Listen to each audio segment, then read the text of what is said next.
Morning, everyone. Would you join me in the pledge? I Pledge allegiance to the flag of the United States of America and to the republic for which it stands, one nation, under God, indivisible, with liberty and justice for all. Dear God, I thank you for the beautiful weather you give us today. I just pray that you give us knowledge and wisdom to get through the county budget for the following year. Give all glory and praise in Jesus' name. Amen. Amen.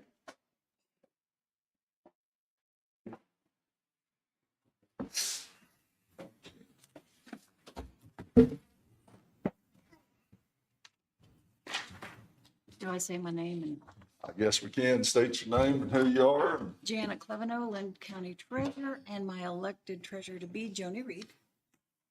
Okay. And I give you 3 pages. The last page explains everything we spend. Then this puts it into our budget. This page here puts it into our budget form. You want to come on over here? Or I know, but I didn't know if you wanted to be more at. Okay. And then this is my budget, my proposed budget for 26. Okay. My payroll went down because, well, if you look over here on this page, David has always had my motor vehicle in the budget. So I subtracted it out because it does not need to be budgeted because that comes out of state funds. Okay. So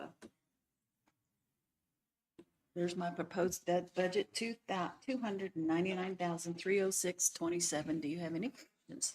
The reduction from 318,575, is that That's correct, which is 19,268.73 less? less. Janet, can I ask a question? Where did you say, where was the motor vehicle? Which line was the motor vehicle you took? If you look over here, David had my motor vehicle in my total. Okay, I took it out this year because it is not the budgeted. 9100 or the 67? 9,100 I took Okay, out of that okay. because it is not a budgeted item. Mhm. Okay. Yep, so she's reflecting her total wages, Wages. just including amount that's not budgeted in our general federal budget.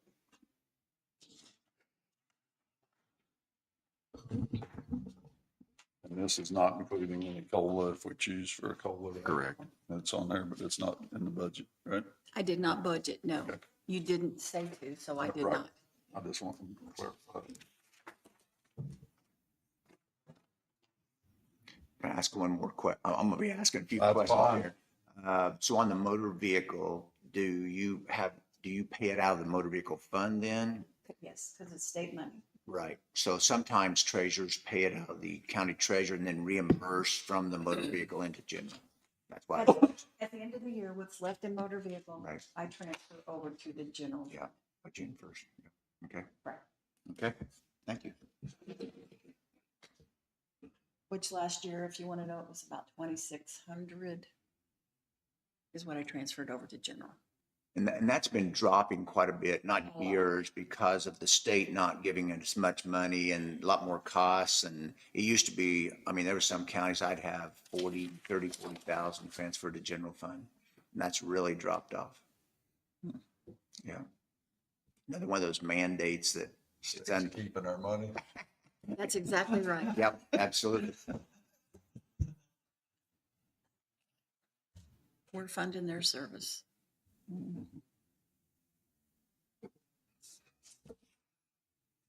Okay, and we're still sending out our, we're, Tax statements? no, the real estate, delinquent real estate, the notices and stuff, that way are doing that through a third party.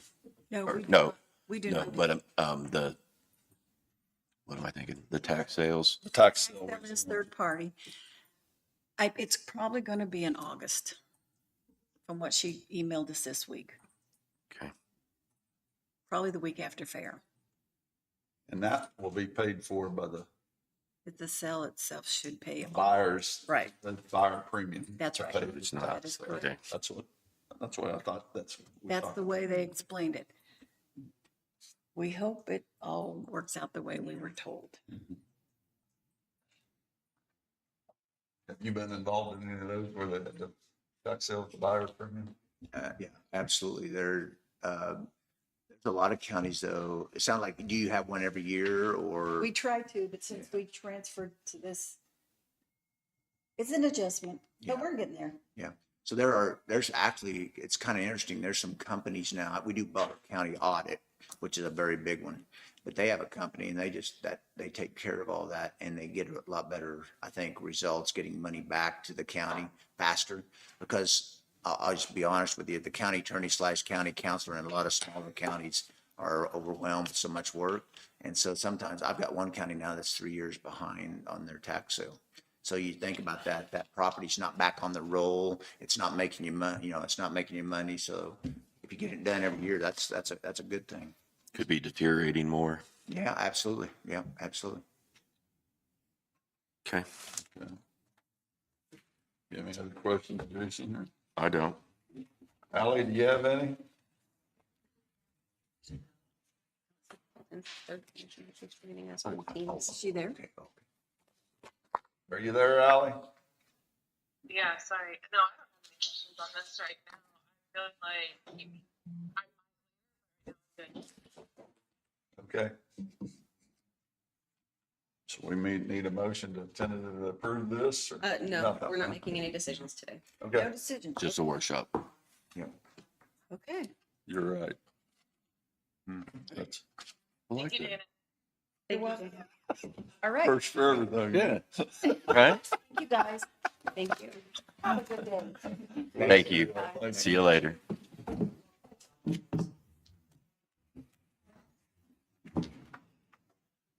Let's see. Come ahead, Christie. I didn't tell you on that one, but most of yours are in the general fund and Janet would have been on 13A of this other sheet that I gave you. Okay. So if you want to see it, it's the third one down on 13A, county treasurer. Thank you. And then the next one, register of deeds, would just be two below her on that same page. So if you see 13A, Okay. treasurer's third one down, and then register of deeds, so you can kind of see, I mean, she had a great summary here of, the information. But that just gives you a perspective from the budget. Christy Schmitz, Register of Deeds. Sorry, I can't sit in these chairs. I'll start, got the other one up for you? I I can get it for you. Oh, thank you, guys. So, pardon me if I'm a bit theatrical, but I can't help myself. I've always been that way since I've been here since '05, and thank you so much. Yeah. So I hope I don't bore you too much, but I'm going to read to you my mission statement. Highlights. The Register of Deeds has custody of and manages real estate documents dating back to the territorial days of the mid-1800s. The Register of Deeds, by Kansas statute, is the recorder and keeper of the documents regarding the ownership of all county land. All information begins with us, then shared with other county offices to use as the basis for the duties and responsibilities in the respective departments. Our number one priority is our responsibility to the public. However, we do, wish to create the best database that we possibly can because all the other offices depend on us. We are the foundation of the county. We serve as information center, receive receipts from abstractors, realtors, banks, attorneys, and the public for all sorts of documents and information. We assist visitors who are conducting history and ancestry research. We are responsible for the preservation of all records, the collection of fees, and the recording and filing of documents. Our records are all permanent, not all permanent records, but we go according to the state archives on which records can be destroyed, which is not very many. So almost everything in our office is permanent record. So it's been a chore to keep up with the archiving on that particular subject. So our mission statement is to provide accurate, efficient, and accessible services relating to the recording, preservation, and retrieval of all official real estate documents and land records within the county. Our dedicated team strives to serve the general public and businesses with respect, professionalism, transparency, and we leverage the technology to enhance the accessibility while upholding the highest standards of public trust and adhering to legal and ethical requirements. In doing so, we support the foundation of the property rights, contribute to the economic vitality of Linn County, and foster public confidence in the management of vital records. So my budget highlights here is all monies collected in this office go into 3 funds: the general fund, the technology funds, which there are 3 of those, and the State Heritage Trust Fund. That fund, the State Heritage Trust Fund, is administered by the State Historical Society for improvement and maintenance of historical buildings and landmarks. Linn County's been the recipient of funds at least twice in the past. Now, currently, Brooks Mansion has been approved as a State Historical Society site, and they're on the list for National Register. And so we'll have another, and they will be receiving a Heritage Trust Fund grant. So it's kind of exciting to have another landmark in our county. Linn County's been the recipient, okay, I said that. The technology fund will continue to be used for our software needs, computer support contracts, and any other equipment or technological services for storing, recording, archiving, retrieving, maintaining, and handling of data recorded or stored in the Register of Deeds office. In addition to the Register of Deeds Technology Fund, we also collect technology fees for the county clerk and county treasurer. My 2026 goals and objectives and vision: continue to image and edit the old documents into our system. Sutterfield Technologies has completed digital images of all of the records, almost all of the records except for school records and book form records, which are humongous. They're keeping us current with backups at the Hutchison salt mines. We are making great progress in back indexing. I've got one girl that's working in the 1920s and another gal that's still in the late 1800s. So I've got from the very beginning of the records indexed up to, which start in 1857, indexed up to almost 1900 now. So we have quite a few of the old documents, which is very useful to the genealogists.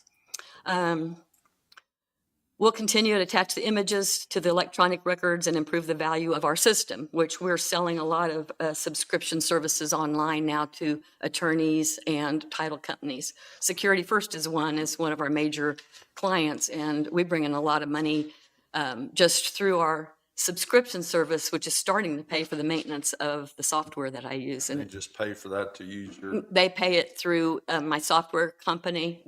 My software company gets a percentage, and then they apply my credit towards the $11,500 that we pay a year for the maintenance and so forth. So we're committed to maintaining the integrity of these vital records, from historical documents to contemporary transactions, ensuring they're safeguarded for future generations. We are reorganizing our books to accommodate more room for the future. We need to purchase shelving units and other document storage essentials. However, I did not put anything in my capital outlay for anything like that at this time. I think we can get by another year without it. One other thing I wanted to mention on our software, we do offer a free service to our county, to all the landowners in our county. They can get on our software and sign up for notification. If anything's recorded in their name, they're immediately notified through their email. So they have a chance to, we can't stop the recording of the documents if it's a recordable document. But if it's a fraud, somebody's stolen somebody's identity, the real person will be notified immediately so that they can do something about it. that's on all land transactions and It's everything. everything. Anything that's recorded in their name, they'll be notified immediately through their Is email. that in every county? This particular, I'm the only one in Kansas that uses the iCounty, but Fiddler has it, CIC has it, almost CIC every, has it. Okay. yeah. So every county has some sort of, but Leavenworth County right now is introducing legislation for self-imposed biometric liens, where they take your picture and it's pixelated, and then nobody can record any documents unless you release that lien with your face. So it's neat. It has some work. The Register of Deeds Association is doing a lot of work. I learned something today, so I might have to go back to my county and see if we got that. You- Not the biometric, Right. but the other sign. So you're saying, Lyons County, or, sorry. no, go ahead. Go ahead. No. go ahead. It just- I'm trying to think, Lyons County, I think, McPherson County's. McPherson, I think she has the Fiddler software, which okay. is Laredo, I think. Thank you. So you're saying that any transaction in Linn County right now, it gets notified by the person If they sign up for the notification have to service. go sign up with you then? Mm-hmm. Okay. That's interesting. Yeah, they really appreciate it. And James Akes and I work together real closely on this fraud stuff because, So you we know, just have to come to your office to sign up? or just call us To call. and we can tell you how to do it. But James has a bunch of the cards that tells people how to do it too. So we work together real closely on that. Well, let's back to the budget. Sorry, Like I said, I'm a little bit theatrical, but I can't help myself. I'm really excited about my office. I love it so much, but you'd think after 20 years you'd be tired of it. But I love the public too. So first of all, I wanted to tell you about the fees that were collected for the entire year of 2024. Okay, so that was last year, but these are the fees that we collected. Recording fees, copy fees, and UCCs, general revenue, $127,859.24. Then we collected the Heritage Trust, the ROD Tech, the Clerk Tech, and the Treasurer Tech for a total fees collected in 2024 was $163,643.24. So I guess what I'm trying to say is our office is basically fee-based, and the charges, the recording fees are mandated by the state. So we have to do what the state has told us to collect on each document. So some people might say, $21 to record a deed, that's outrageous. I said, well, I'm sorry, the state set that fee. We don't have any choice in the matter, so. Where all does it go? That fee that we get it? Yeah, it goes into I pay it into Janet. She gets, and she takes. Pass any on to anyone else? Only the technology fund, which is last year was $17,892, and Janet takes care of that. She administers that to the state, and she's real good about. No, that was my tech. I'm sorry, Heritage Trust, $8,946. So, and it's a good cause. So the state uses that for the historical sites. So my technology fund at this time is, I have a balance at the end of April was $34,735.27. So I have a year-end projection of $46,000, but I really try to stay conservative with my figures. So hopefully, the software is $11,200, and then I'm estimating the online search subscriptions I was trying to tell you about at an income of $6,000. So that replication and maintenance should probably be around $5,000 probably. 200. Yeah.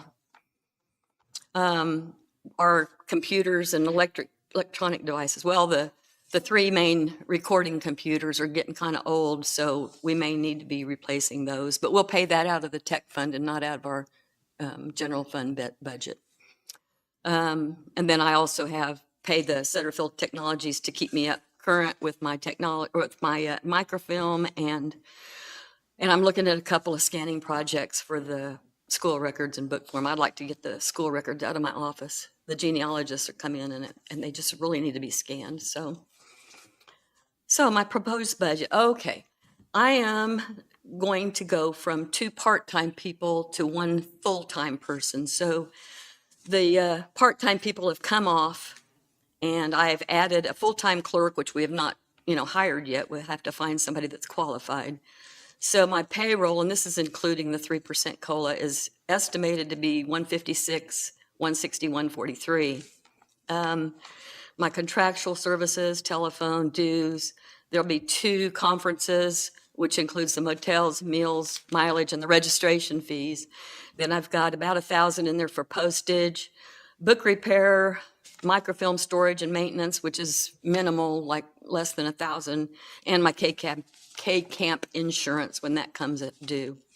I've got commodities in there of office supplies, approximately $1,000, but it won't take that much probably. But like I said, and I'm not anticipating any capital outlay this year, or in 2026. This year I needed a new air conditioner, so it looks like my capital outlay is over budget by $799. So the last page, the proposed Payroll includes the 3% COLA, but at the bottom, without the 3% COLA, I put, for your information, I put that in there, down there. So that's about all, that's all about all I know. I don't know. Open. So your plans are to do away with your 2 part-time and hire a full-time. Yes, sir.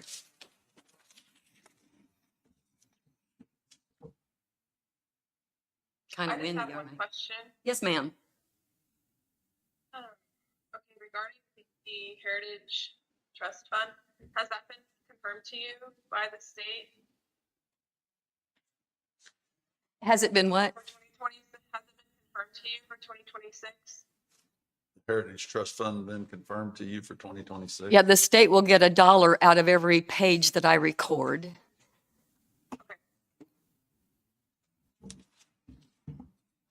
It's basically just passed So through. that we're seeing quite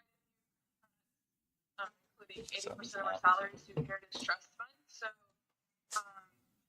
President Trump has eliminated the HPF fund completely out of 2026 fiscal year. So I just didn't know if that had, you were saying it had, that you were getting that money from the Kansas Historical Society. And so we've made a lot of cuts. No, we don't get it from, I'm sorry, excuse me, Ally. We don't get the money from the Historical Society. We pay the money to the Historical Society. They're getting it from us. Does that make sense? Yes, it does. So it's just a pass through. You collect it, you pass it through to the state, to the Heritage Trust Fund. Yeah. It's just a part of when the state, it's a part of when the state set our fees, our recording fees, where the state allows the Heritage Trust Fund to get $1 from every document, every page that we record. Yeah. Okay, and so projected, we don't have a projection for 2025, but you'll have your fee, or for 2026, Well, okay, so for 2025, I'm projecting that we will. 155. Yeah, Yep. But who 2026. knows? I mean, right. that's, I don't know.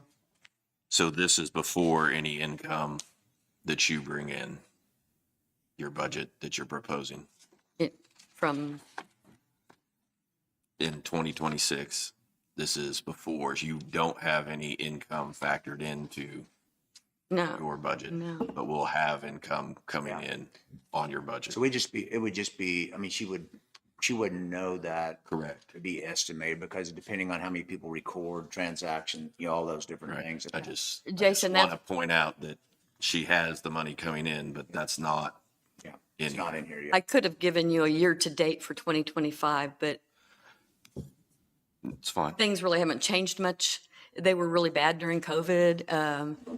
It was, everybody wanted to get out of the city, so they were all buying our lake lots, and it was insane. So I'm just so glad that's gone. Okay.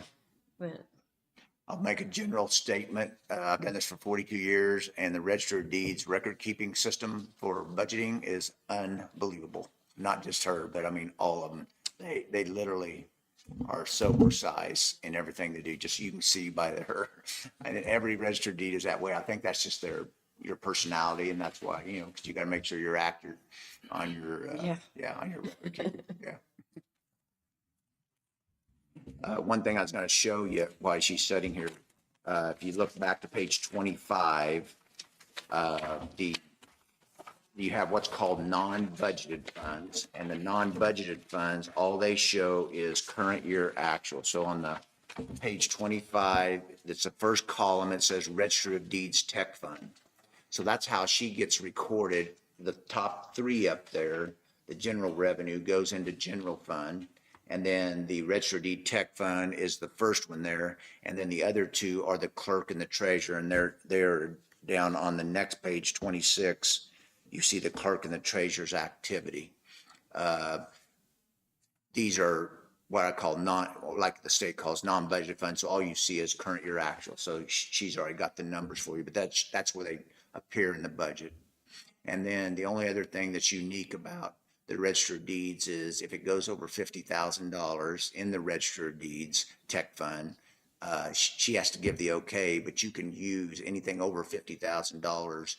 in the balance for other technology in the county, but the Register of Deeds has to give her blessing. That's the way the statute says. Unfortunately, Linn County's never been over 50,000 or even close. I had a Register of Deed that just retired at Ottawa County, 94,000 in there. She is so conservative. Oh my goodness. Douglas County's outrageous. They are Yeah. way up. I can't believe it when, at the conference, when he said how much money is in his technology fund. Yeah. One question while she's sitting here, I might just ask, the treasurer did not have COLA in their budget proposal. And she does, except she does have a separate number. So I guess the question I would ask for next Wednesday, do you want me to keep them all with no COLAs? And then you can look at what the budget impact is, and then that's how you decide. That's what I do on a lot of the budget. That's what I think would be best. Yeah. I probably should have done it without the COLA. You're fine. No, You got it on You there. got the separate number there. I want to make sure as we start here, I want to make sure I'm on the same page with you. That's Yep. where I'd like to. I knew you guys had to approve the raises and that'd be at a later date, so I Yeah, didn't know. okay. That's the way I'd like to do it. How about Okay. you, Ally? You good with that?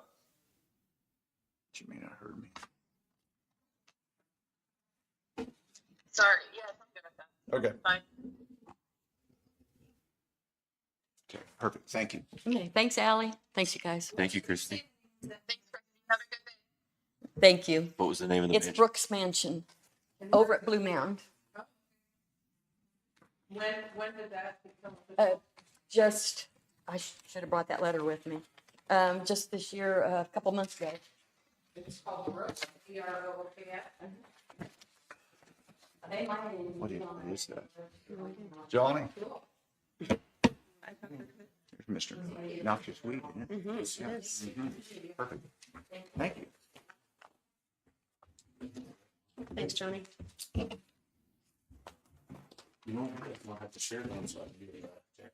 Okay.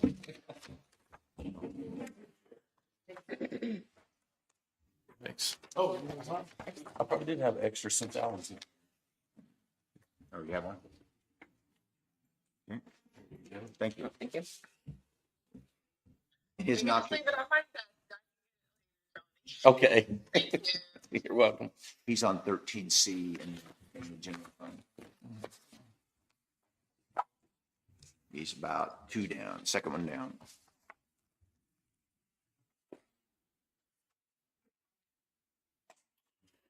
All righty.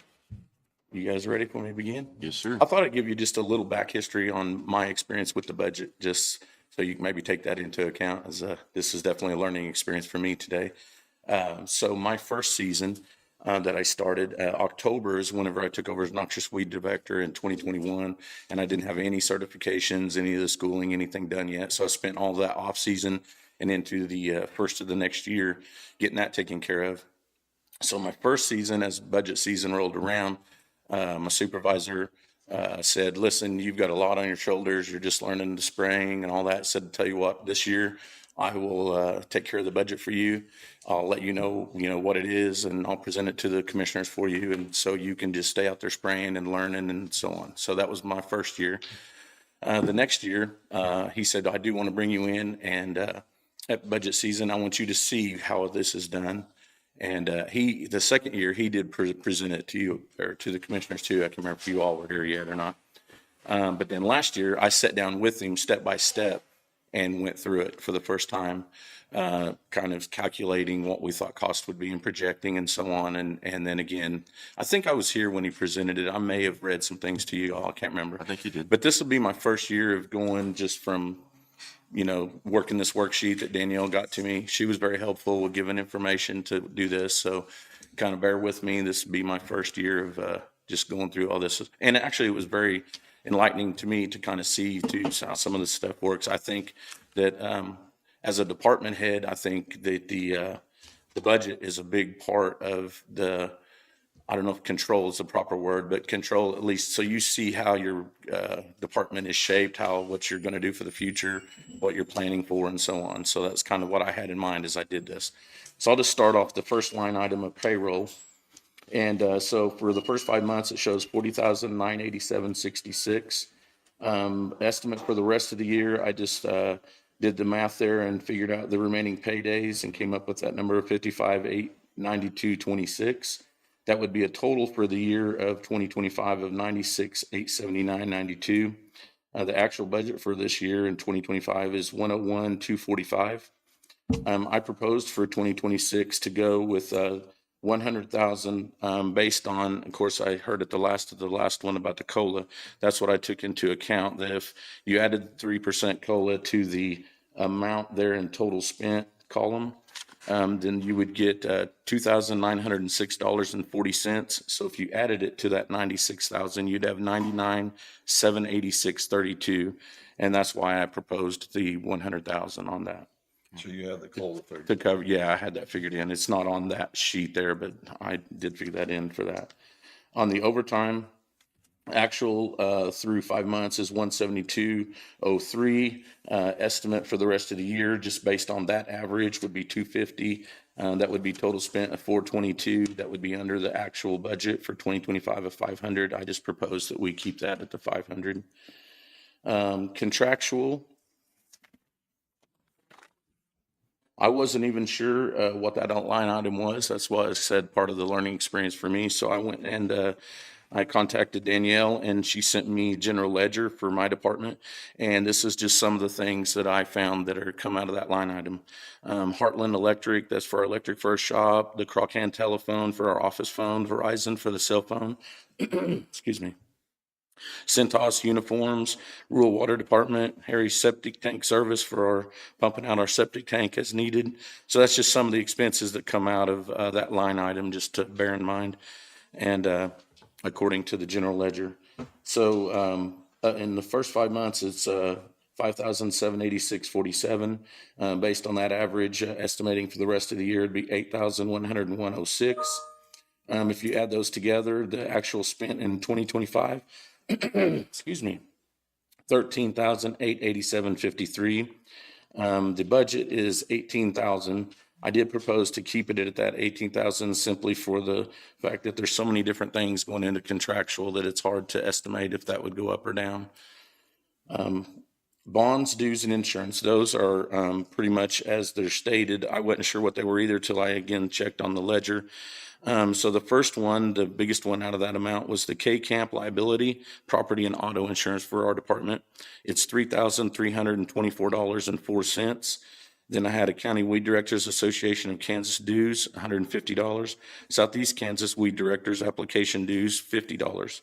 So I don't expect any more expenses for the year under this line item.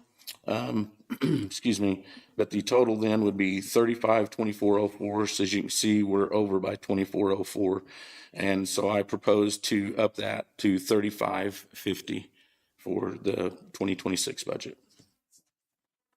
Quick question on that. Yes, sir. On the K-Camp, the way you do it here is you allocate it by department. Is that the way? That's correct. Okay.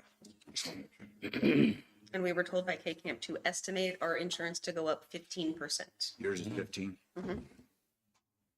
So hopefully that covers it on my, and then, so that moves us to the commodities. And I did want to explain something first before we go over the numbers.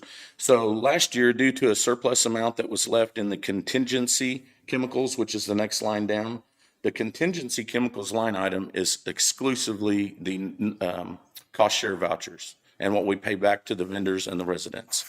At the end of the year, after the spray season, we noted that there was a surplus in that. And so we moved some of that money to the commodities, and I made a chemical purchase at the end of the year with that money. And that's what we've been using in the early stages of the spray season right now. So that's why you see a small number on the commodities, because chemicals haven't been purchased yet for this year. So then going up, so it starts out at $975.85. Estimate for the rest of the year, 20,000. Total spent would be 20,975.85. The budgeted actual for this year, 27,500.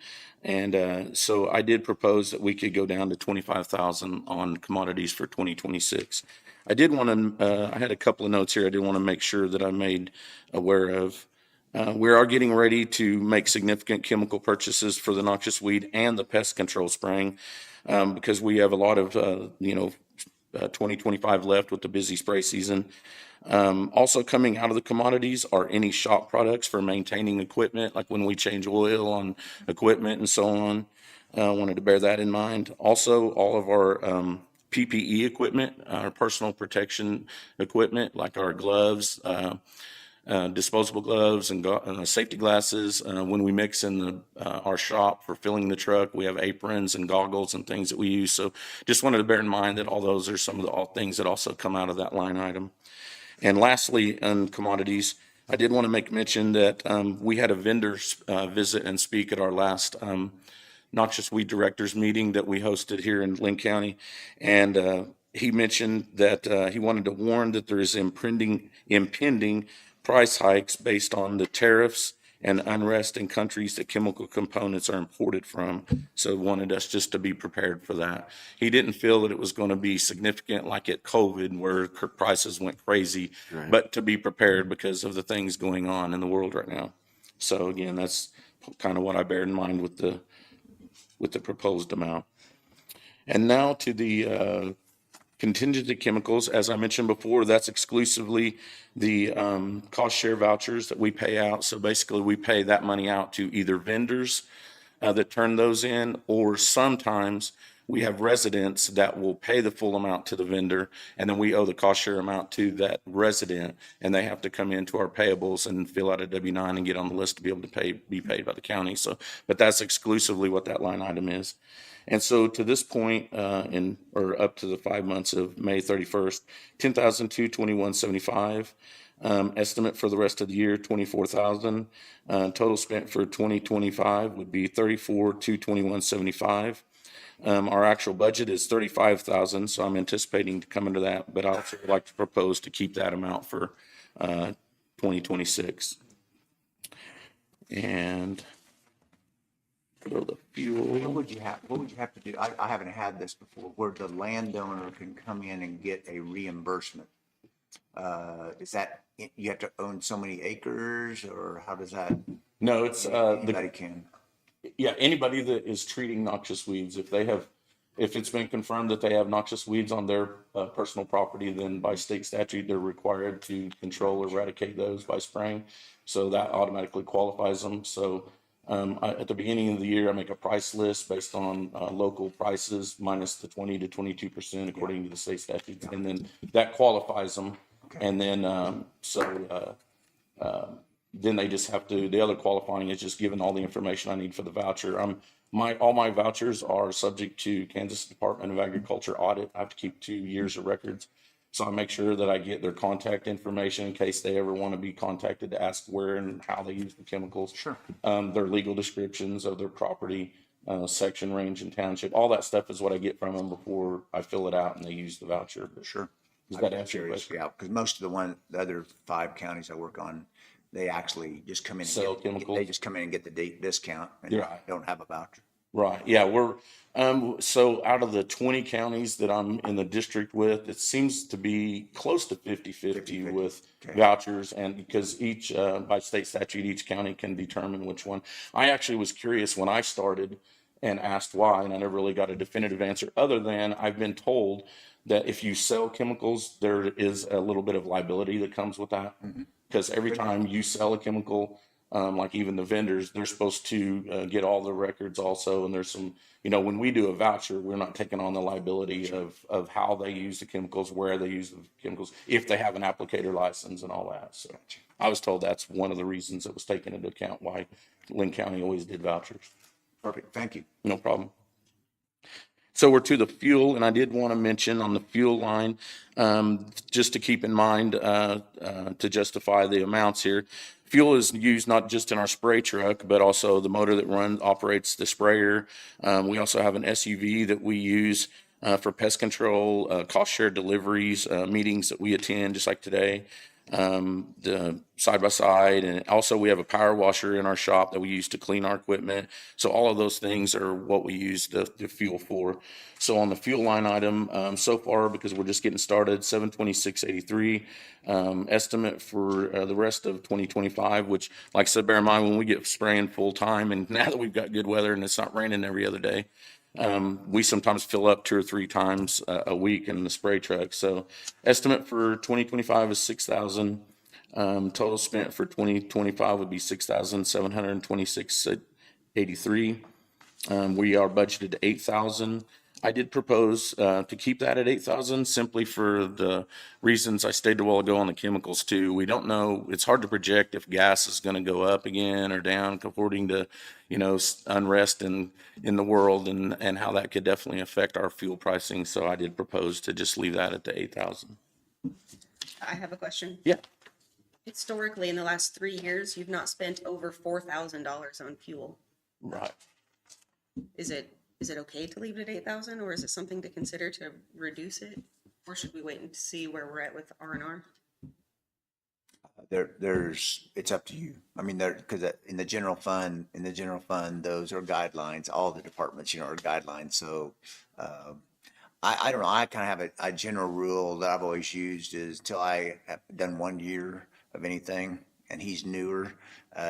1 year, I don't change a lot. Okay. I mean, just because you don't know, but I just heard this morning that oil could go to 150 just because of what's going on over there. If oil goes, it's like below 100. I don't know what per barrel. So I'm just saying that there is some. You're exactly right that there could be some risk. there. That was the only reason I thought about keeping it that. What's that, You Jim? need to remove the 3% COLA off of that. Yeah, I was going to ask, is You said it's 3% already on there. Yes. So we see. Yes. Yeah, I did. That's why I reminded you that, after hearing the So previous they can be person, removed off the, right, out of the, that line item for payroll. right, Yeah.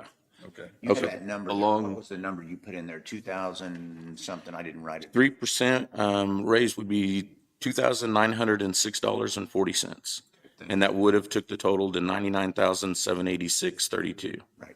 Yeah, that's why I went with the 100,000. Thank you. You're welcome. So along those same lines, like looking back at prior years, you've got on contractual that you're spending 13,887, and then I know that it's lumping in the bonds and stuff too on what I'm looking at, right, on this other page, So in 2023, we spent 12,511. We had budgeted for 20,500 for 24. We're kind of over budgeting on that line item as well. Looks like.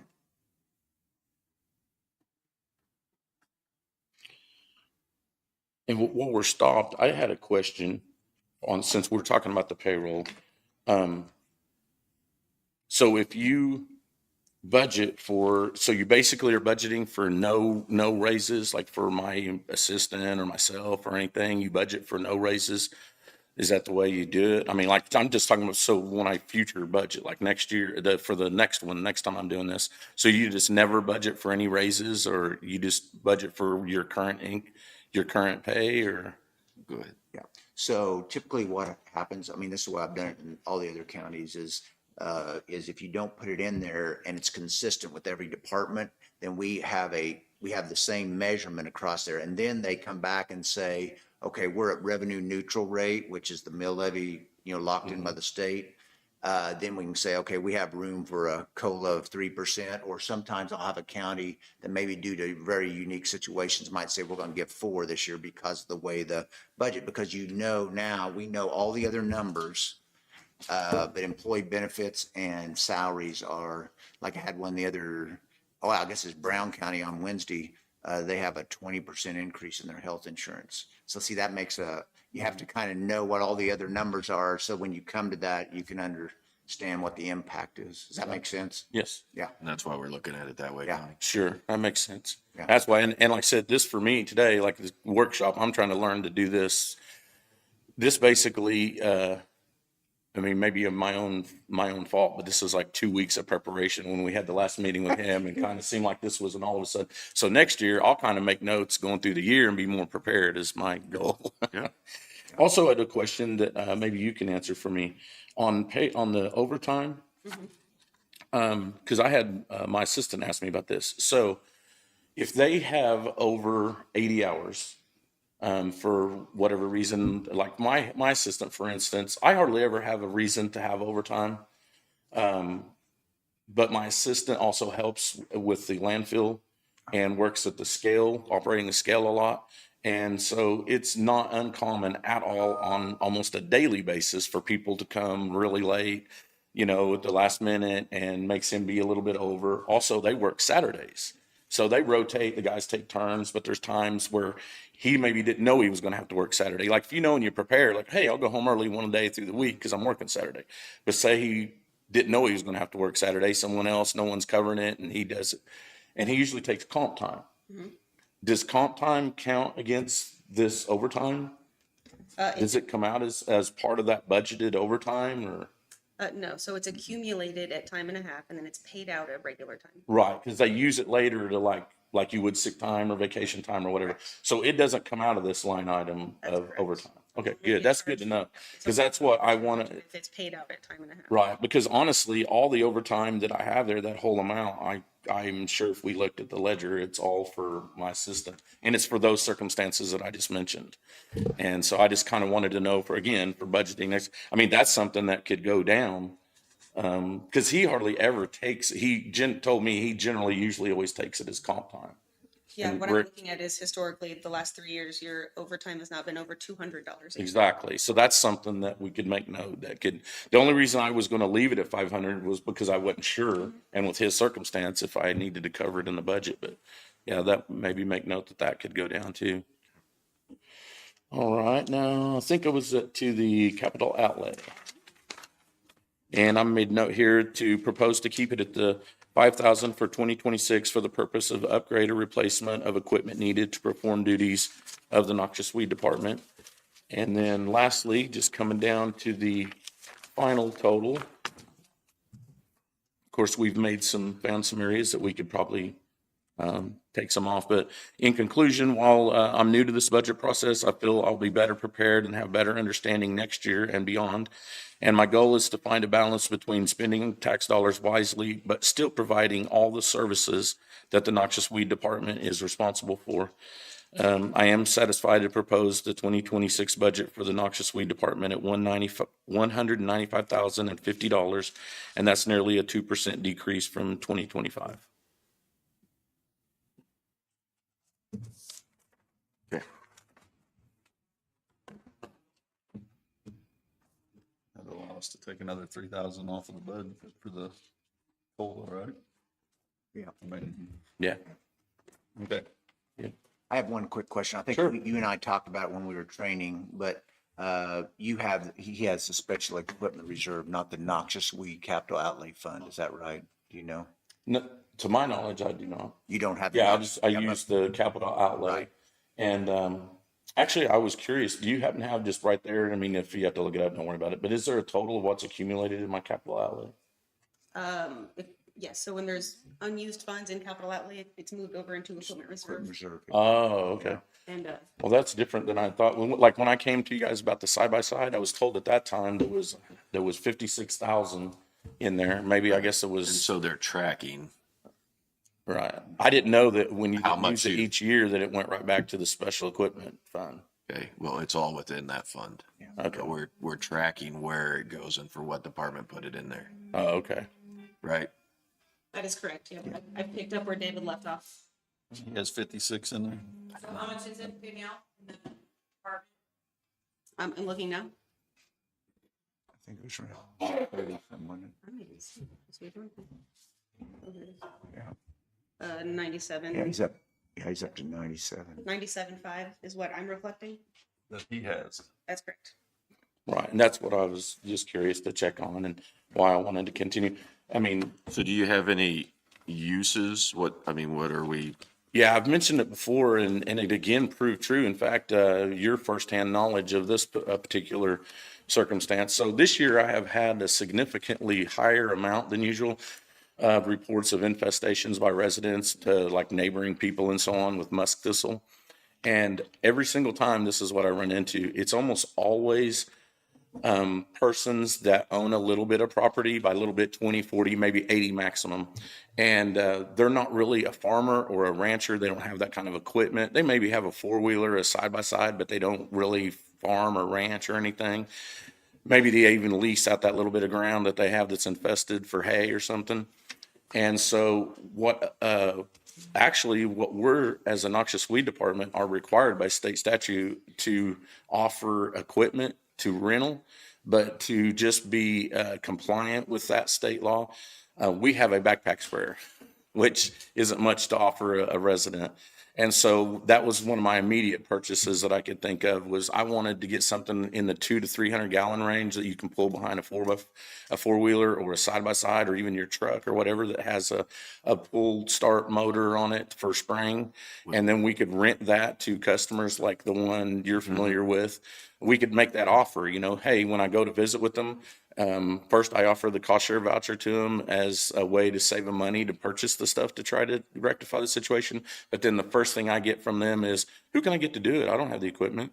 And it's hard to get people that do small areas.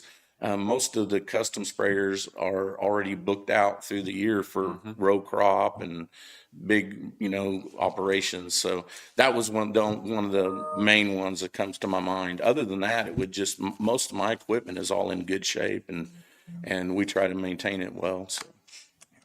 Okay. So by statute, actually, he has it in special equipment, but there's a statute that says you can transfer to noxious weed capital outlay, and it's actually a separate fund by statute. It's not required, but if there is money in there, why it's set up that way, and special equipment the same way, you can transfer back if they need it for operation. So what I'm saying, that I'm not saying to take away his money, but I'm saying that statute allows for that 97. Let's just say you come up and you need, over the next 5 years, you only need 55. You have some additional money there that could potentially be transferred back and used as operating money instead of for capital outlay. And that's something that in one county we're working on is there's a substantial amount built up. And so they're going in and actually asking the department heads to say, here's exactly what we're going to do over the next 5 years. And you have a capital improvement fund, I believe, but you don't use it. And so that's another one in addition to special equipment. And so it's a great way to manage and allow the department head to say, I don't need 97, I need 55, or I need 65. That makes sense. I'm just throwing out things that I run into. So Yeah, and at this time, our main spray truck is around 40,000 miles and in good operating condition. But of course, you know how that goes with anything. But we're in pretty good shape with most of our main equipment. So, what was you going to say, Jason? I was going to say, so, I mean, you've got 5,000 in this year's budget already for capital outlay. That would cover your sprayer that you'd be looking at, would it Right. not? Yes, that would probably be real close to it. Okay.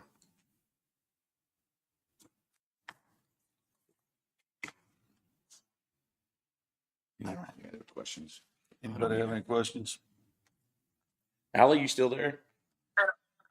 Gonna get I tired just of checked hearing on that. you. You have any questions, Allie? No. All right. Thank you guys very much. Thanks, John. That was a lot Thank you, John. more painless than I thought it. You did good. Good job, Johnny. And I was going to tell you something that's funny. The Johnny. first time I went to a county, they said that the Knox Sweet guy told me I'm a CPA. I said, you're a CPA? Certified Pesticide Applicator. There we go. I go, oh, okay. I was taken back. I was going, you're a CPA. Oh my goodness. Hello. I'm Stephanie, I'm the park administrator. for the Hi, Stephanie. district. Oh, thank you. This is Gina Witherspoon, she's the new clerk of the court for Linn Hi, Gina. County. Good, how are you? Good. Thank you, Gina. So we are kind of like new to this. I have appeared with Lori in the past. Right. Had a couple budget meetings, but she pretty much had this all under control. So Gina and I, this was thrown in, thank you. This was thrown in at us like last Wednesday week. Yeah. We did this. We did not get the invitation to go to the meeting. Oh, the training? Yes. Oh, So sorry about that. we don't know really what's expected here. You'll do So, Oh, I guess our first one is jury duty.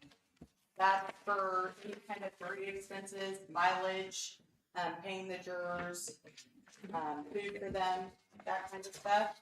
And we just kept that the same. We are having a few more jury trials here. I think we have one scheduled on Monday. We do. We do not any longer have a court reporter in our district, so we're begging the state of Kansas to find us one. And if not, we have transcriptionists available that are in our district, and they're planning on, I'm hoping I have one of them for Mondays. Transcripts now are pretty much paid. I mean, they're just, whatever transcripts are done, they're not having to be paid for because they're state paid. Okay. So we no longer have many transcript expenses. Our next one is contractual. That's our highest one, obviously. Most of that is attorney fees. We do have some fees in there that are, like for pro tem judges, we've been able to reduce that because we have 2 additional district judges in our district, and they can come and hear dockets if they're needed to be covered. Education and training, that's to further judges' education as well as staff. We have increased that a bit. Judge Purvis is getting ready to go to a training for capital training. It's capital murder training. So if we ever are in a situation. Teach you how to murder? Nope, they teach you how to preside over a capital murder trial. Yeah, currently, Judge Ward out of Bourbon County is hearing those for the district. I'm Chief Judge Amy Harth. I'm the chief of the district. Judge Ward is doing that. He is inching closer to retirement, he tells me. So we want to make sure that we're prepared to handle Got it those complex cases. And actually, I think Linn County was the last one in the district. So we want to believe it's never going to happen here, but I actually think Linn County was the last one that we had filed here in the district. Correct. Also, some contracts we have is for our recording software in our courtrooms. We have 2 courtrooms, so we have a contract for that. I think Lori has a contract for water, filtered water. That was part of it that she told me about. Interpreter fees, we have to pay for interpreters when they're Spanish speaking or hearing impaired. We have a lot in interpreter fees anymore. We have a line item that we have for service officers. We pay for their training. They go to a couple conferences a year, so that comes out of there. Also, like drug testing, that's paid out of that fee. I think, did she give you a copy of our state budget? Yes. It's broken down better. Right. Court reporters, we really don't pay court reporter for transcripts any longer. So that line item has gone down. But like I said, one of the big ones is our attorney fees. That's pretty much the bulk of our expenses that we have. On the contractual, is that the reason it's just went up that much? Huh? Their bids have increased a lot. So quick question on that. Do you have a panel or do you go by hour? We have a panel. We contract for services. We send it out for bid annually, and then attorneys are invited to bid. Tiffany is under Supreme Court Rule 107, she's the fiscal officer, and she sends out a request for bid. And Do you get that many attorneys that sign up? we don't in Linn. So a lot of my other counties I've worked on for a while, they've actually had to go to hourly because they can't find attorneys. That's why I was asking. So we're working to not do that. And some of you may be familiar, the Supreme Court's been studying this issue. There is just a shortage of attorneys nationwide, certainly in rural areas. So we are trying not to do that. No, I totally understand. I'm just curious how yours worked. We have 3 people that bid here, and we have not had anybody else bid here. I sent No, out 50-some we have an letters. additional bid. When I didn't know Yeah, if it was for yeah. this year. Yeah, And we I have an sent it additional. to attorneys in Crawford, Bourbon, some Missouri Yeah. close by. Yeah. Ottawa, Fourth Judicial District. Johnson. You send out 50 and get 3 responses. That's common. Yeah. Back to your murder trial thing, I had that happen in the county here about 8 years ago, and it cost the general fund about $300,000. Yeah, the big expense for us that is kind of unaccounted for in the budget, should it arise, is if you were to get a sexual predator case, where and normally it's the Attorney General's office that files those. I'm trying to commit somebody coming out of prison to the sexual predator program. So those can be a big county expense. But we can't predict when they arise. So we just kind of hope we're in a good spot with our budget that year and we move forward. And we honestly do have some sexual predator cases in Linn County right now. We do have one pending. Commodities is our supplies, obviously paper, pens, all that good stuff. And then capital outlay, I would say, is like, recording equipment, updates and courtrooms, which I think we're pretty good there. I'm testing a program in Miami County, and I think we came to you last year asking for an increase in that line item for that software, but I am wanting to get a feel for it before I have Linn County Okay. jump into changing anything right now. We're still trying to get familiar and that. But we're gonna change eventually. Yes, we will.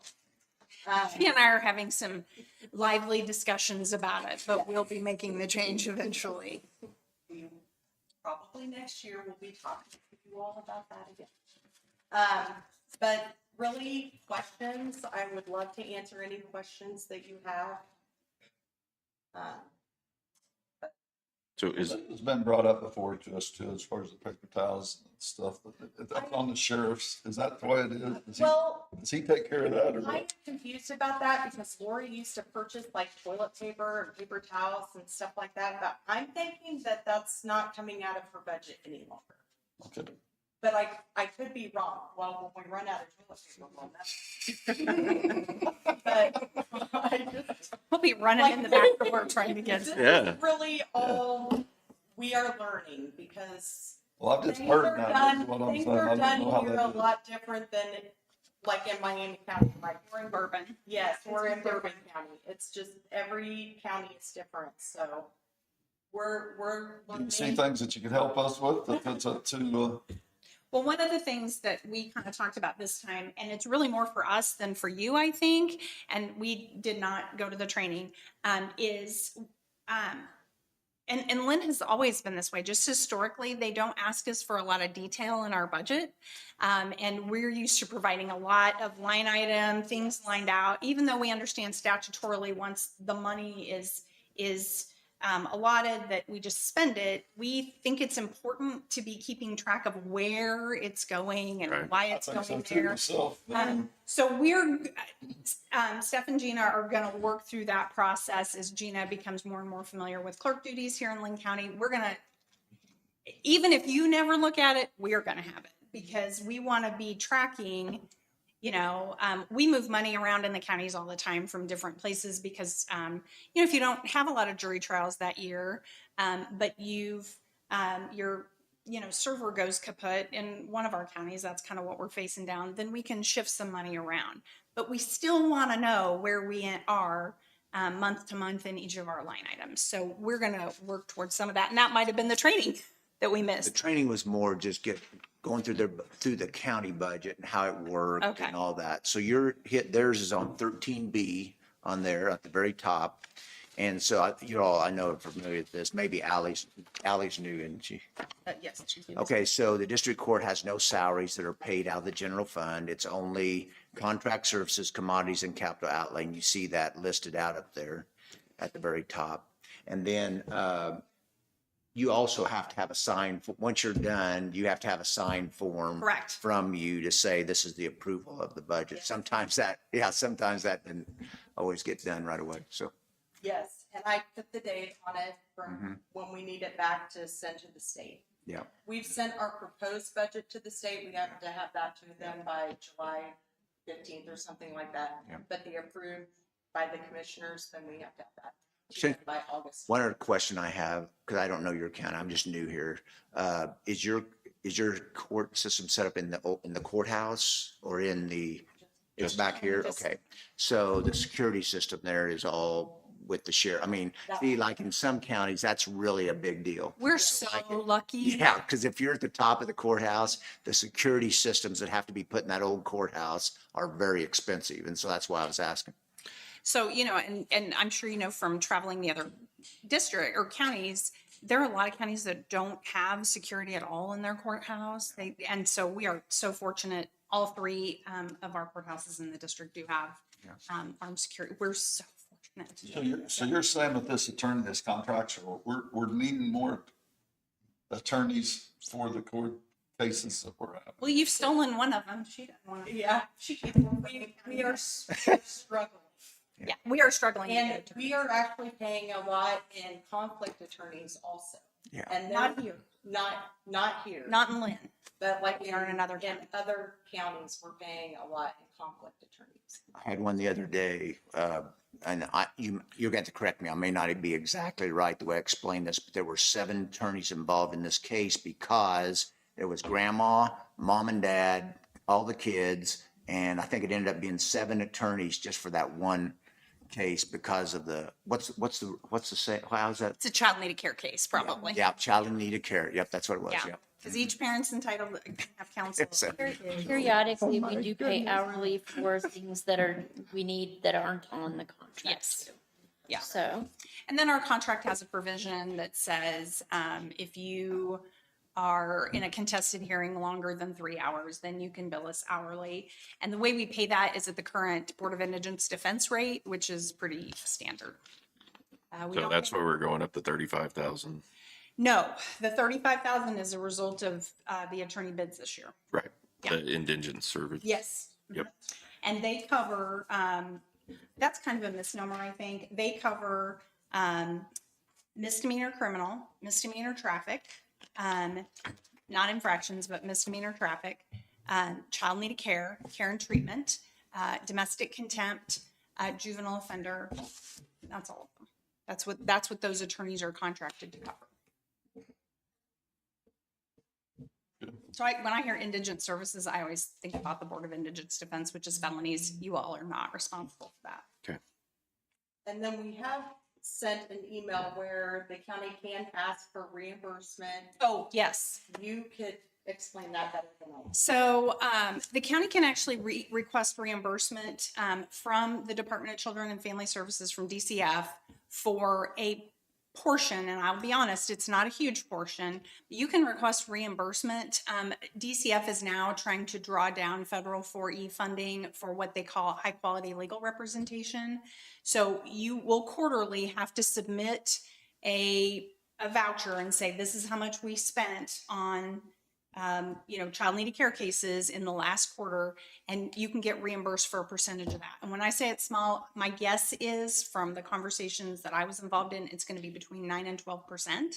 But that is something coming back in for those fees. DCF is supposed to be streamlining that process. Steph sent the email. We can send it again if we know to whom you would like it to go. Okay. You send it to me too? Yeah. That's the first time I've heard that. That's all counties? Yes, Wow. yes. That money has actually been available since 2019, federally available, or the federal government made that available And since who do we 2019. have to do that? We'll get the information. It's actually DCF. It's Vivian Olson and Fred Halverson at that agency, but we can get you their contact She's got information. Got one.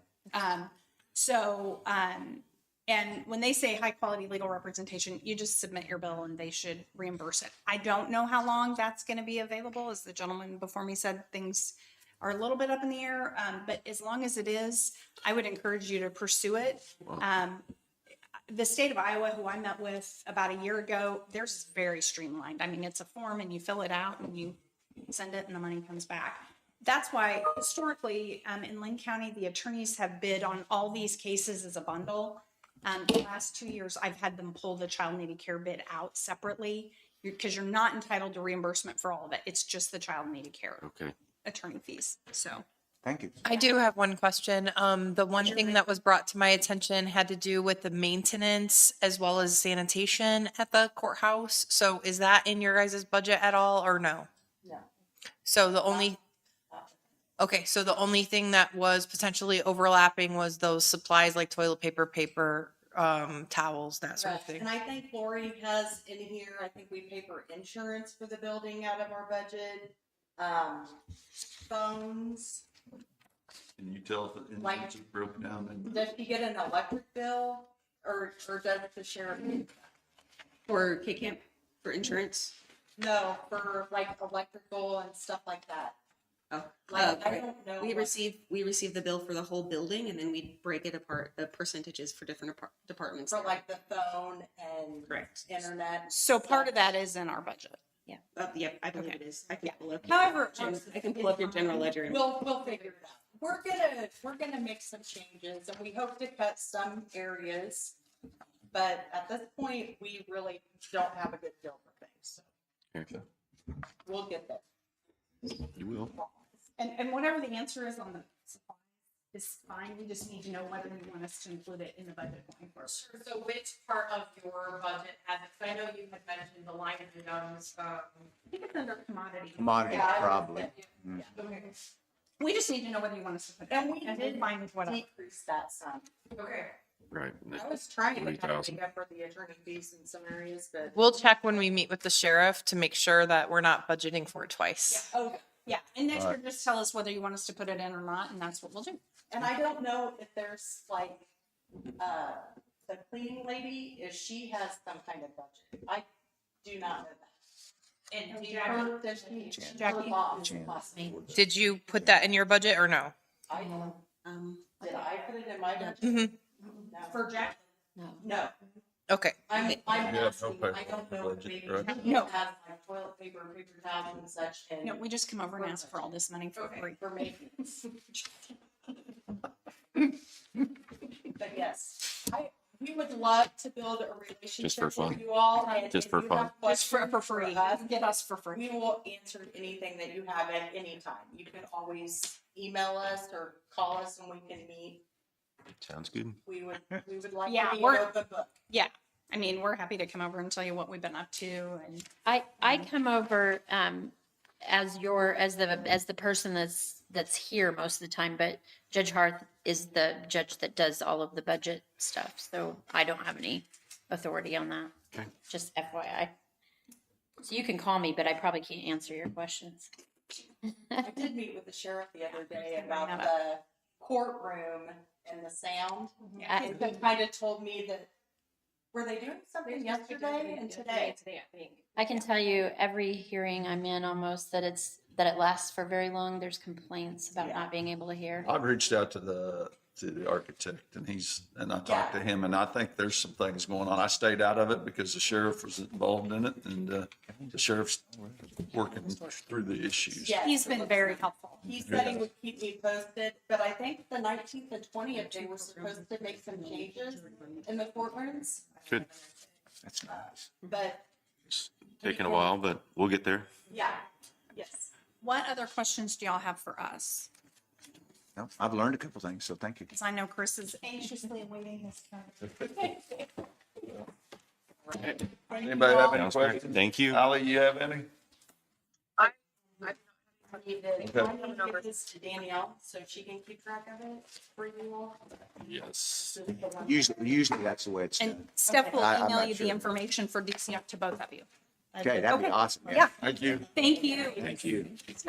Thank you, Jeff. Nice to see you. Did you have a good lunch the other day? Yep. Is that where you take your wife on a date? We'd actually been to a funeral.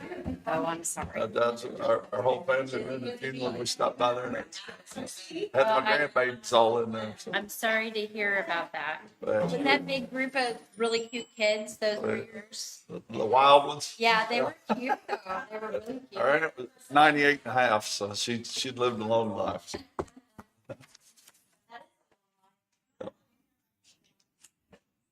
Chris.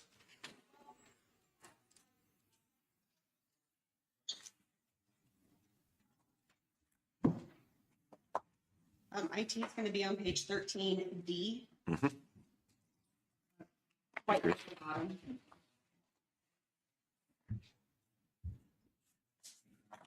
Yes, sir.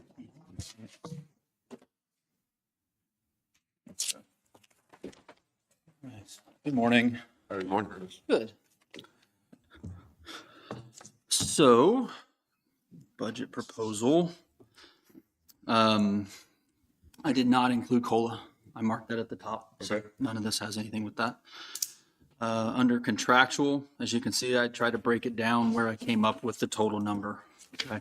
So our remote support subscription line, that's what we use to send emails to users, and then they click a link and then we can remote in and help them.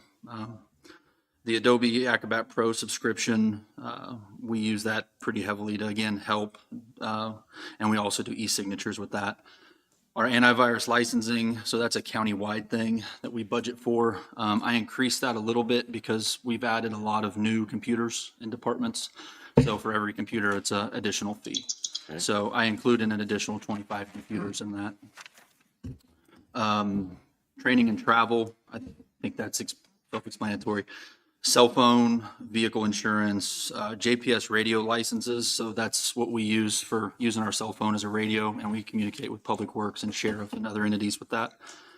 One new item under contractual is that duo multi-factor. So I came to you guys last year. We talked about that. We went with that service, and we're rolling that out county-wide. But that's the security login service. It's pretty common, but that's what that line is about. So that's new. It's unnecessary in today's world. Yeah.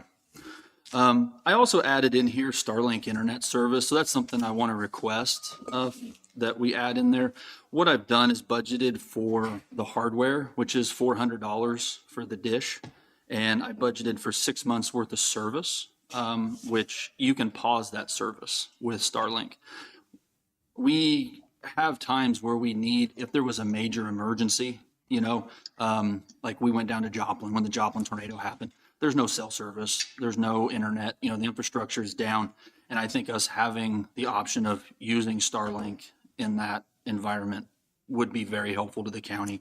Also, if we had, internet go down in a site for a while, let's say out at the park or at a tower site, something like that, we could set that dish up and we would pay just for that month.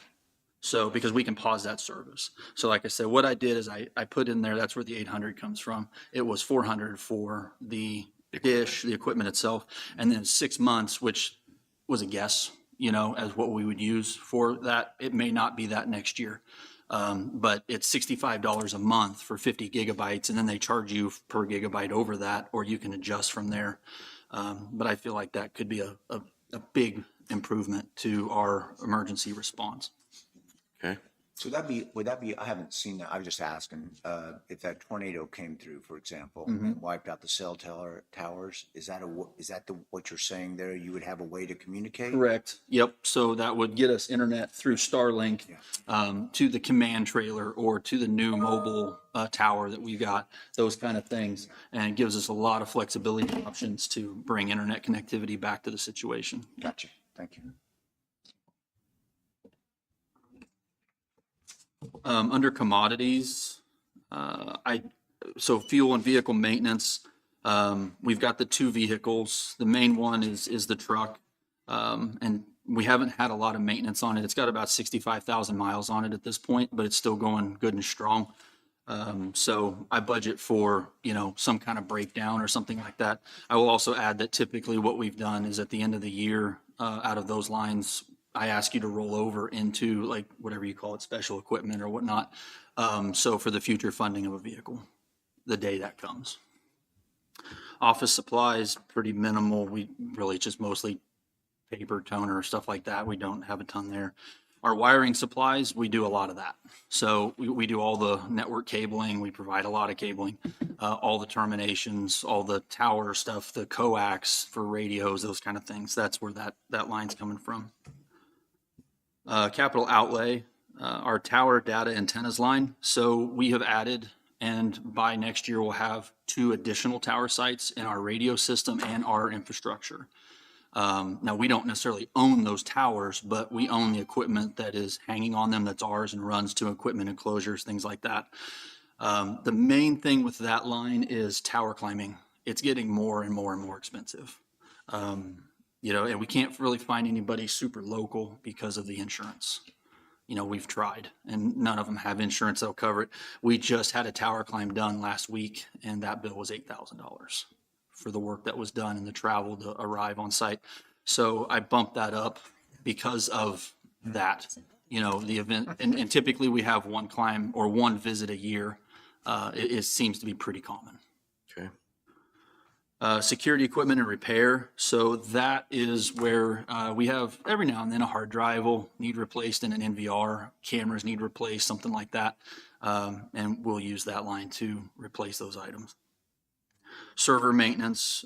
We have several servers. We have 6 primary. I'll go over that here in a second. But the server maintenance line would be if we had a server that was out of its warranty cycle and we needed to, repair power supply, things like that. That's what that line item is kind of intended for. The new items is the servers. So I've listed 2 servers on here.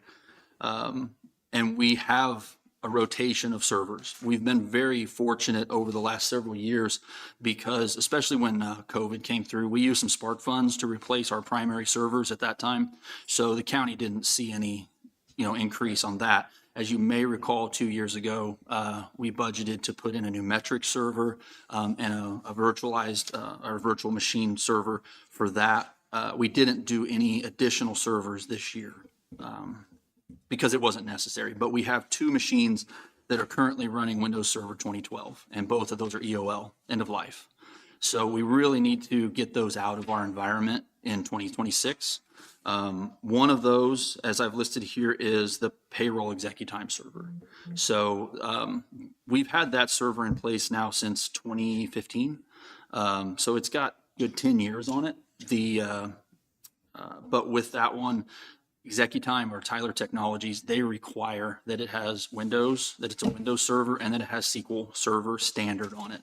So the licensing for those adds some extra cost. That's what their requirements for their product is. Okay, so that's, I ran these numbers off of retail prices today. If I was to buy that server today, I could get it for a little bit less. But I'm estimating that, if we're going to buy that in 2026, I think the retail today will be the government price next year. Because the prices on equipment is just going up.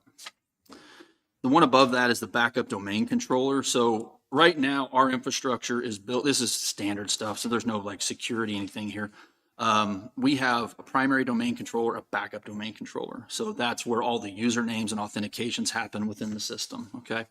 Underneath of that, we have child domain controllers, one being the sheriff, another being district court, and another being the county attorneys.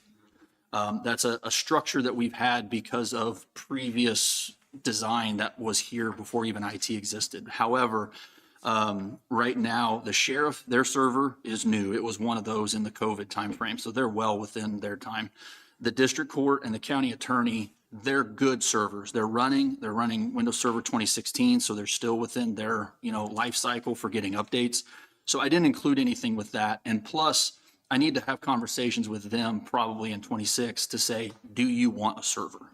For the most part, like you take district court, they probably do. That's a guess, but it's just authenticating users. So we could virtualize that or bring that under the scope of our primary domain controller, right? But with that primary domain controller, we need a backup because especially in the primary side at that top level, if you have a failure of one of those servers, we need the other one to stay online so that users can continue to authenticate. Right now, our backup domain controller is Server 2012. So it's working and it will continue to function. It's just end of life. We can't get any updates. And again, that server is from 2015. So it's another 10-year-old server. Typically, we like to go 6 to 8 with the servers. And that's our rotation cycle. So this would be 2 this year. I would anticipate there will be another 2 next year if the county attorney and the district court said, yes, we want to maintain having our own domain controller in the infrastructure. That would be the next 2. But we do virtualize and try to combine as much of this as we can. So to keep it down, keep our costs down on the equipment as well as just the amount of hardware, it all generates heat and takes electricity. Okay. Any questions on the server? Because that's the big add-on. That's the add. Yeah, that's the big one is those 2. And then the last one I added in was just a request for Justice Center Light Show funds. We have done that, and I intend to continue if the sheriff or the other departments in the Justice Center want to continue funding that. That's what we've done in the past 2 years. But we've had a lot of positivity.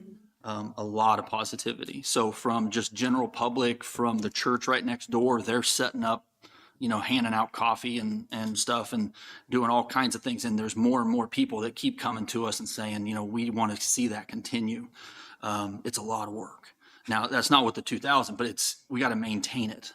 Those things sit out in the weather for a period of time and the wires get brittle or the pixels go bad or, those kinds of things. So that's the only reason I was asking for that. Is we could kind of at least maintain, and then if the departments in the Justice Center want to continue to fund in, or they have dollars at the end of the year, we could add on using that. Okay. His budget's on the bottom of 13D if you wanted to, Jason's already. Yep. You see it, yeah. Oh, you told him that? Oh, sorry. Yep. Danielle was picking up. Oh, yeah, that's awesome. Thank you.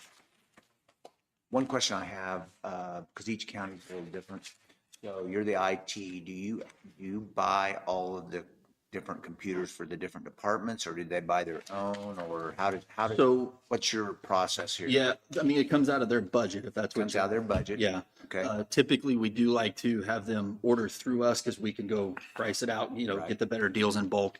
Yeah. So we like to do the ordering, Yeah. but we don't budget for the Right. PC at the clerk's Right. office. Absolutely. They do. But you would install it? Yes, Okay, so your time, but not the actual cost. right.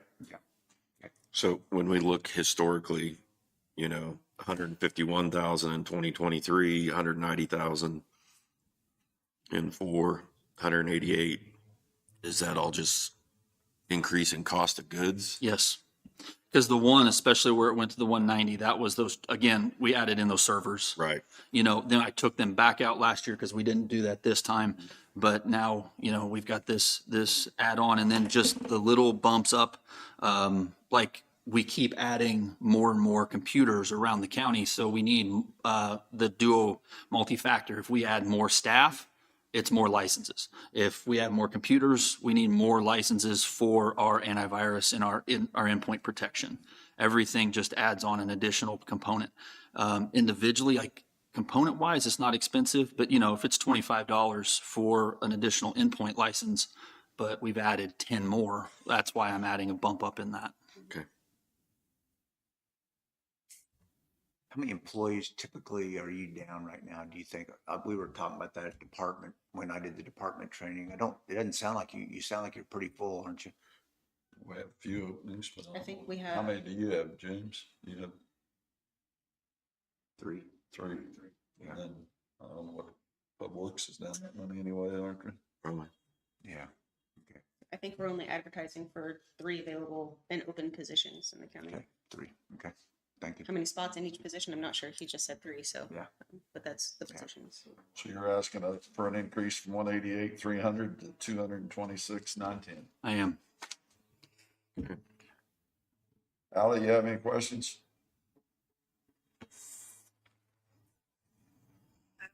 Question. Okay. Anybody else? Thank you, Chris. Okay. Yeah, thank you. Thanks.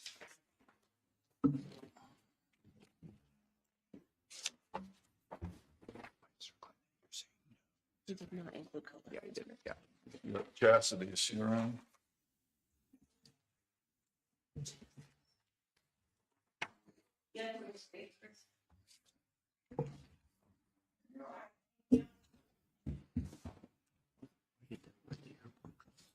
She's not very generous. Hey Danielle, I just have a quick question for you. Am I missing something on my email? You guys do 13B or 13A on line item. I don't have a document. Am I supposed to have something like that in front of me? It's actually a physical hand. sorry. It's got. I'm sorry, Ally. Thank you. I mean, every time someone comes in, I'm waiting for Danielle to email me the budget, and then I'm about 10 minutes If you into want to it. scan it, That's my notes. That's why Lauren didn't have it. I'll scan it copy real quick. I work- Sorry, I'm like, I think I'm missing something. Yeah, sorry, Ally. Yeah, you were missing a big something. Thank We, you. we would have had it electronically, but I finished at 11:30 last night and I got up at 4:30 and Lauren, who helps me, didn't get it. I should have scanned it into her. Sorry. Oh, it's fine. I just thought, I don't know. I went back in my email and I'm like, okay, I guess I'm Yeah. gonna ask. Yeah. Not taking very good care of you, are we? Yeah.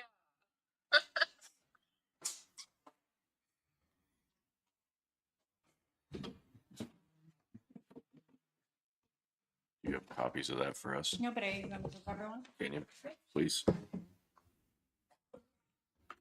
So what's the background on the airport? Cause it's went up and down here quite a bit on page 13D. We had it up and running for a while, and actually we still have the runway, but we shut the Good gas service. sales So down. that's why We don't no longer have any it's gas. 23, there's quite a bit there. And then What page is it on 13? 13D at the bottom, very last one there. Okay, Yeah. yeah, that's the reason why. And then 24, it was down, must've been. So we've shut the tanks down. You know what I'm saying? We could continue to have problems with them Mhm. operating, Okay. keeping them operating, So and just trying to determine how viable the airport is, Yeah. you know? Copy for her too, or just to you? I made one for her, I just didn't know for you guys. I could, if I can have one too. Yeah, sorry. Jan, yeah, I think I'm trying this.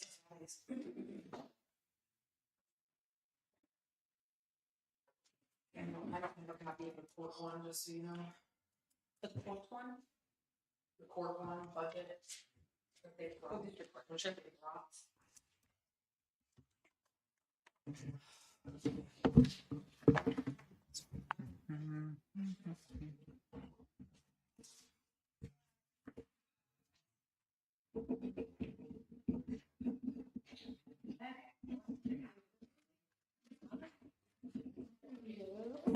Thank you. There you go. I don't know if you got a copy of this. Okay, this one's gonna be short and sweet. I mean, there's not a whole lot to it, other than we don't have near enough money allocated or budgeted for the airport.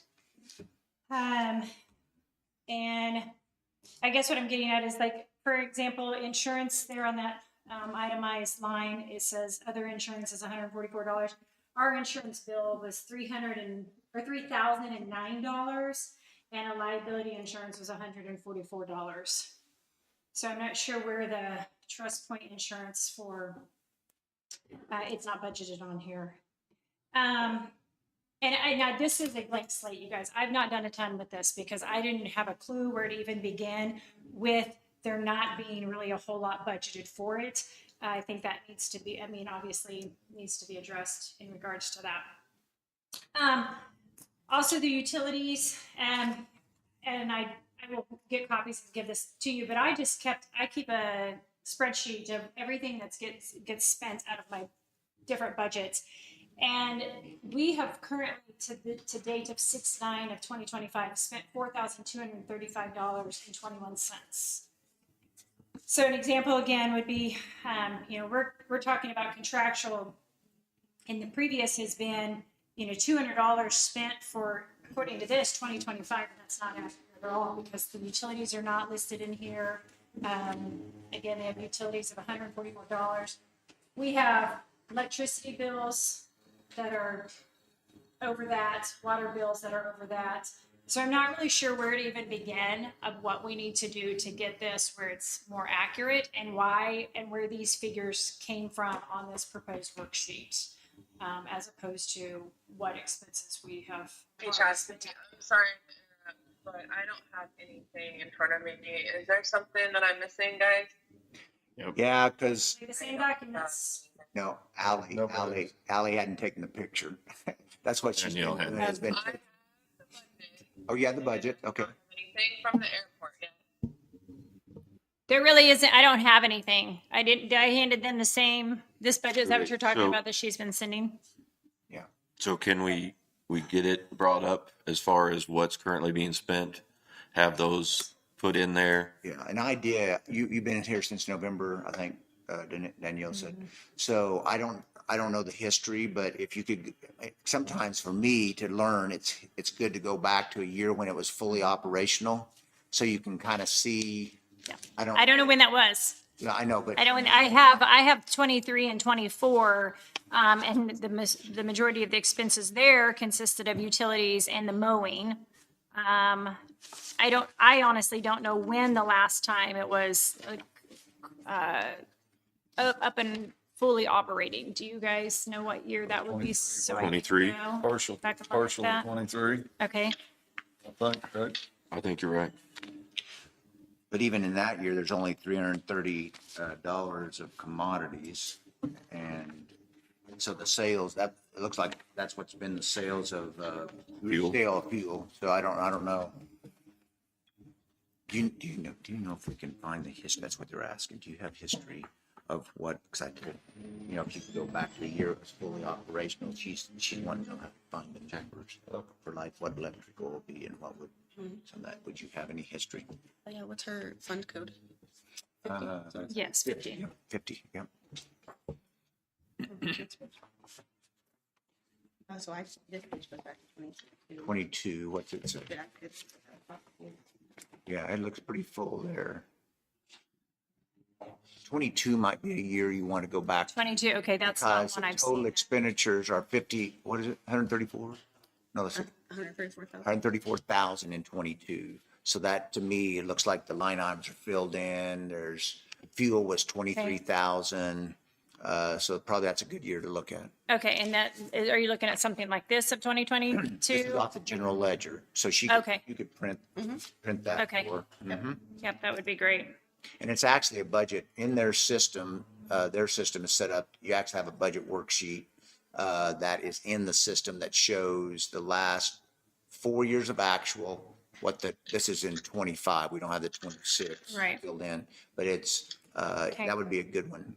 In future years, I don't know what your clerk in the past did, but in one county, that's what they do right there. They actually just print that out for each department. Gosh, that would be so much easier. Yeah, because this instead is, I of- was going instead off of of have- what his spreadsheet was. Yeah, instead of having to come up with this manually and put it in Excel and all that, it comes right out the system and then you know how it's coded in each of the different fund line items. Sure, So that's just a possibility. I'll print it here to the annex printer. okay. That's awesome. So anyway, like I said, I don't have a ton with that part of it. I think that's definitely going to need a ton of work. I know the one thing that I mentioned in our commissioners meeting, I believe last Monday, was Danielle had inquired and wanted approval from you guys as commissioners to just go ahead and be able to pay those utilities. Well, I struggle with that because just like this, April of this year, we paid $74.21 in electricity. In May, we had two payments. One was $44.39. The next one was $29.14, almost a month apart.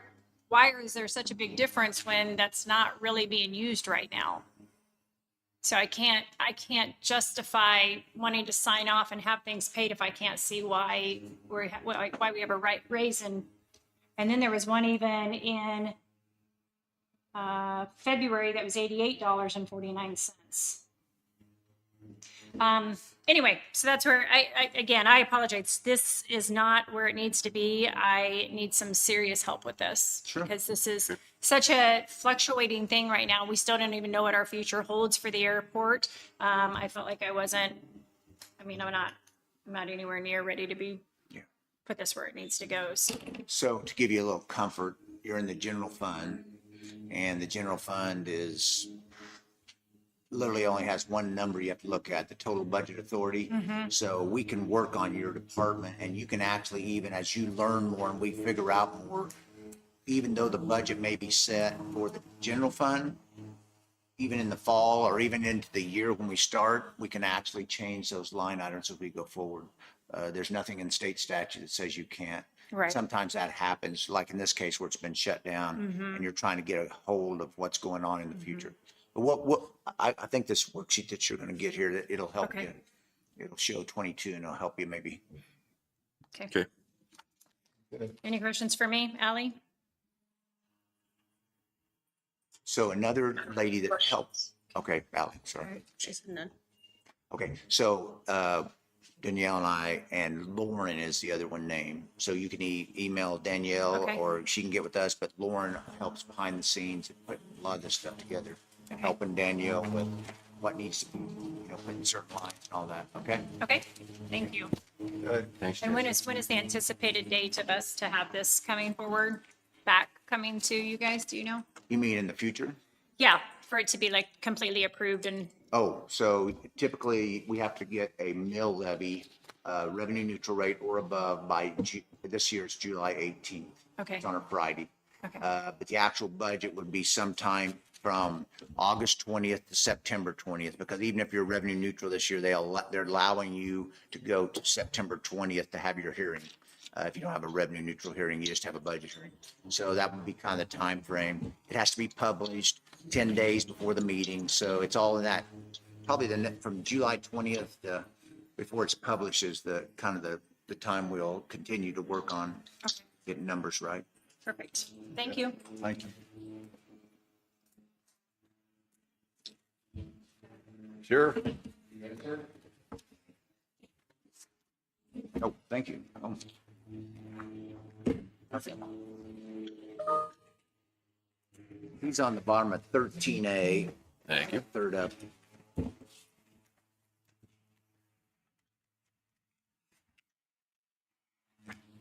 You have this, Alex. I didn't, Part. I didn't send it to Ally. This is a lot. Yeah, I'll have to scan it. Email Scan that it one in. Okay. I mean, I can call over and have Sandy send it to her. through. That'd be great. A second.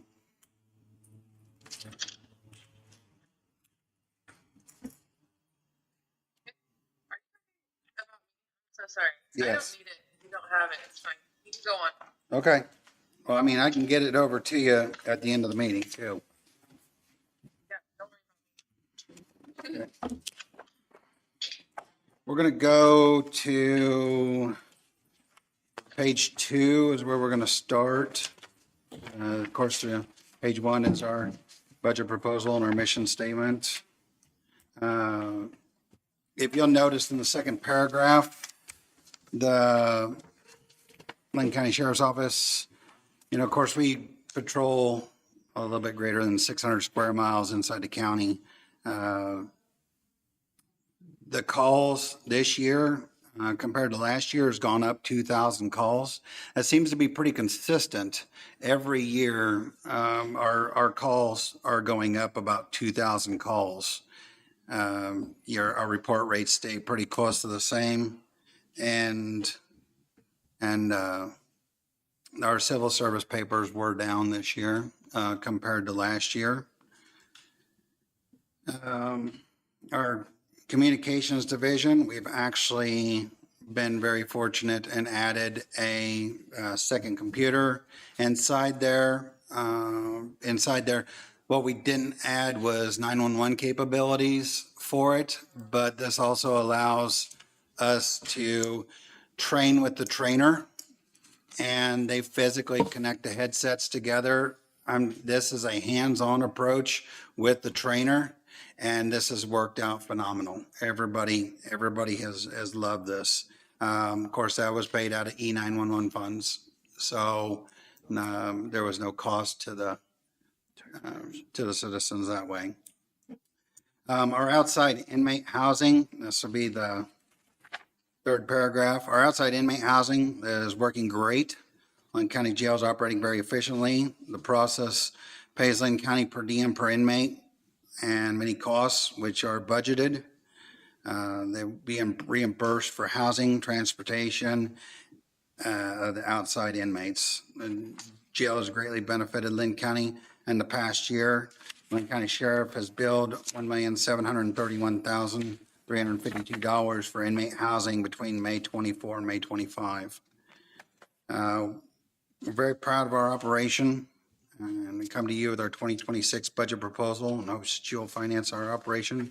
We can continue to work respectfully. James H. Linn County Sheriff's. So to first start, we're requesting this year an addition of 2 full-time employees. Currently, one is already working part-time, and that's in our kitchen.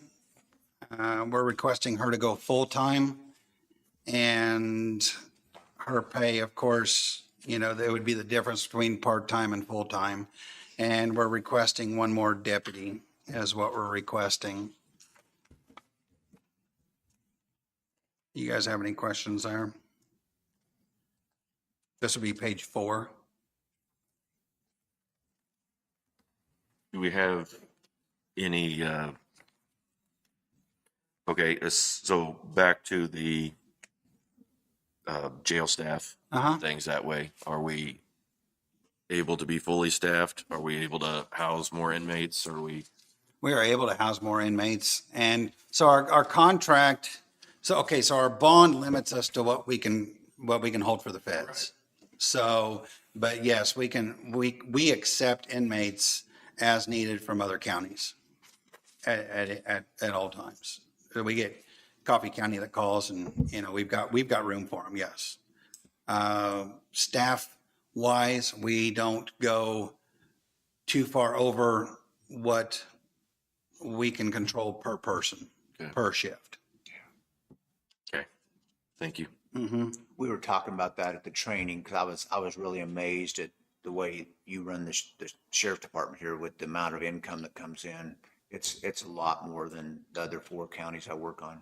Yeah. And some don't want a house. I mean, they call it the motel. Marion County calls it the motel. They don't want that.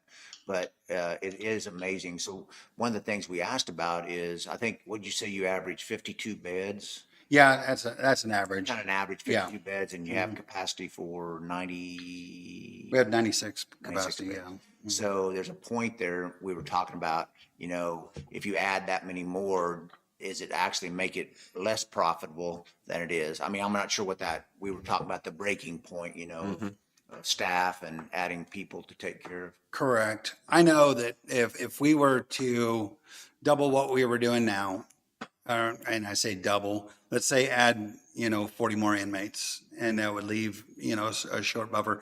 We're probably looking at an increased cost just in the staff of 400,000 is what we're looking at. Yeah.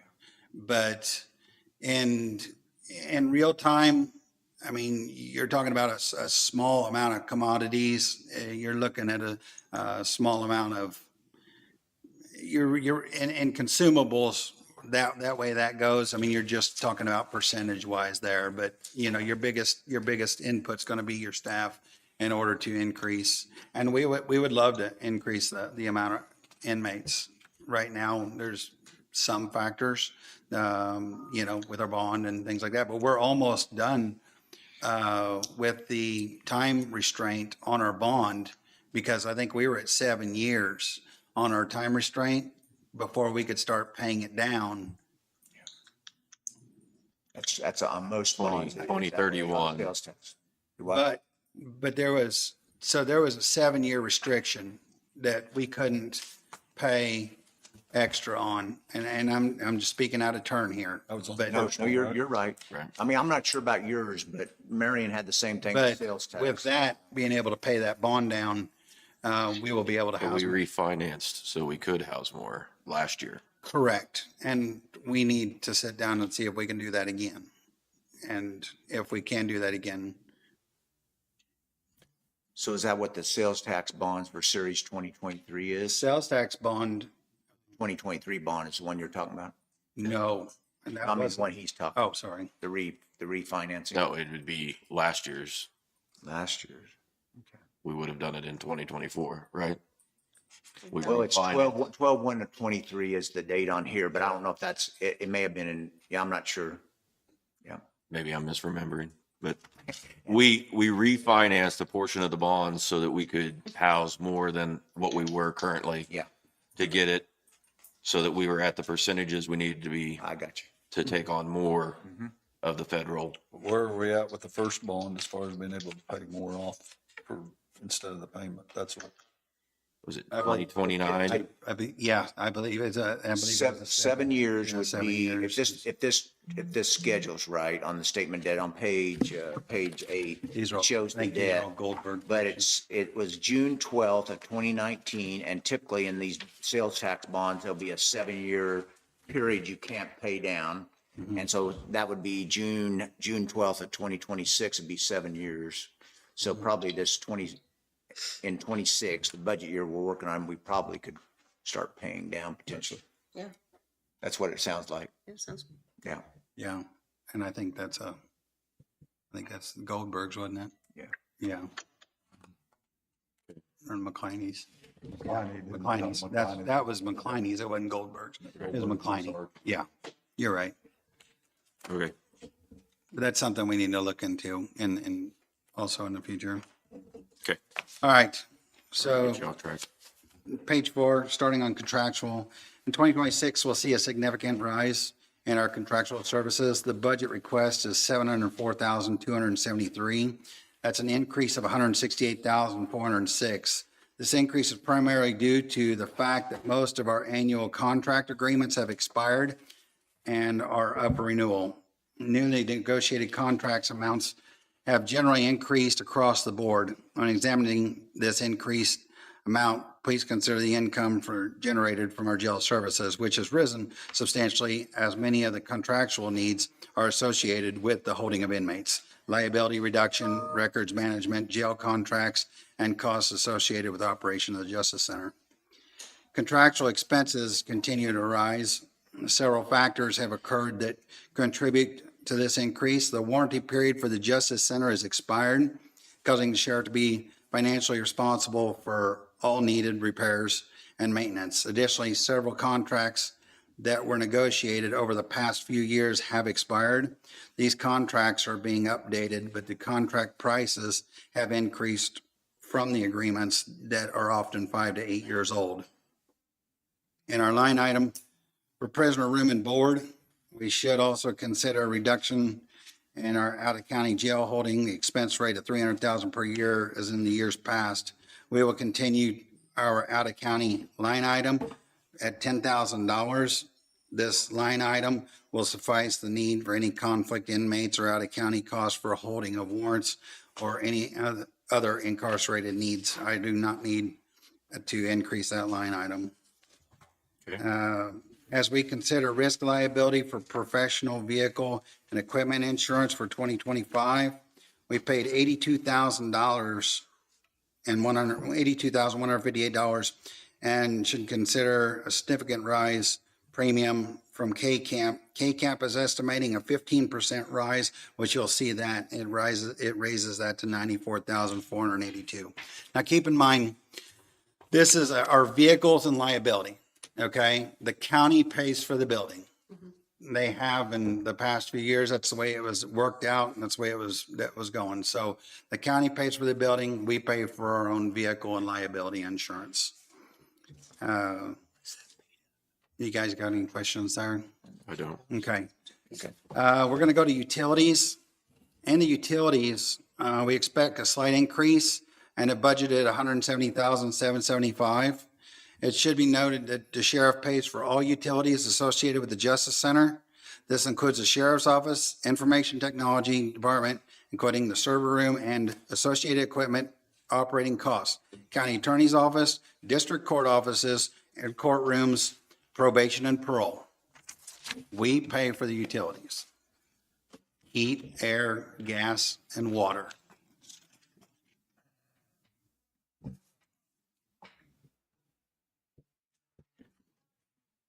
All right. Are you asking to break it down? Or? No, I'm not. I I was processing here, because as this goes, I wanted to tell you that, and you may not have known it, and I may have told you before, but I'm going to repeat it. With our Willoughby water system, we're using close to the same amount of water as we were in the old facility, because our water is metered now. And we have brought on the courts, IT, and all that. And our water bill is very within a few percent of what we were spending in that old building. So I was very proud of that. I wanted to tell you. Good. With the increase in utilities comes an increase in maintenance, of course, in the facility, boilers, HVAC equipment, components within the Justice Center. The cost for maintenance for the equipment is nearly $15,000 a year. That includes your annual inspections, your sensors and all that kind of stuff. Our other contractual needs are for food service equipment, such as the range hood, dishwashing equipment, freezer, cooler applications.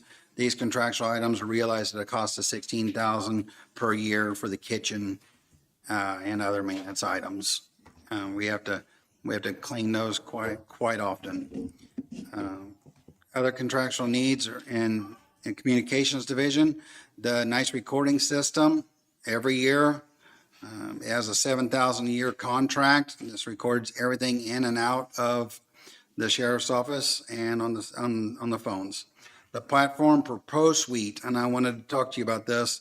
The platform for Pro Suite records management system. This is our records management system. Is an estimated $30,000 a year.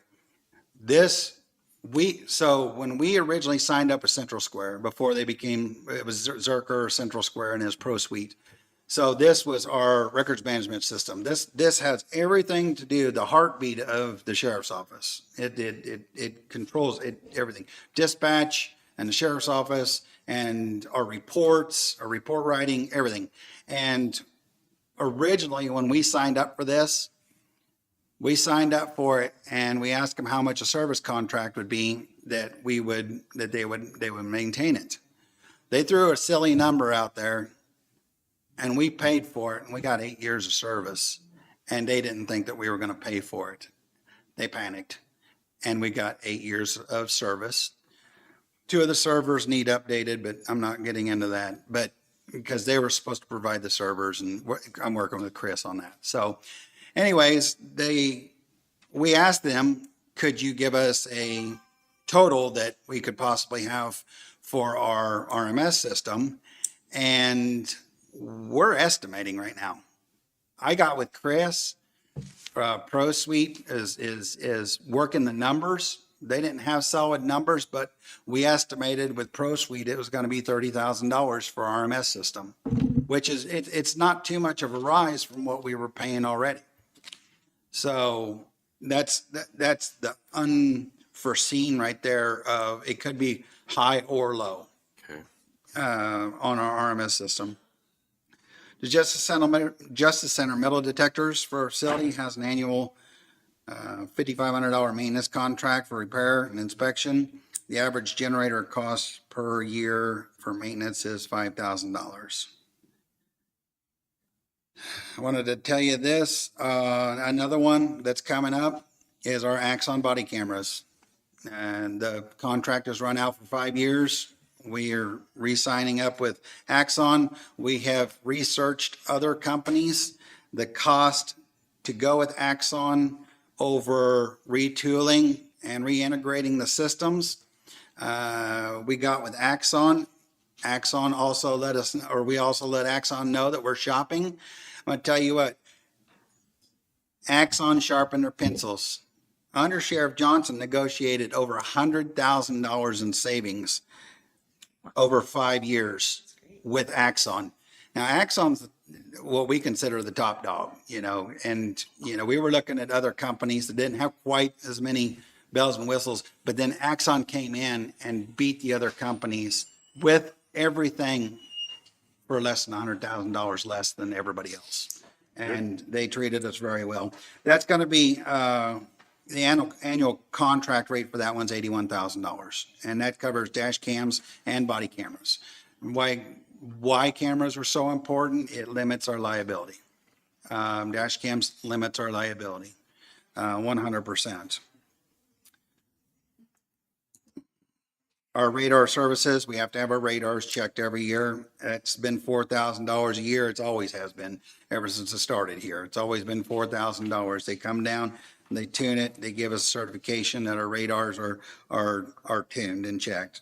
That's done every year. In the jail, we have contracts with local repair services for items involving plumbing, electrical, and other needed maintenance items that cannot be handled in-house. These maintenance contracts reach the cost of $5,000 for service-related items. The jail has a service contract for the fingerprint instrument. This cost is $5,400 a year. Every jail has that throughout the state of Kansas. The Guardian System contract for lease service equipment is $12,024 per year. The Justice Center electronic door control contract with accurate controls is $25,000 annually. The annual inspection and maintenance of the fire suppression system is $7,140. That used to be biannual, but we now found out this year with the feds that we're holding, it has to be annual.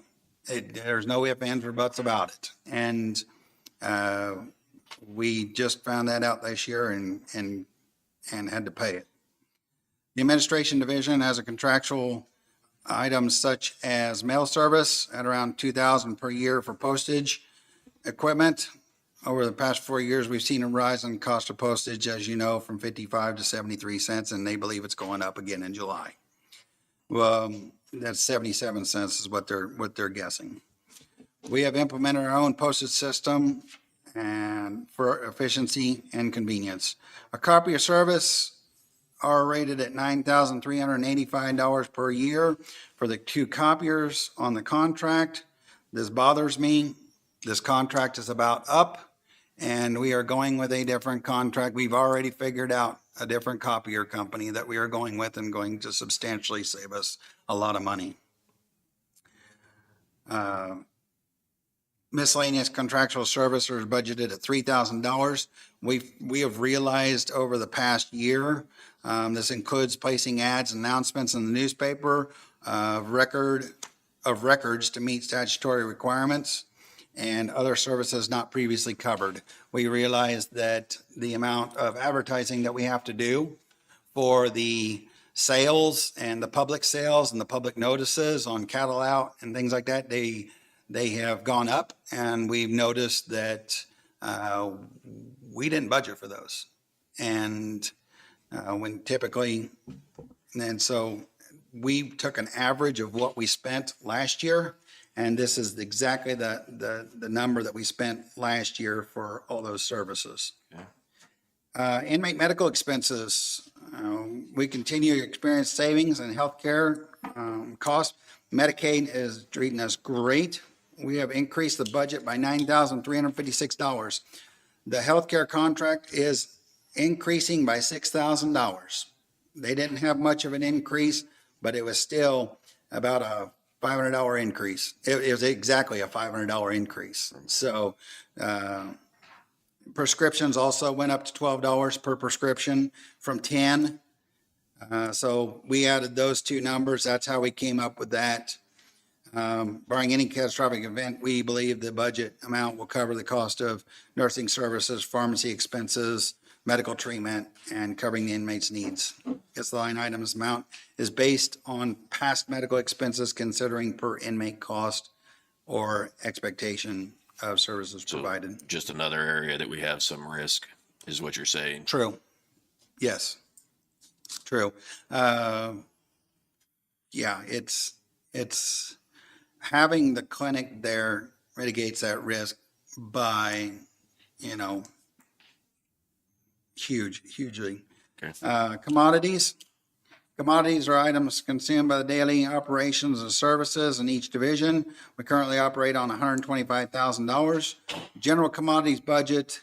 This line item pays for items such as uniforms, equipment for patrol, bailiffs, detention, administration, detectives and dispatchers, office supplies and equipment, batteries, and many other items needed. All items have inflated in pricing over the year. The line item will see an increase of $25,000 to hopefully keep up with this inflation. Do you guys have any questions there? No. Okay. The cost of fuel is ever rising. We purchase about 2,500 gallons of gasoline per month, 30,000 per year. We also purchase diesel for the generators. And the budget is currently $149,700 and will increase by $4,500. That's the figure that we came up with percentage wise, what we figured the gas is going to go up. And, You know, we can speculate all we want, but we're comfortable with our gas budget right now.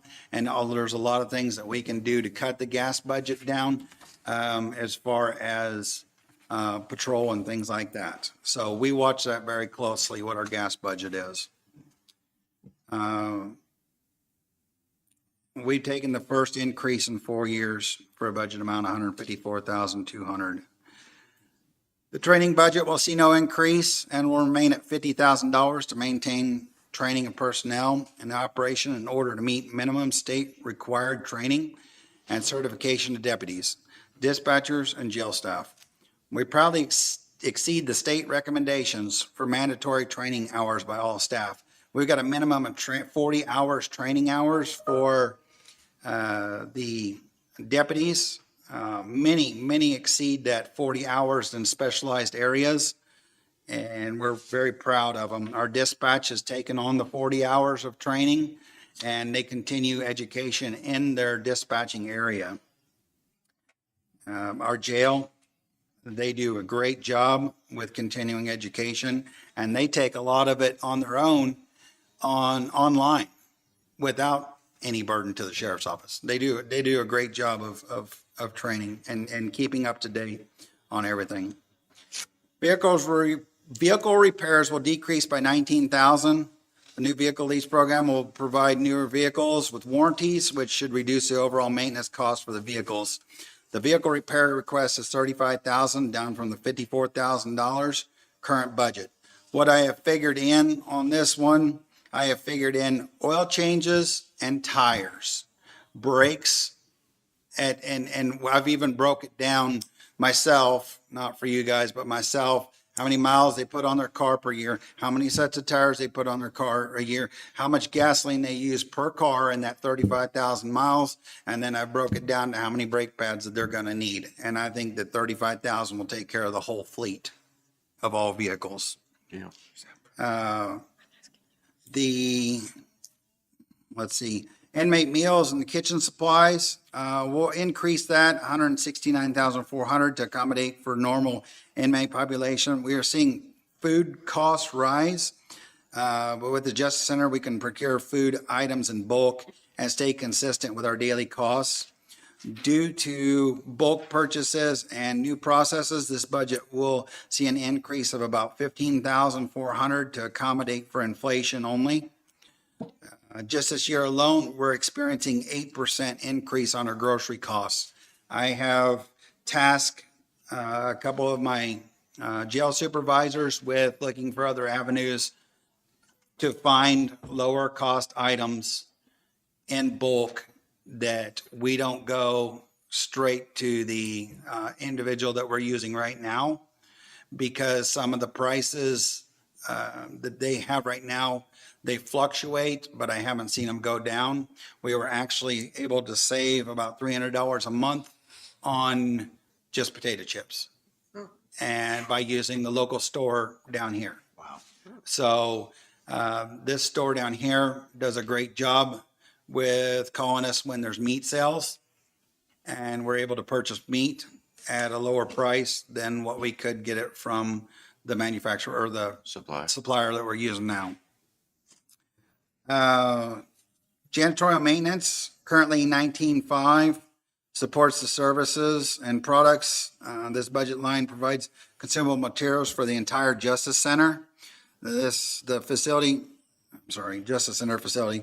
When considering cleaning, laundry, and sanitizing the facility, this line item will raise to $20,475, which is $975 increase. As product costs have risen, this amount will keep up with the inflation of the products. We supply toilet paper, paper towels, we supply all the cleaning products, sanitizing wipes, everything for the whole facility. That includes district court. That includes everybody that takes it. We have always supplied, because we can buy in such bulk, we have always supplied the paper towels, toilet paper, hand soap, and all that stuff. Okay. For them, for everybody.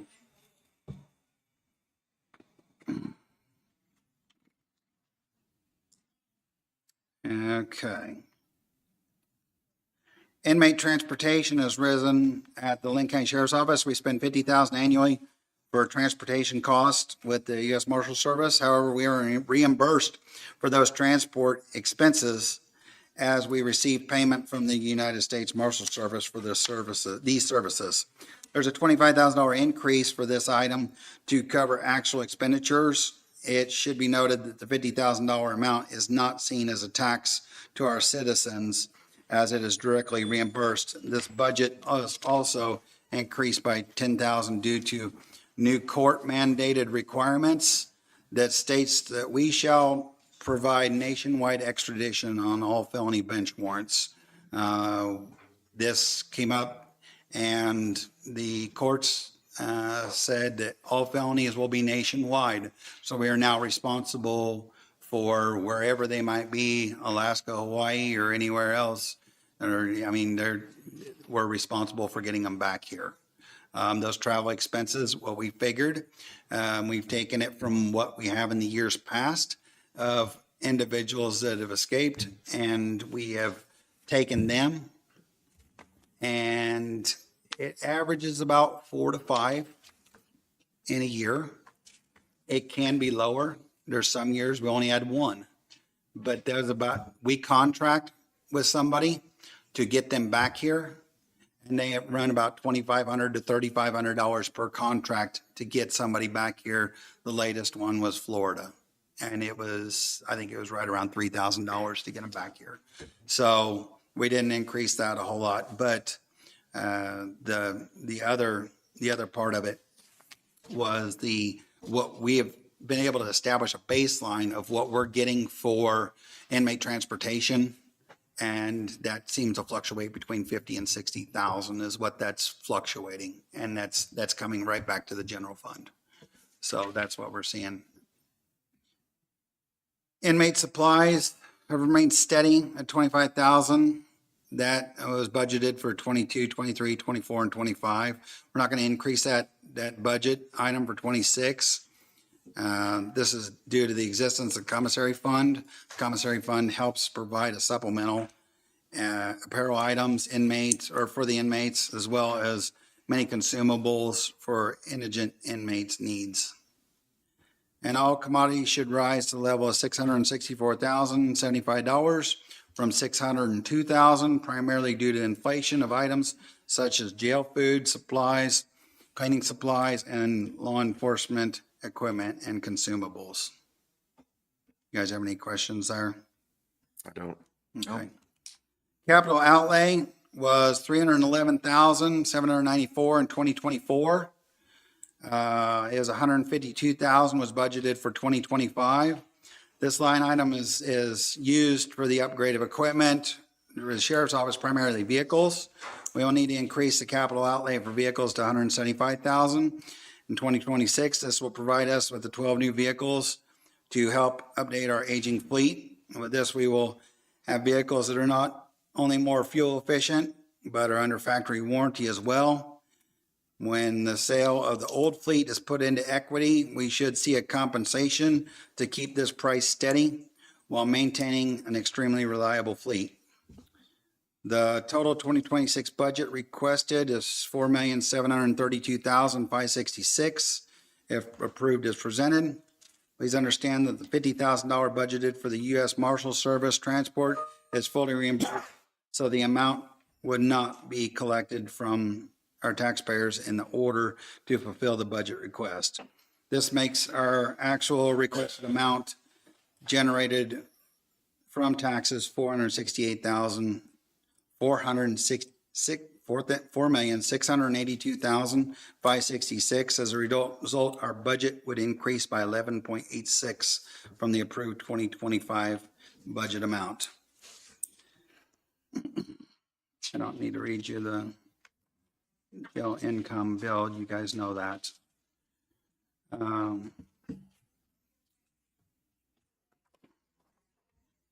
want to talk about the accreditation program real quick, and I'll touch on the highlights.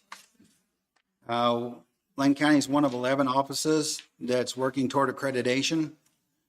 You might ask why we need accreditation or how this program can benefit us. The following accreditation best practices in our daily activities will make your agency more effective. When a law enforcement agency commits to the accreditation process, they target excellence in all aspects of policing, including leadership, training, and resource management. They are also committing to maintaining the accreditation benchmarks on a recurring basis to retain their accreditation status over time. Enhanced transparency and accountability. Accountability to our community is another benefit of law enforcement accreditation. When communities or oversight boards have questions involving training, use of force, incidents, or evidence handling, the accreditation process ensures easy access and sharing of information, which helps make the agency both accountable and transparent. Improved transparency and accountability lead to more community trust. Community leaders that know their police force is focused and working diligently toward adopting gold standards created by an accrediting body will better appreciate their law enforcement agency's dedication and service to the community that they serve.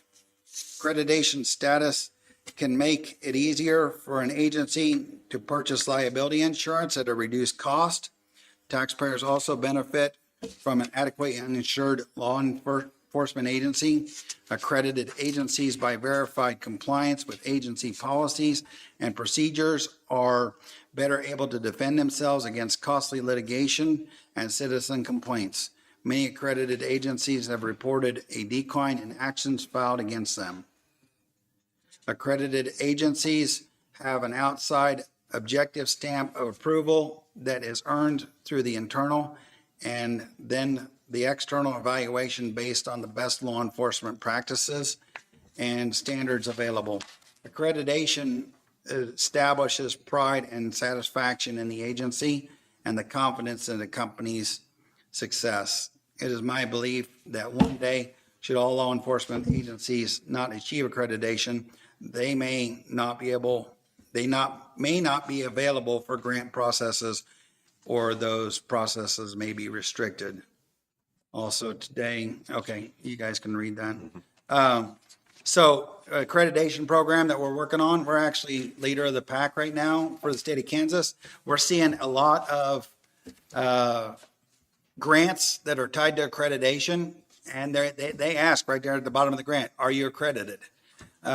This is a huge deal for our agency, and being the leader, we find this absolutely amazing. This accreditation process, it puts in standard operating procedures. It expands on your operating procedures that you have, and to make sure that everybody has to sign off on these. And when they understand it and they sign off, they're saying that they sign off on it.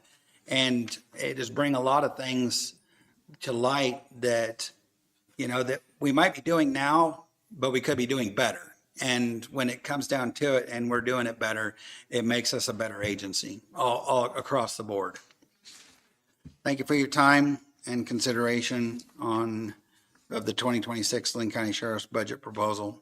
Respectfully, James Lakes. So one thing I didn't add, one thing I forgot to tell you that I didn't add, I may not have added it in there, but anyways, so one of the things that we pay for the entire building is the internet. And the reason that we pay for the internet is because our bulk bundle rate for what we get for internet is cheaper than what anybody else can pay. So if they broke our internet out individually, our internet would be one price, and then everybody else's would be the same price. So you would start going, district court's $360. Linn County Sheriff's Office is $360, and it breaks it all out. Instead, we're paying $600 across the board to the internet provider, and we're providing internet for the complete entire building. That's something that we want to continue to provide, because of the cost savings there, because everybody would have to have their own internet, IT, county attorney, all of them. The phone bill is broke out, and the phone bill is broke out through through Chris and through the clerk's office, and we sign off on our own phone bills. So we each individually pay our own phone bills. Water, sewer, electric, everything like that is paid by the sheriff's office. So if you guys have any questions?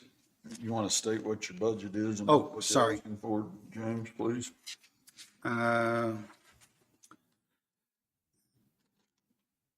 On our proposed budget sheet here, we're asking for $4,732,566 this year. And your old budget was? Our old budget was $4,185,968. So that was an increase of 11.86%. Yeah, it is. And what we're gonna see in there, and I didn't have a lot of guidance here, but we have in there our payroll. That's completely everything. Yeah, that was our payroll and everything. We did not put cost of living in there. Okay. But even in 25, there, that middle column of your last page, you're already looking like you might be at 4,250,000. Looks like what you're saying. So,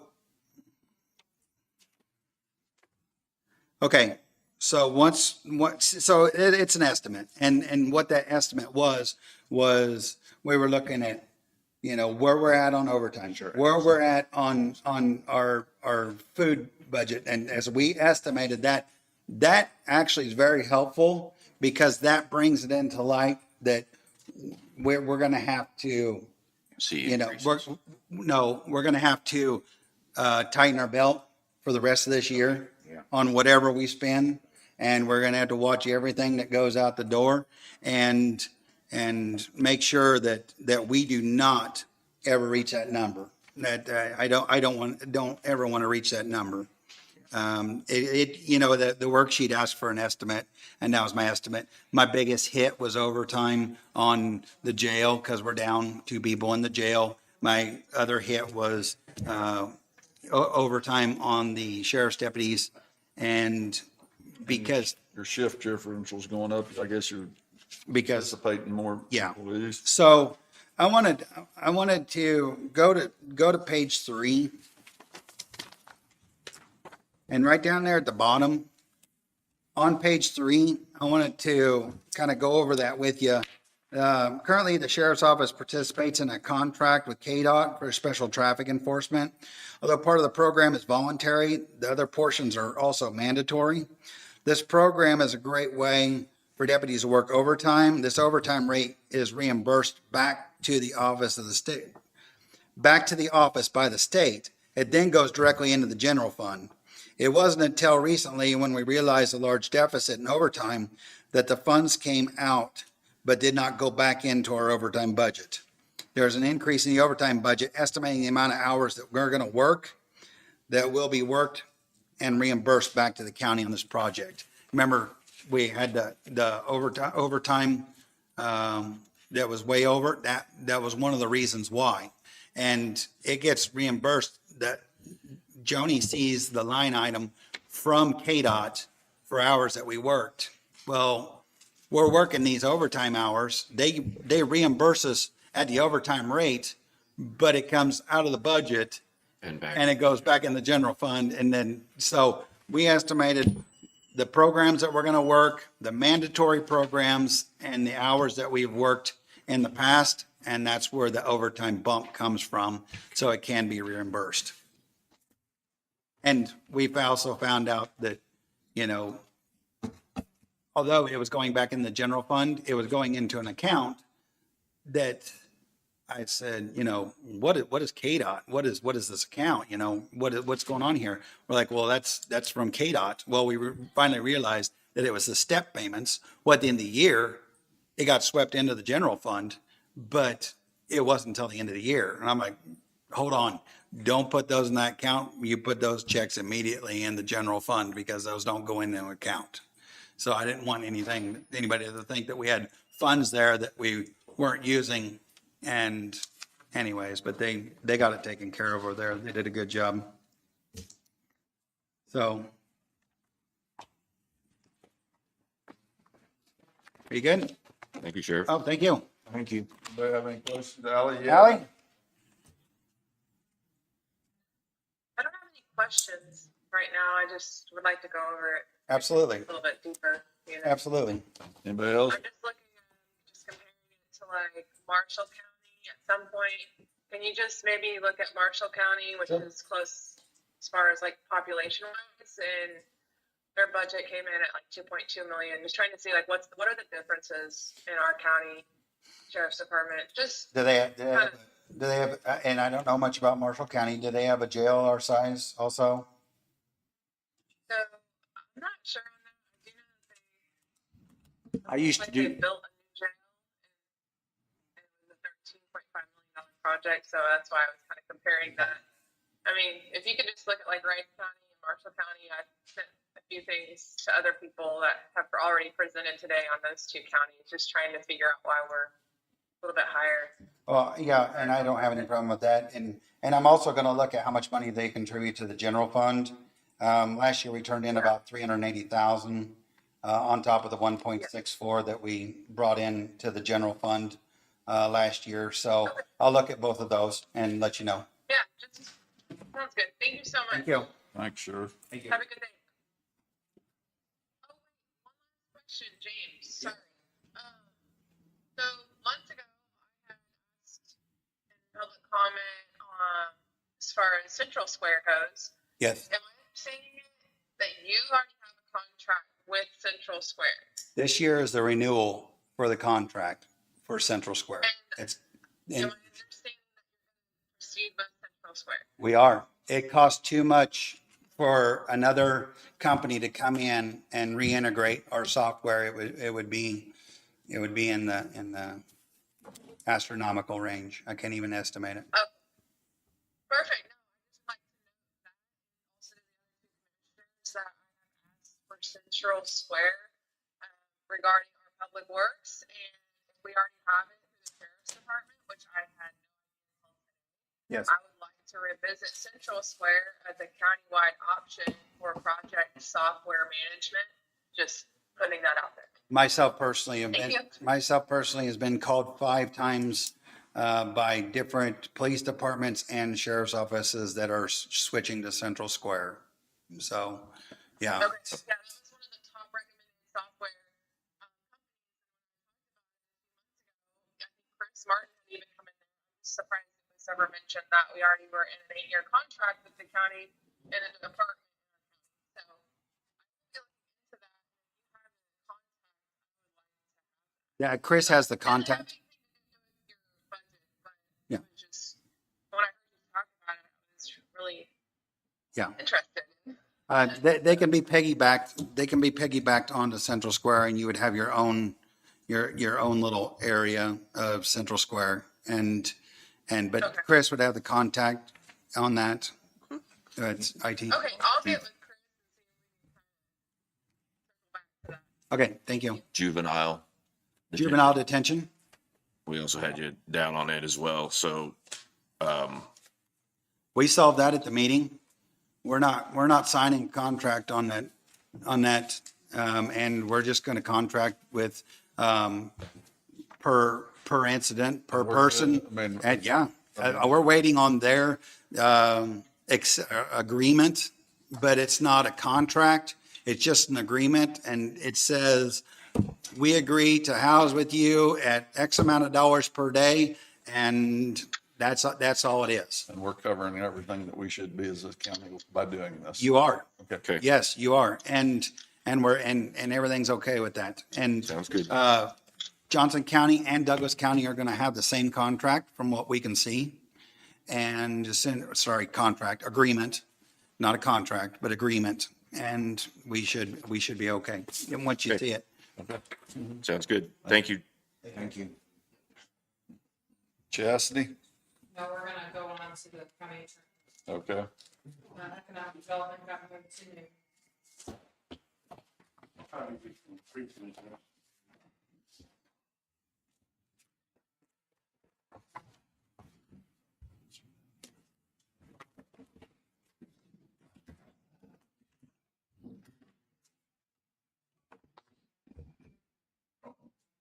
Thank you, Justin.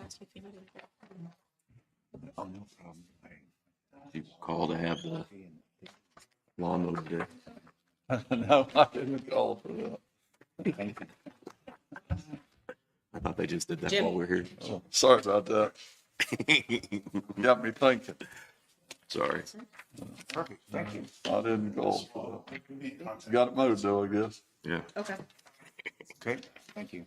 You want me to sit or? Yeah, go ahead. Right there, whatever you We want don't to want do. to crane our neck too much, Justin. Yeah, I understand. Just really briefly, I've added a couple different things from last year's budget.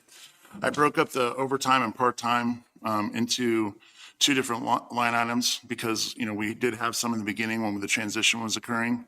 I don't expect that happening again. You'll see that expense in January of 2025. We had some transition periods going on, but we've actually hired that person as a contracted attorney now. So we shouldn't have that, so that won't be there next year. Contractual services, I know that it looks like we're over budget. I did provide you our expenses and we'll verify that to make sure that our numbers are, basically reconciled with the county clerks. But that's staying the same. This is the banter part is I didn't include the 50,000 into the budget, but I have a case that I'm going to be filing today that my alleged victims live a long ways away. And I can't control that. So sometimes things happen to where I have to bring in people to do my job function. So, sometimes it might be zero. One year it might be 60,000. I used to call it the murder fund. I didn't see that in the budget. I don't think they have one. Okay, which is a little different for me. I call it the murder fund because if there is a murder, God forbid it never happens, or in my case, an off-grid sex case, which is actually going to be charged, that fund is usually what I would use to bring in the witnesses, bring in the expert testimony, bring in doctors, whatever I need to have for my trial. So I'm letting you know that I have that case. It's happened, unfortunately. And it could potentially be quite expensive, but some years I've never had to use that fund. A lot of times the murder fund just rolls over. Some counties go years without using it, but in this case, I've got an active case that I got to charge that I'm going to need. So one thing that happens are a lot of times in the medium to smaller counties, they don't have that line item. So Osage, which is a little bigger than you, it's about 16,000. They had a case of about 200,000 to 300,000. So what you would do is go in and put a line item.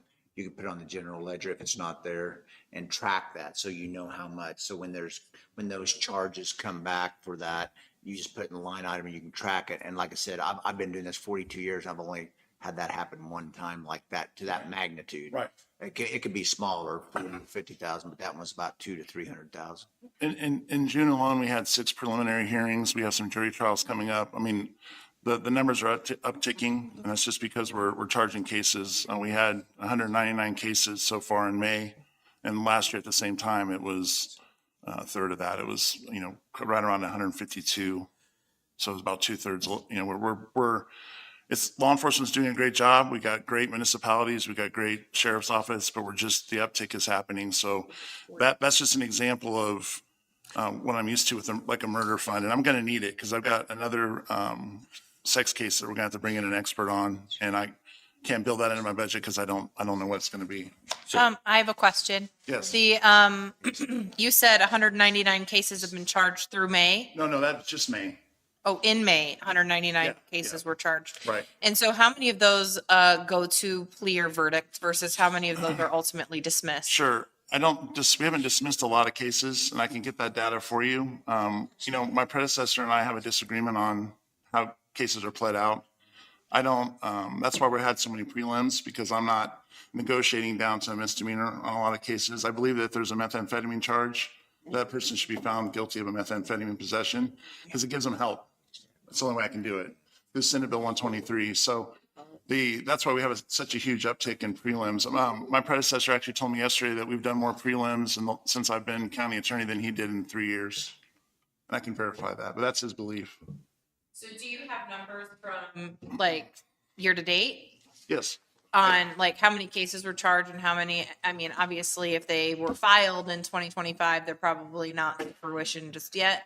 Yeah, I have that. But Yeah, I have that data. So, obviously we had a change of administration, but we're at this time, I think we had 1,022 cases. I'll get this typed up for you, just to let you know. I have it with me, but I want to make sure that the numbers are correct and that it's on point. But we're seeing an uptick. Like in May of this year, I apologize, it was actually 204 cases. April was 177 and March was 150 for this year. And last year, March was 159, April was 155, and I think May was 184. So we've had an uptick. And you took over in January, is that right? I did, but there was transition period that occurred. Sure. Yeah, that's. But in other words, you were not in charge in 2024. At all. You took over No, in no, 2024. right. And my first day of office was January 12th or 14th of 2025. I've been asked this question multiple times. Sure. Justin. I guess I'm going to ask you. Sure. You're the county attorney for us. Right. Do you work for Bourbon County? I am a part-time ACA for Bourbon County. They have the same problem we have. They have a lack of attorneys. And so I go down there twice a month and fill in on the rocket docket for them. That's all you do? That's it. Yeah, Okay. I am considered a part-time ACA, which is an assistant county attorney. But basically what's happening is that there's such a lawyer shortage right now that I'm helping them out. They're hoping to hire a new person after their budget season. They're asking for additional funds to hire another attorney. So I'm just helping them as a courtesy. Our assistant county attorney, which is Burton. We have two. Who? I have Burton Harding is ACA, and then Mark Hagan is also an ACA. And what happens with what's happening in our jurisdiction is we have multiple judges conducting court at the same time, like exact same time. So we have to have two attorneys to cover those dockets that are happening simultaneously. Are we paying benefit package out to both of those? No, just to Mr. Harding. Just to Mr. Harding? Yeah. Okay. Yeah, Mr. Hagan is a 1099 contract. And you'll see that in the January expenditures. That hadn't been worked out yet. So he basically billed the county attorney's office for his time. And so we have worked out an agreement to where he comes in and covers basically on the off Wednesdays. Okay. And at some point, maybe not this budget year, but at some point, I'd love to come back maybe in, a year from now or 2 years from now and talk about, what's happening with the other two jurisdictions in our the 6th Judicial District. I mean, their budgets are quite higher than ours, but they also have a different pay rate for their attorneys. Yeah. So, and they've got full time and they compensate them for that amount. And then the witnesses, the training, I'm big on this. I've already you'll see in my expenses, I've sent my victims coordinator to training. We've had internal trainings and we've had trainings with the sheriff's department and the other municipalities that are invited to attend. I'd like to definitely have my victims coordinator go to training every year, probably twice a year. KCDA has just started training for staff, which they went to and attended, but that line item wasn't in there before, and I'm just asking that. Usually, what's happened to me in the past is that came out of the diversion fund. I know that's going into the general. That 3,000 is not the entire diversion fund, so I think I can get it done for that. But that usually is having my victims coordinator to go either to Wichita, Topeka, or Kansas City to actually go to in-person training, and then KCDA has training twice a year for the other staff members. Well, all three have attended. Commodities are the same, and then capital outlay. When James Brunn was the county attorney, he bought computers. So the computers that I have are at least 8 years old. They don't work very well. The batteries are starting to kind of shoot. So I talked to Chris at IT, and I've worked out a way to buy computers like right at the end of the year, and then use the additional money right when I get the new budget to purchase those computers, and that will go back down to $2,500 in 2026. It's a one-time spend. There hasn't been anything come out of capital outlay, in my understanding, for quite some time from the county attorney's office. So this will be a deduction back down. So The reason I didn't, that math doesn't add up is I didn't know what to do with that. 50,000. Yeah, I That's what I was didn't, gonna say. yeah, I didn't know what to do with that 50,000. So we just looked at your general ledger on the Okay. computer and there's nothing in there like murder case. Right. So we were wondering if it would be okay to call it witness court case or what I don't- what wording do you? I want was to leaving use? that up to you. I was actually leaving that up to you guys, what you wanted to do with it. So if we get it on the general ledger, then we can track it and they will know then, as you make Well, expenditures. I mean, So God forbid we never want to use it. I mean, the goal is never to use that fund, but you're saying it's 50,000 coming. isn't in your total, so. it's- no, absolutely not. Because I didn't know. I mean, usually It's not adding. I'm so glad I'm glad he's here because I don't know. I've never seen not having one. And so like one of my victims actually might have to come from, all three of my victims in this case legitimately have to come from European countries. Wow. And so, and I have another active ongoing case where I'm going to need an expert witness on, potential disclosure to a third party. So those are things I haven't built into my budget because I've always had that fund, handy to basically prosecute those. And so, and usually it rolls over. I mean, sometimes it's never used. Yeah. So What most counties do is they have fairly good cash carryover in the general fund. And so if something like that happens, state law does not keep you from just putting a line item in for that year if that comes up. Right. That's what we did with the murder case at Osage. So you do it after budget time or? Yeah, you can. Yeah. It's kind of like your contingency, windfall, those line items. The way the state laws, you can just literally add them at any time during the year, just so you don't spend the cash in the red, or you go over your budget. But that's kind of how they've done it. Because literally, 42 years, I've had one murder case in my 4 or 5 counties I work with. So it does happen. I'm not saying that. Yeah, I know. Yeah, it wasn't me. Wasn't my murder case. Yeah. I do want to talk a little bit about payroll and wages. I did build in a 3% COLA. However, I didn't know quite how it works, so I added the 20. Some counties use 28% for FICA and Social Security and stuff like that. And some use 18. I use 28, but I'm very comfortable if the commissioners decide to go ahead and do that would bake back in. You can do the math and bake that back in. I am asking for one of my employees to give a slightly bigger raise than the 3% because of her educational background and what she has her accreditation in. I was trying to get closer to the state average. We way under pair even with that, but I'm just trying to keep her, to be honest with you. She's a really important person and a really important part of our team. None of the attorneys are requesting any additional compensation. So you have the 3% figured in? I do. Okay. Commissioner Johnson. I do have that baked in, and there's a very slight raise for one of my educated employees, and I can go into executive session to discuss her in detail if need be with job description, job performance, job review, things like that. Okay. And I hope that, I promise you that, there will not be a capital expenditure from my office next year. It's going to be computers and a laser printer that actually is older than my son, and he's 11. It's like ancient, so. Would you happen to have the number that you added to the salaries? We're trying to keep them flat with last year. Do you have Sure. that number?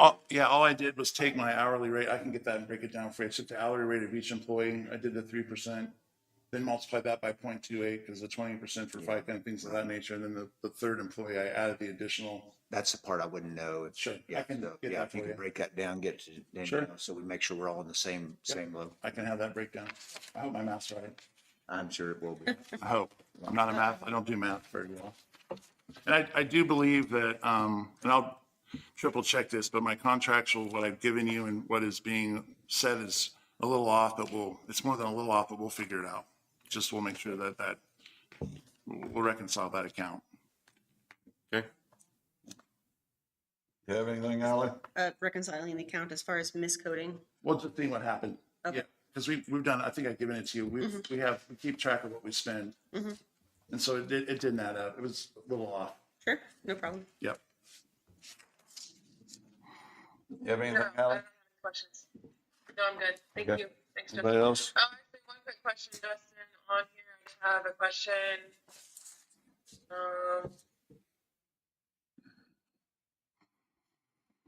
So this is from a citizen. Can you ask me if there are any court costs for your trials are in this budget? That's the murder, I call that the murder Okay. fund, the murder fund request. So we have, we have a jury trial coming up on Monday and Tuesday. There's statutory compensation for the, for people that have to be paid witnesses and for the jurors themselves. And I mean, it's not much, but it still adds up.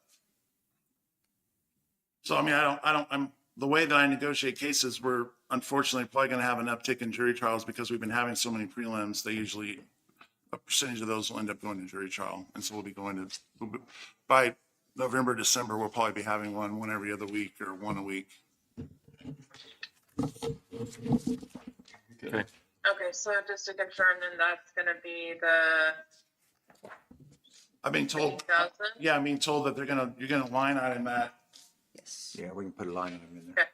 So it won't necessarily, I've never had it as part of my budget before. And my goal is never to spend it. And that just means that we haven't had high level crimes. Right. But we got some that are coming down the pipe that have already been charged or going to be charged. And I'm charging the one that I just talked to you about, that are alleged victims that are overseas. And I have to bring them back. Potentially it could be up to 3 times for the preliminary hearing, the suppression hearing, and then the actual jury trial. Okay. So I can't help it. That's just that's the way I got to do it. Right. Okay. Any other questions of me? I appreciate what you guys do. Thank you for your time. Thank you. Thank you. Thank you. Sherry here or what? Yes, Sherry is here.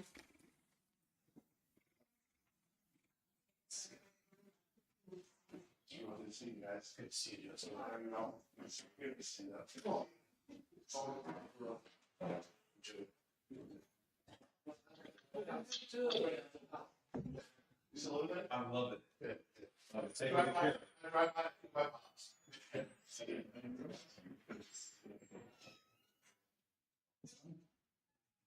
Small.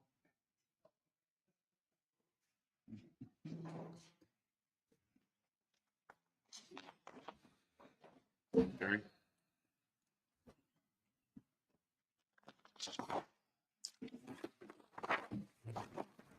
My copy. Oh, yeah, thank you. Do I leave a copy for her? Well, I can send her one. Okay. I think she sent her. Oh, you're coming with me? I'm still listening. Oh, where'd she go? What page is it on? Say what? Parks is close to the end. Oh, park, yeah.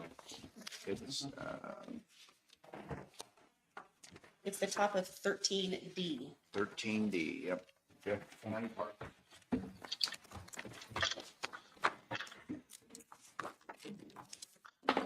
Okay. So I put some notes on the second page of the general fund. It tells you like payroll, I included the cost of living raise, I assume might be around 3%. And I just went ahead and included 2-step raises for my employees. And so in the long run, I figure I'll spend 123,600 out of the 133,000 on, that's full-time She said it. payroll. She's reducing. So we've just never brought any of these numbers down till now. Overtime, I'm gonna have more overtime. Number one, I just lost my part-time maintenance guy. So that makes Robert come in on Saturday to clean bathrooms, and I will probably have to go up Sundays to clean bathrooms. And part-time, I did the same thing. I did the 3% on them too, to increase their rates next year too. Well, it's a down from this year, but 22,150. Contractual, I've cut some corners with changes such as buying our own porta potties and other things. Contractual just kind of fluctuates, but I have brought it down as well.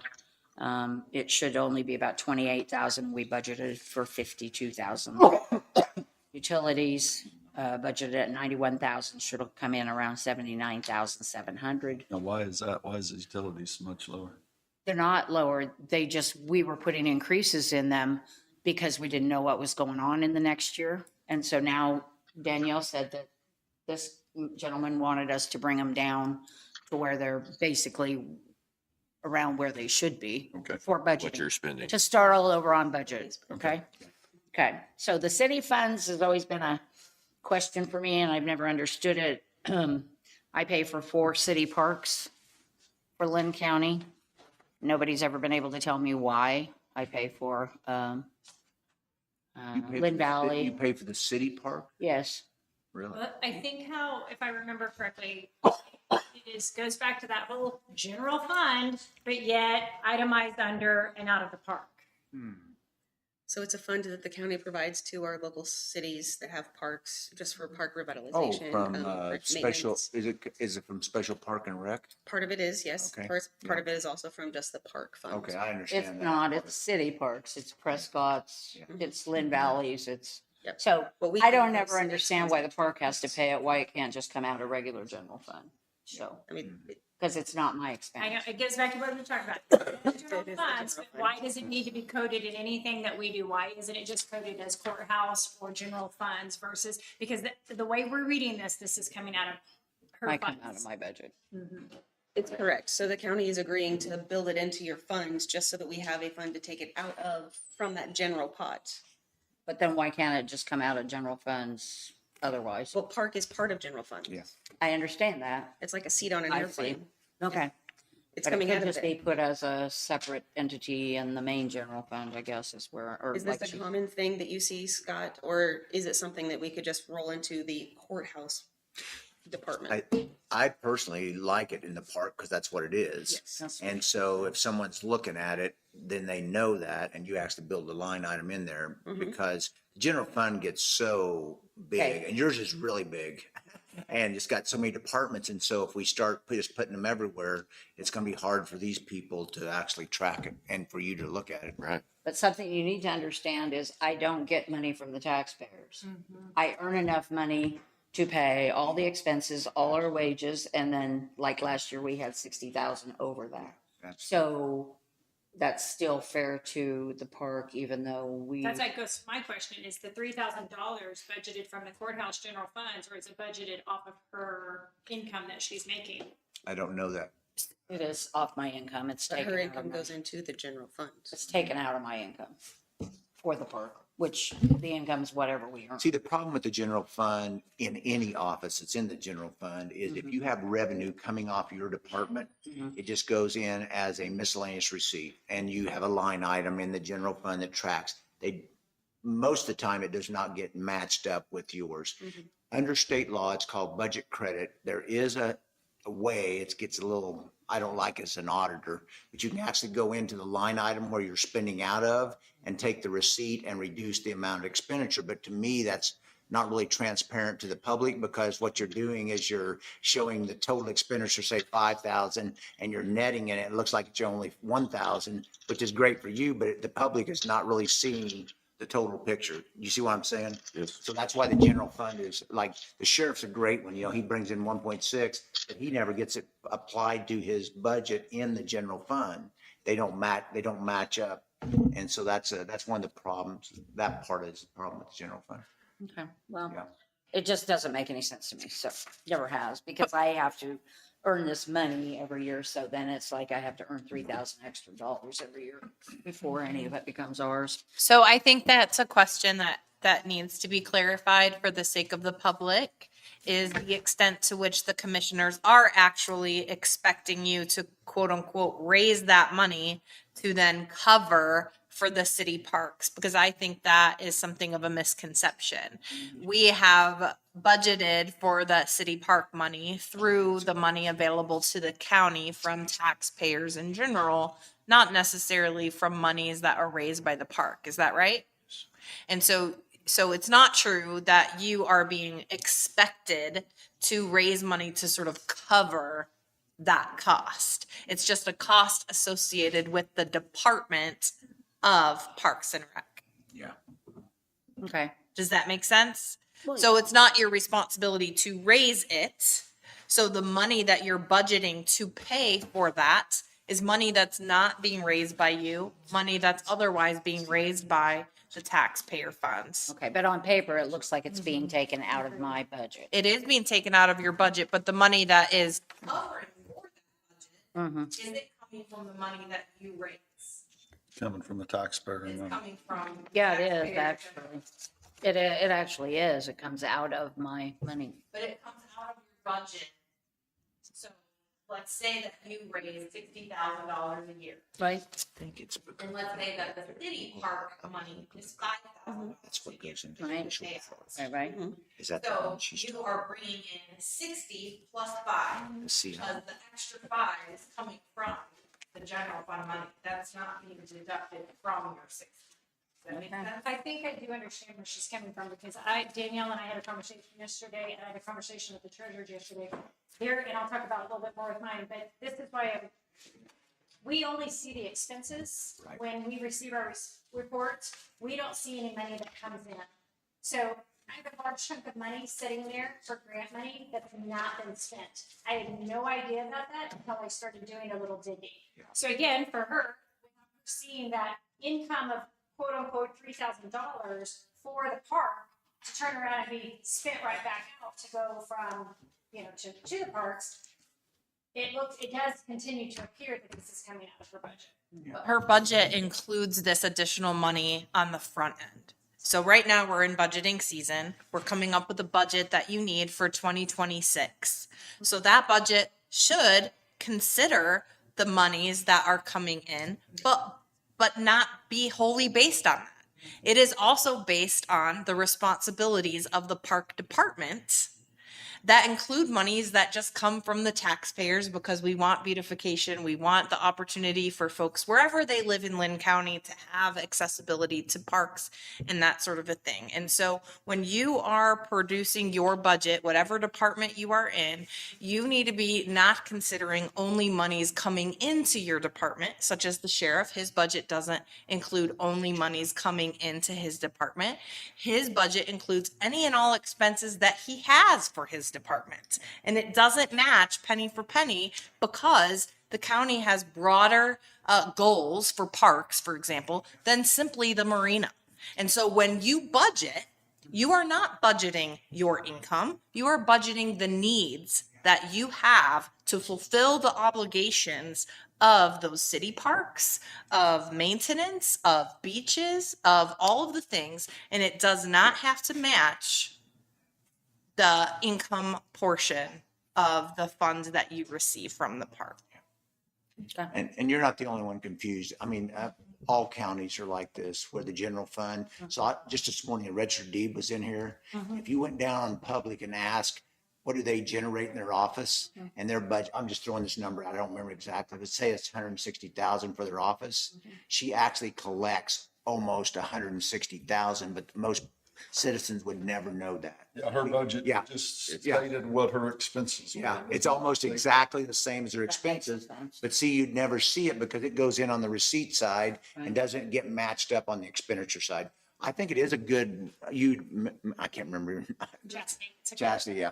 So that is something maybe Danielle, and we can work with her a little bit, is each office does have certain revenues they generate, and the actual register of deeds, and we could give you a copy of that. She does a good job of showing, here's all the revenues that she generates up here, and then her budget's down here. So you actually see what she's bringing in, even though it never matches up with her budgetary side, budget to actual report.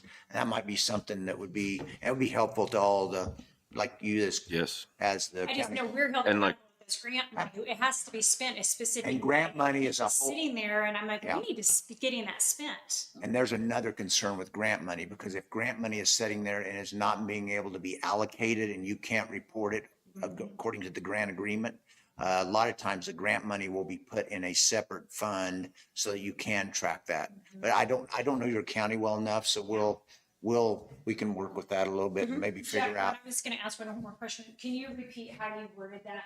Budget is on expenses, not income. Is that how you worded that? Okay, That's just to right. Make sure I understood that. We're on needs. On the budget Yeah, is on budget needs. needs, Okay, yeah, got that's a it. great way to say it. Thank you. Yeah. Okay, and then on utilities, I added a 10% increase because Evergy is asking for a 10% increase, and I assume they will give it. So I added it to figuring for this year, utilities were at 91,000, and again, we brought it back down to zero, Jim. but I figure we'll spend 72 for this year, so I added 10% for 2026 to that, because I assume most of it is Evergy, and I assume it's gonna go up, back up again, okay? City funds, we talked about. Commodities are, I have a list of what everything is. Commodities at our park are, we have a lot, but basically came in lower on that number too. We were budgeted at 36,000 and I'm putting it back up to 38 because I have a lot of stuff I need to get between now and the end of the year. Now that we're out of the hole, I started spending money buying refrigerators, microwaves, coffee, everything that goes with the park, wiring, hydrants, pedestals, electric pedestals, so that we're stocked up for the oncoming year. I use that extra money, or I try to use a lot of it towards those things. Gasoline commodities, I don't think they've been being put, is that the tax that they put on gas fuel when we have it delivered? I think it is. I think it's that. There's a certain tax that we even pay, but it's not a sales tax. It's some kind of a fuel, diesel and gas. But I do believe that when you're doing our bills from whoever's delivering the fuel and the diesel, that needs to be pulled out separately and charged to this account. Because I'm not seeing that it's being charged to us. You'll have to look into that, the tax commodity. Capital outlay, I would like dollars left at the end of the year from it and moved over to a capital improvement account so that it can stay in there and be used to buy such things as possibly we could use a mini excavator at some point. We'll need new mowers. We have places that need roofs, and trucks. I got a used truck that the sheriff's office kindly gave to us, and then, but we still need, the other truck's got 200 and some thousand miles on it too. So that pretty much covers that. Questions? Okay. So let's clarify this income a little bit, because I was just thinking as you were talking. So only way I can think is other counties I work with. So Marion County has a county lake. They have a marina. They have a heated dock. They have places you can park your camper and get income off of. Is this the type of income you're talking about? So everything there goes into general fund is what you're saying. So they have a separate fund for park. And the reason they did that, because they had to keep adding like electrical outlets, different things to add more of that. So they actually put the park in a separate, it's always been a separate fund since I've done it in 86. It actually separate, so it's like a business. So they could track, here's the income. I totally understand what you're saying. General fund is hard to do that, okay? But in the fund, you can see, here's the receipts coming in, and then whatever difference is the tax amount levied. And then if they have capital outlay upgrades for new slots or a new building or, stuff like that.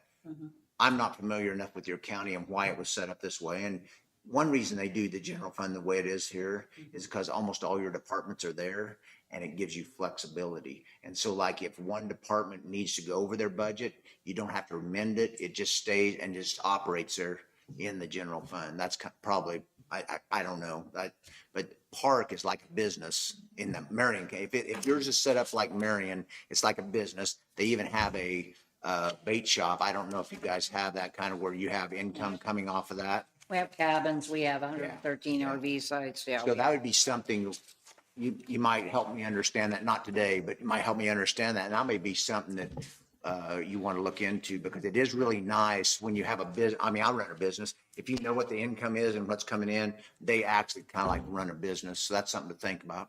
And like we do get reports on that on a monthly basis. Yeah. Yeah, and that report is That's not what you- correct, actually, from last month. She didn't know that there was a line. Danielle did not know there's a line that includes the laundry, the Ventec machine, which is park, and it was on the bottom, and she didn't include that in the totals. So we're actually about $35,000 out of the hole already for this year. So we're doing well. Sounds like it. Yeah, we are. But I run it like a business, so that was my question. That helps. Okay, thank you. Scott, I just want to clarify, you will visit a little bit more, whether it's independently or with Danielle, and looking at potentially making that a whole separate Right. fund. Right, so the next thing that'll happen here is after all the departments make their recommendations, we take those numbers and put them in the budget. So as I come back next Wednesday, I go through with the commission and everybody here, just here's how things I know, here's what I see, here's where you're maybe got some room to cut some, all those different things. That would be a conversation we can have next Wednesday. Is that something that we could look into or not? I'm just throwing it out. That's just, Marion County does it. They had to buy a new dock and it was about 150,000 heated dock. And the other thing I was going to ask you, they have revenue coming in for like fish. They get like so much a year from state fish and game to stock their lake. They have a grant with that. Do you have anything like that? Kansas Department of Wildlife and Parks stocks that lake. It's Lacine Lake. It's on where the power plant is, Evergy. Yep. So they're in charge of the stock. They're in charge of that. So it doesn't come through your budget. Mm-mm. Okay. Okay. No, which is nice, right? Yep. Thank you. I learned a bunch there. Okay, am I done? Okay, Yep. thank you. Sure. Thank you, Sheriff. Yep. Joyce? Actually, we're gonna move to mental health. Okay. Here's the letter that they sent requesting, and then here's their history. Okay. Nathan? Hello, Nathan. Hello. You get the hot seat. No, stop. Hello. How are you? Doing good. Help with the budget this year. Yeah. How are you, Joe? Hello. Huh? Yeah. Yeah, I've been that's what we following want. the program for like 5 years. Hello. Baby. Jim Johnson. This is, Jason Hightower, nice to meet you. But I thought I was next. No, they came from Iowa, so we're gonna let them, is that all right? okay. Yeah, I mean, Joey's just trying to. Not that I know of. We can let that go. No, it's fine.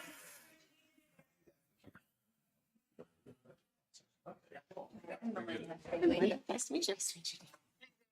No. Nice to meet you. Nice to meet you. Yeah. Yes, Chastity. Just wanted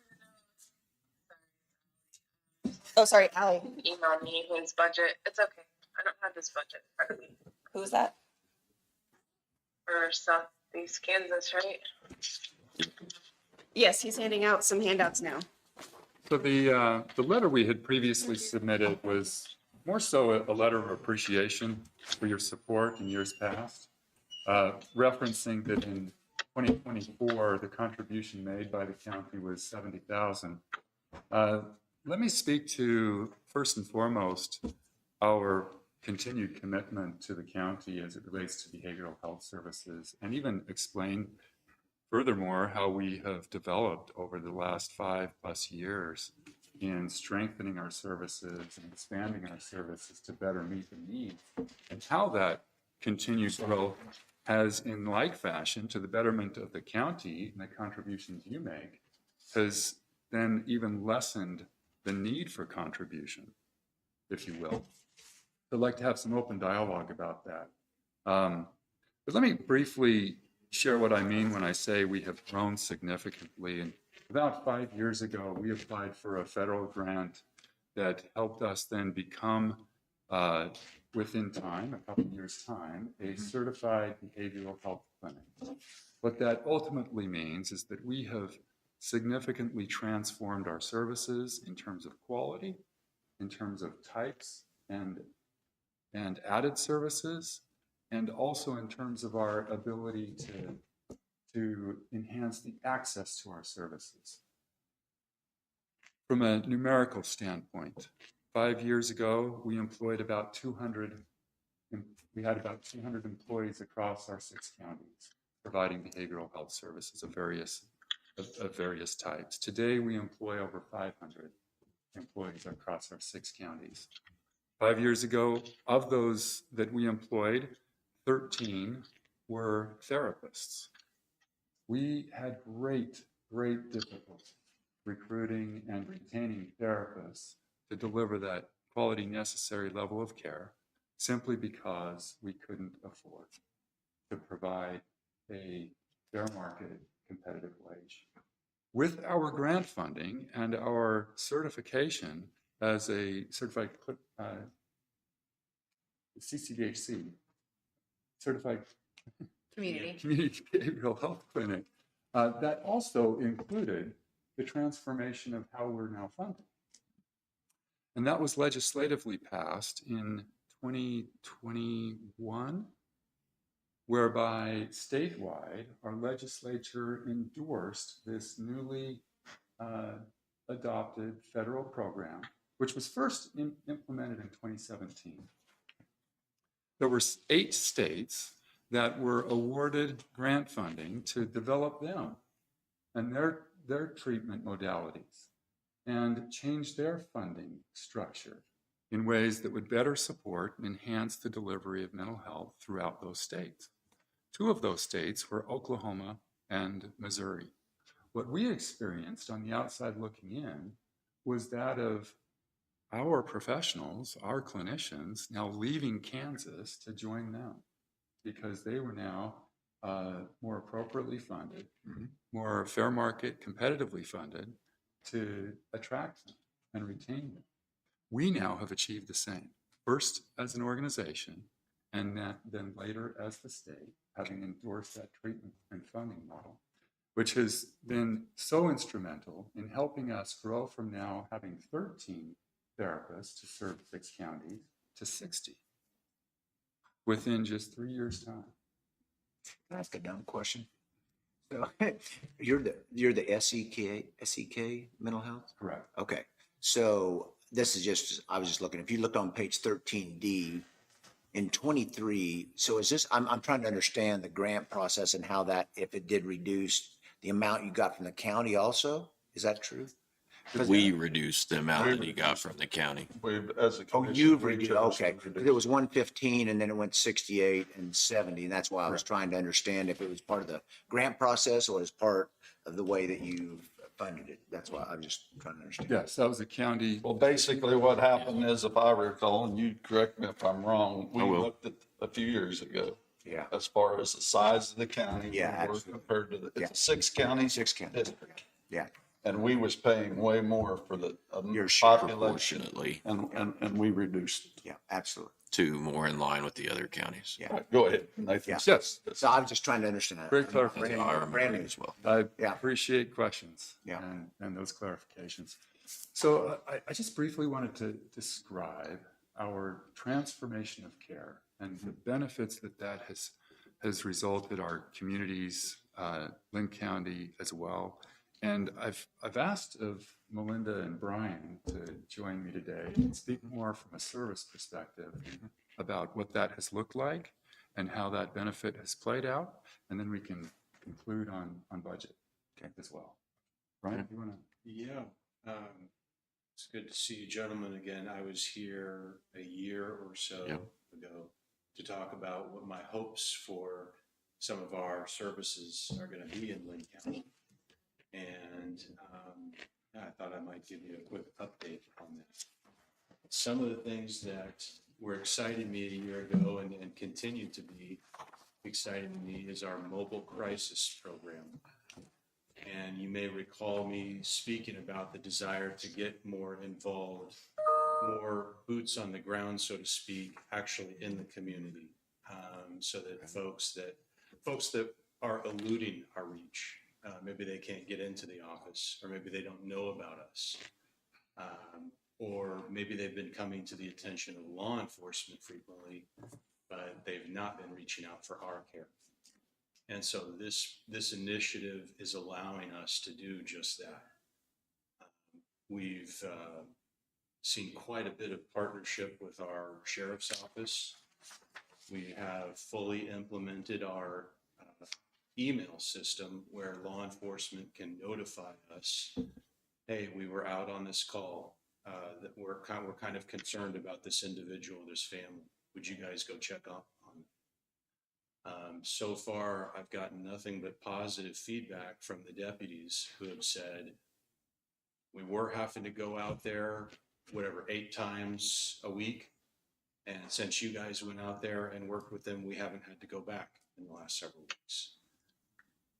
So I've gotten several pieces of really glowing feedback that make me feel like we're actually doing something positive there. The mobile program also does things like help assist people that can't make it into our office. We come to them and see them. So, for example, if they need to see a counselor or a psychiatrist, we'll bring a telehealth device out there to their residents. And some of these folks are off, they're quite a bit off the grid. They're out in pretty remote areas.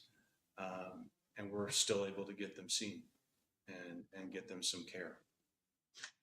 So that's one of the areas that we've begun. We've had a really solid year. We've also, I was really excited, we did land a person dedicated to Linn County. A crisis worker that is located here. She resides here, Carmel Lowe. And we've gotten just a whole lot of positive feedback from the community about what she's doing here. Good. I need more than Carmel. I need about several more Carmels, but she's been amazing. So one of the things that we want to do is keep growing that mobile program so that we're reaching more people. The other thing that I want to do more of is more partnership with law enforcement and maybe even with our criminal justice system. We have done a lot more work actually seeing folks inside the jail. So there are some situations where in order to ease the burden on the jail, we're just flat out waiving the fees. We'll just see them pro bono and provide the care for as long as they need. My hope is that we're going to expand and do more of that. Because if we can see those folks while they, well, frankly, are a captive audience, where our hope is maybe we can continue to keep them engaged once they're released. And maybe they'll come back to the jail less often. Because the population there, as I'm sure probably everyone here is aware, there are quite a few frequent flyers.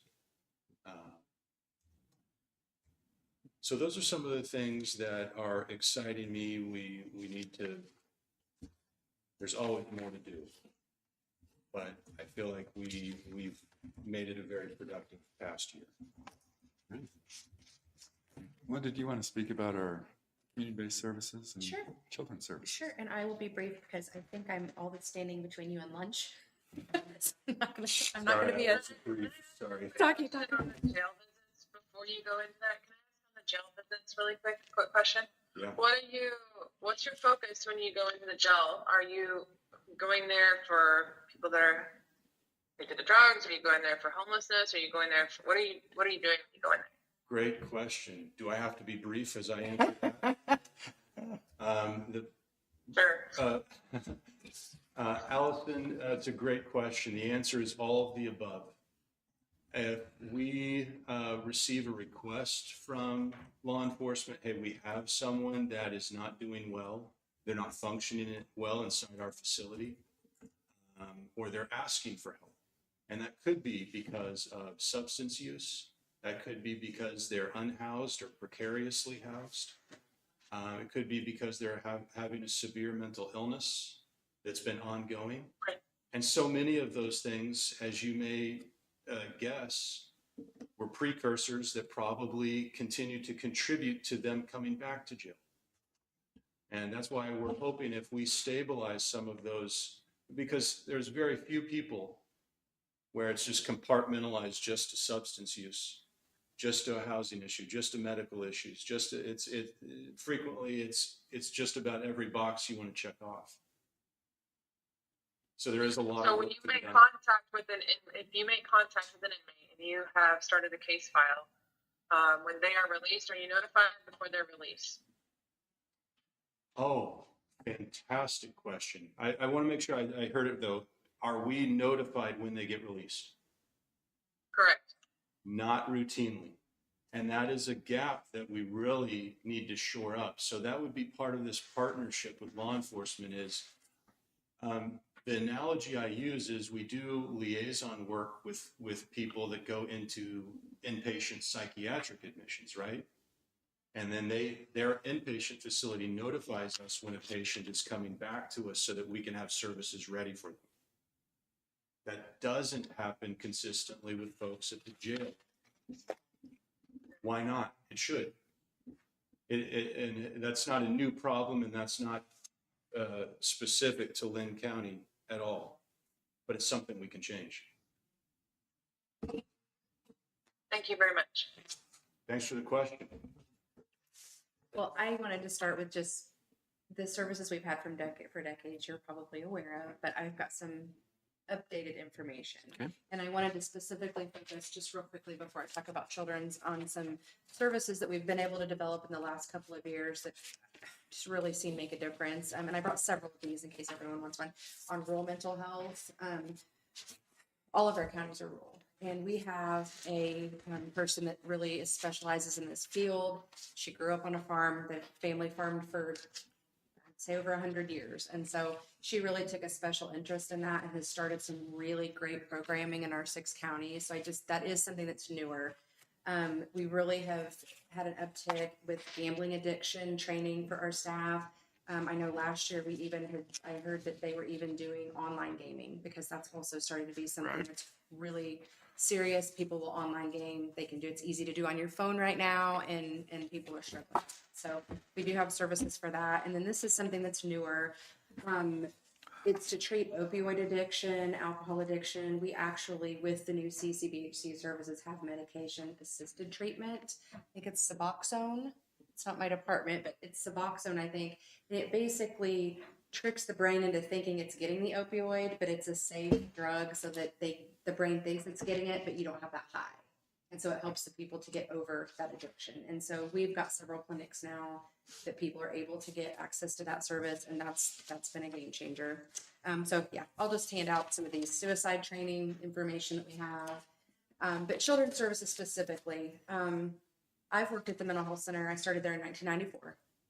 And it was kind of a dream for me to be able to get into the schools and be able to see kids in the schools. And as of the last couple of years, we are in every single school district, 15 of them in our 6 counties, except for Jayhawk Linn, but they have had staff talking with our clinical director. So I'm really excited about that also being a possibility very soon.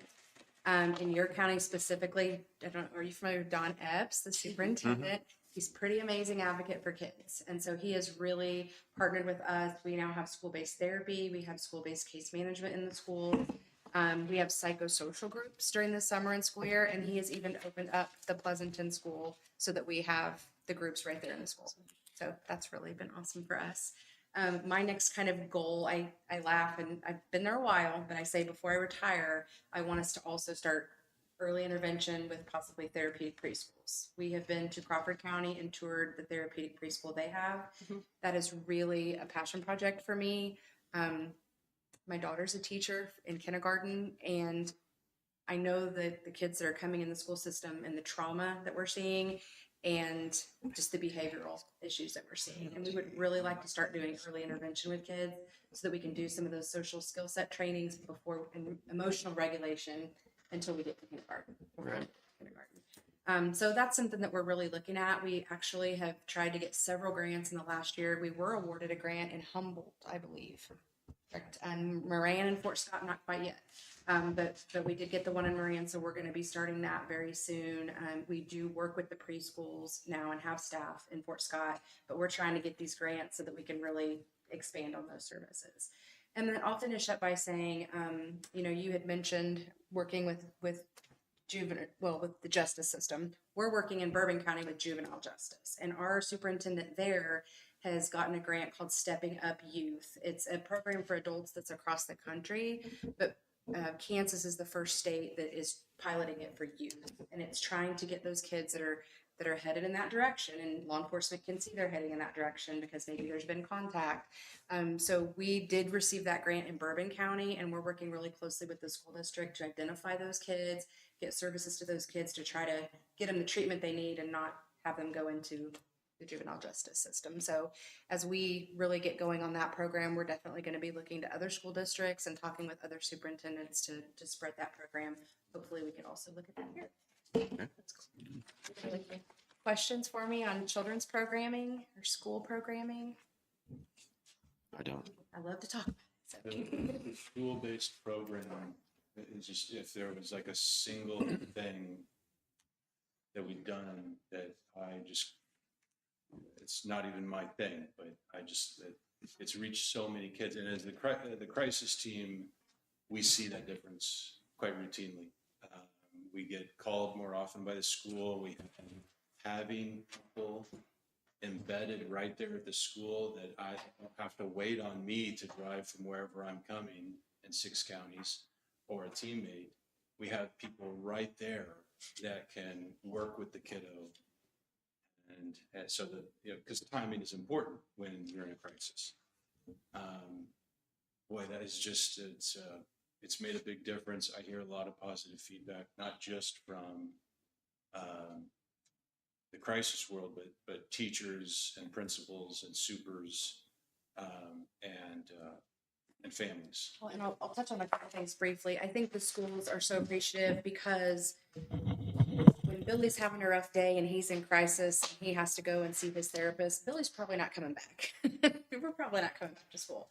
And so the schools really like it because if the therapist or the community-based staff is right there, Billy can go in a room, talk through whatever's going on, get himself regulated, and go back to class. And so that's a nice thing. And then lastly, there are a certain number of parents that are never going to bring their kids into our doors. And that's for lots of different reasons. It could be the stigma. It could be they don't know about us. It could be transportation. Maybe they have jobs and it's a point system at work and they cannot take off every week to take their kid to get treatment. And so since we've been based in the schools, we're working with hundreds more children across our 6 counties just because ease of access.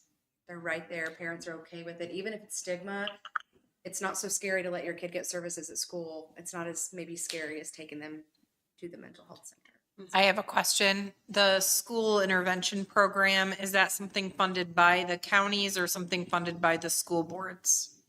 So I will let Nathan speak to that more, but that is not something that we charge the school boards for. All we recognize is a need, we provide the need. I know there are some school districts throughout the last few years that have gotten some grants and I think been able to say, hey, here's a little bit from this grant for the service, but we place them there whether we have grant funding in the school or not.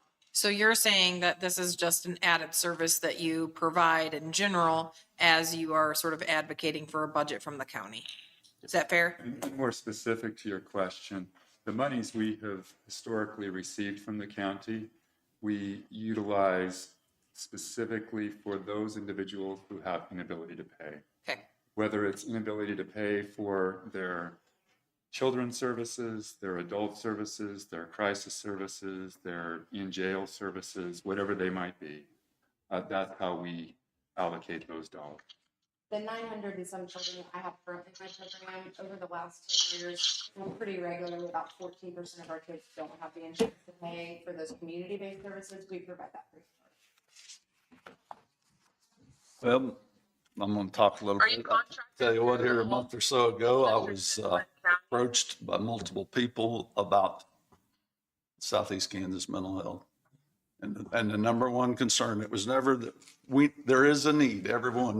There was 5 commissioners, one from each of the 6 counties. One commissioner came from each county of the 5 and had a meeting with the member of your board. And I'm sure you heard about that. But it was never mentioned that we did not need the services because it was an agreement. I mean, everybody thinks that the service is needed. The number one concern was the wages and the compensation of the executive officers. And that's where it was. And I mean, I believe it. And I sat in the meeting and there was 5 there. And when the meeting was over, the board member knew what the consensus of the 5 commissioners were. Sure. And that's where I feel too, Nathan. I mean, not just, and I've read multiple articles about that, about the pay, and that's where I'm at. You know, I mean, there's 26 mental health departments in Kansas, right? Correct. Now, where do we state, or where do we rate in the 26 as far as our chief executive officers pay? My pay Yeah. specifically is the highest within the state. Okay.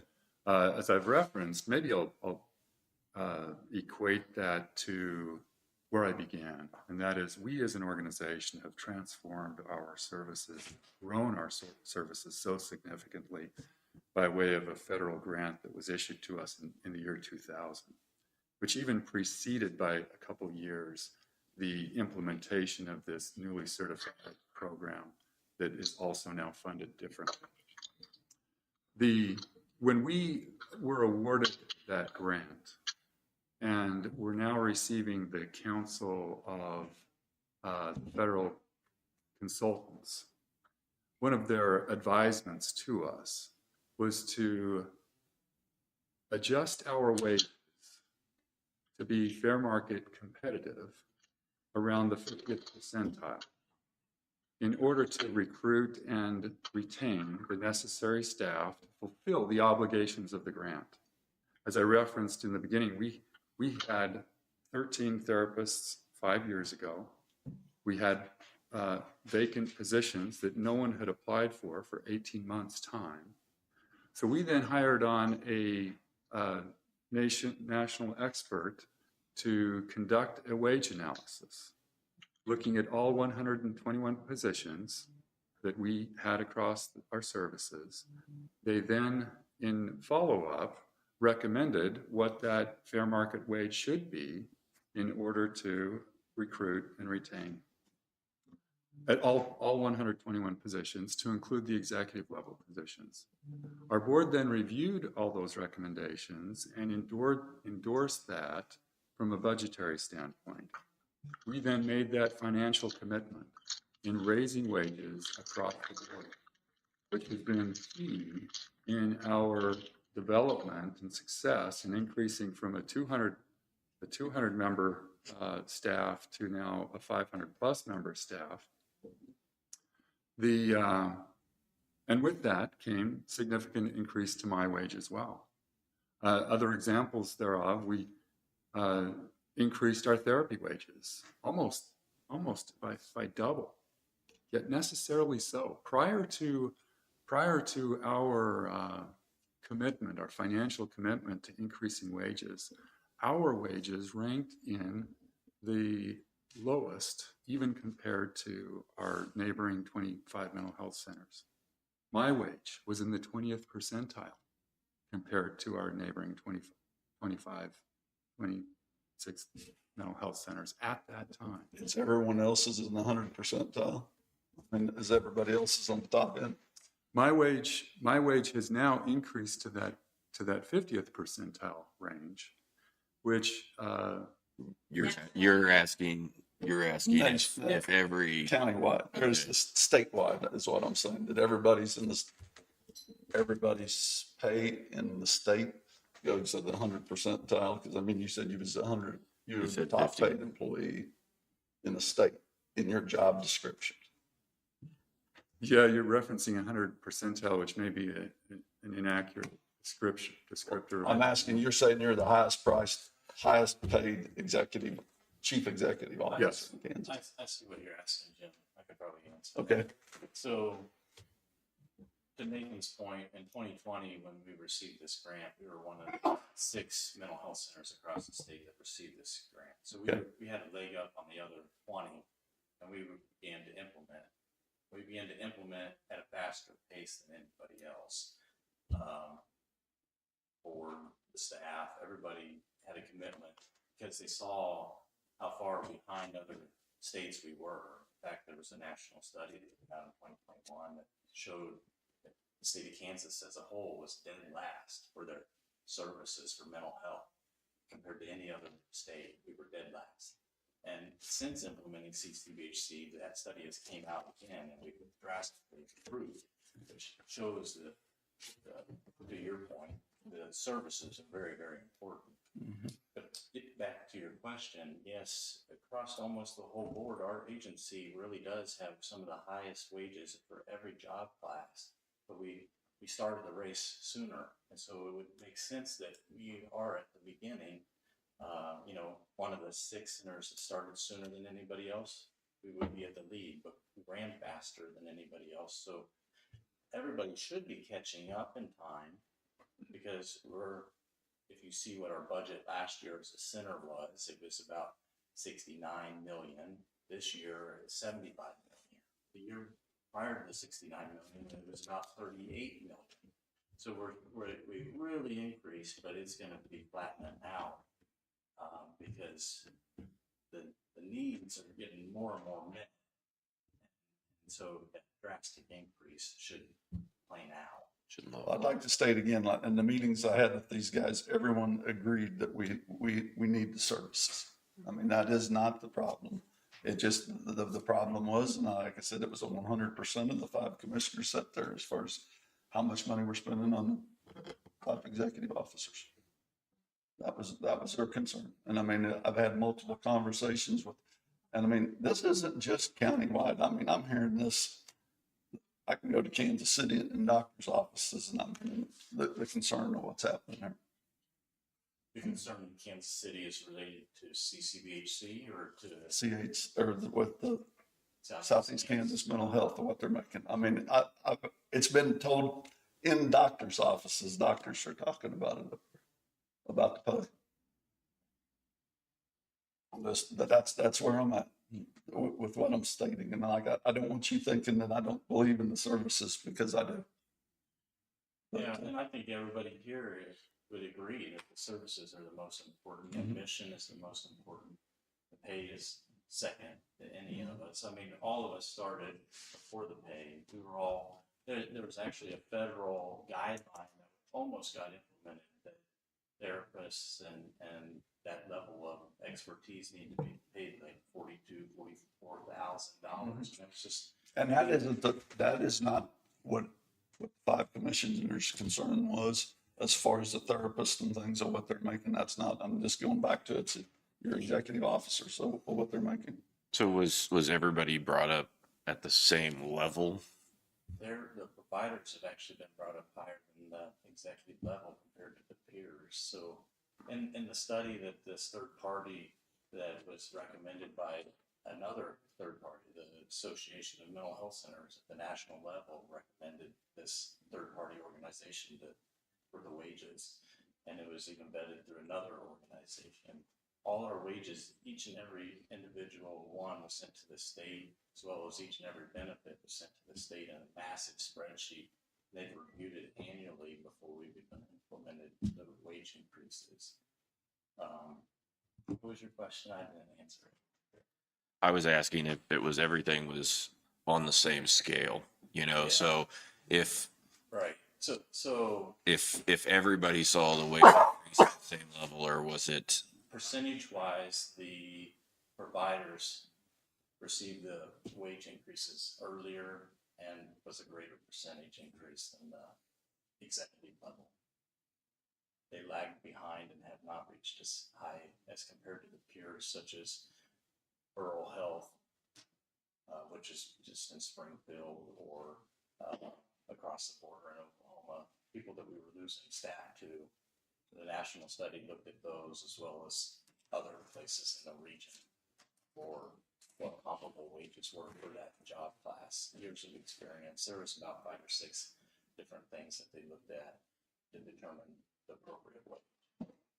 For clarification, though, I think we're talking about 2 different things. We're talking about the national average, and I think that's where you said 50 percentile, right?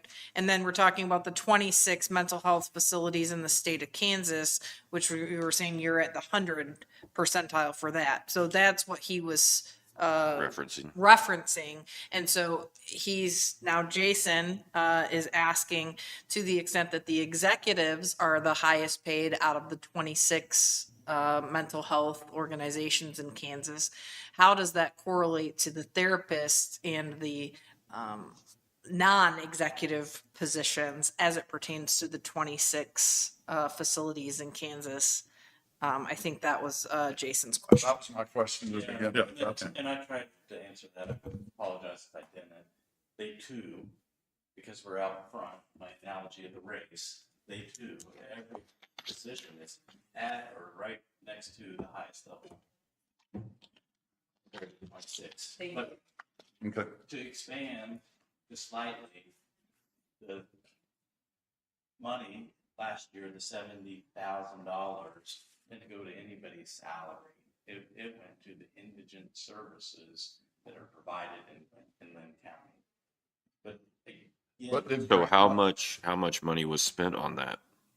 146,000. So we're asking, and the amount of money that Linn County gives is about $7 per capita, where the state average is $17.70 per capita. So we're only requesting about less than 50% of what the state average is.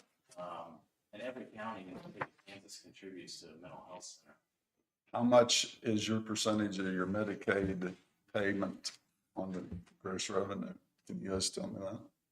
Yeah, it kind of correlates to the population. So given the high level of Medicaid clients in our region, it would be much greater than other places. Right, but just what percentage is it? And then it's around 80%, has been for decades. 80% of yours. That's kind of where I see correlate with like the schools with the kids I work in. There are some schools that have an 88% that are qualified for free and reduced lunches. So Right. it's kind of that same family It's that's going to have that basically need. It's okay. usually going to, if they're applying for Medicaid, is usually going to It's kind of qualify like the for it. grocery store. A lot of food stamps are paid at the local grocery stores because the clientele is there. Jim, I spent, before we made adjustments to wages, we were advertising I needed a crisis therapist for a couple of years. And the amount of applicants I had during that time frame, 0. Morale, frankly, was quite low. And I've been doing crisis work for 20 years.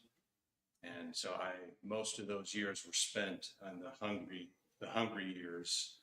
And I kept at it because I wanted to, although there were certainly times where my morale was quite low.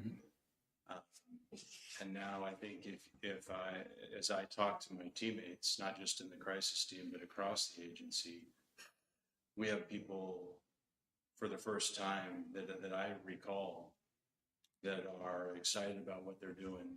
They want to be here working with us. So I'm not, I don't do what Joe does. I don't have access to specific numbers, but in terms of the morale and the actual availability of service, when someone calls and says, I need help, our ability to meet that need has never, in my 20 years, has never been any, it's just a different ballpark that we're in right now. And all for the better. I just thought I would offer that. We used to have and I've been here almost 30. We used to have a 2-month wait list to get in to see a doctor for psychiatry for medication. We have same day access now. We never had that before. A therapy appointment to try to get in to see a therapist, sometimes a 2 or 3 week wait because we just didn't have the staff. And now we have same day access in every county. Like there are crisis appointments that are held just in case, and because at our 11-time slot every day, if there's a crisis, we can get you in every single day of the week. And it's never been like that. And it's been so refreshing to see. I couldn't get case managers, and the state recommendation is a full caseload is 15 children for each case manager, because there's a lot of work we do with kids in schools and families and possibly foster care agencies. And there were times I had case managers with 25 or 30 plus kids on their caseload because I couldn't get staff. And this is the first time, the last probably year and a half, we are fully staffed. And I'm getting multiple applications when I have an opening. So it's been game changer. Well, I go back to, I don't think it's the case managers, the wages that everybody's concerned about in our meeting. That's where it was with five commissioners. It isn't the people on the ground doing the work. It was the upper management, and that's the concern. I mean, I'm being as honest with you guys as I can be. And we appointed you to their committee, right? I understand that's what you did, and that it was out of what I was hearing. And like I say, when I go to Kansas City and I hear it, I'm concerned about it. And that's Well, it's great to hear that you're excited about the mission. I think that was some concern that we had, but if that's the most important I'm thing, not, this is gonna be great. that's not where I'm standing It's is. mission over money. I don't think anybody here or most of the people in our agency is there for the money. That's not where we started. So we look forward to you being our board member. My start with the agency began in 1996 as a therapist. My salary was less than what the local teachers were earning as a master's level psychologist. I accepted that because of my commitment to the mission and the value that I hold near and dear in terms of providing mental health services. And I'm now very grateful that we have developed our services and even our funding model in such a way that we can afford competitive fair market wages at all levels, and that we can make it possible, whether you're an executive or whether you're a therapist or psychiatrist or attending care worker or social, any social service support worker, to receive a wage that is help meeting their needs and help supporting our mission. And I'm appreciative of that.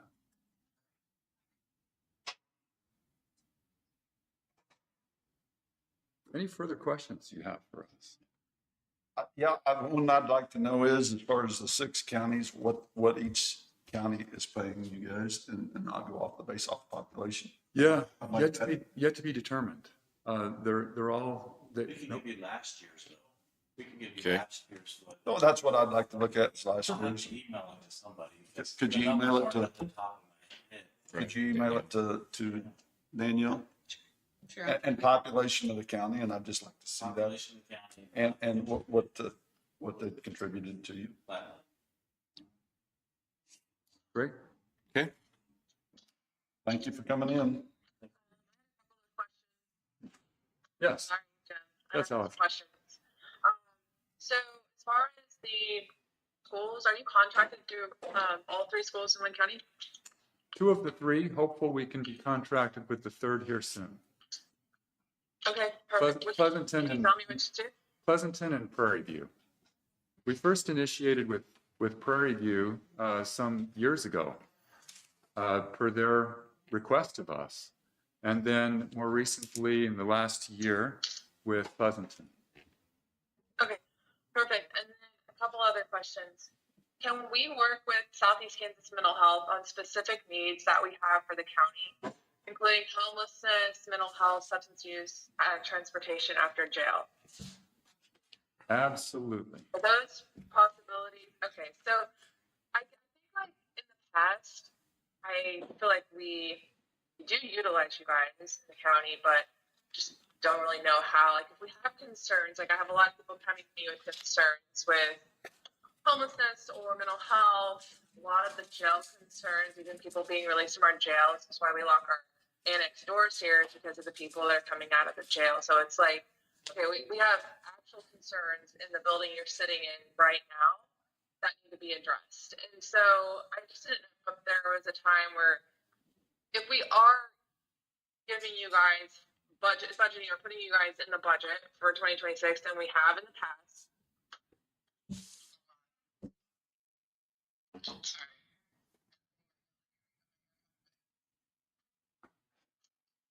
Yes, we can still hear. Okay, sorry. So I guess my question would just be, can we reach out to you? I've had people and citizens ask if we could put together a community work group.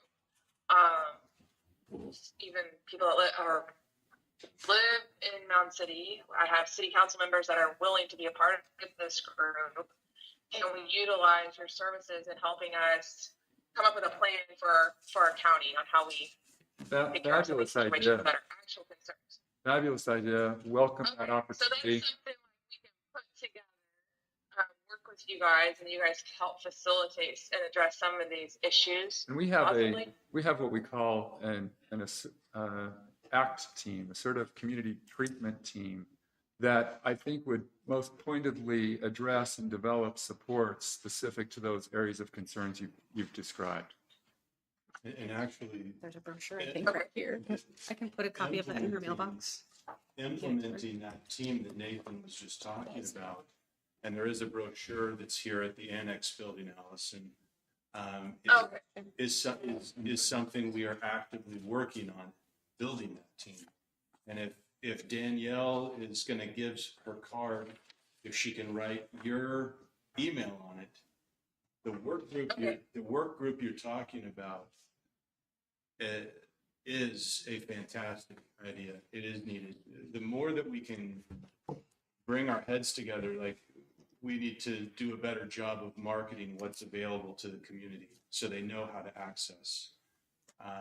When they, like the examples you used, you have people coming in, well, there's this need, who do we call? We need to address them. So if it's okay if Danielle writes your contact info, Yeah, absolutely. I or someone from our team will reach out and we'll work on getting that set up. Okay, perfect. I think you guys have a lot of services that we actually need to be utilizing, but we just don't know the starting point. Like, how do we foster that relationship with you guys? I think it's like, we see you once a year, like, well, there's more that you guys are doing. It's just, how do we make it so where it's a little bit more hands-on with people that are calling us and have complaints or concerns or things going on that you guys actually handle and have a better idea on how to handle those situations. So the app team, that sounds amazing. I would like more information on that, and I'll just be in touch with you. I'll conclude on a related point, and that is, we as an organization and even a board committed within this last year to broaden our services, extend our services to even outlying rural areas. One example thereof is we've committed and upstarted therapy and psychiatry right here in Mound City now, having purchased a facility in which we can now deliver that care more local to this community. Another example thereof is we've been in communication with Wasine and Linn Valley about how we could bring our services to them, and in search of a facility in which we could provide those services. And I'll reference and specify the services I speak of are all things behavioral health. There has been question as to whether we're looking to add primary care. That is not our intention. We would much prefer to collaborate with the primary care providers in the community that pre-exist and deliver that care, rather than provide that service in addition to them.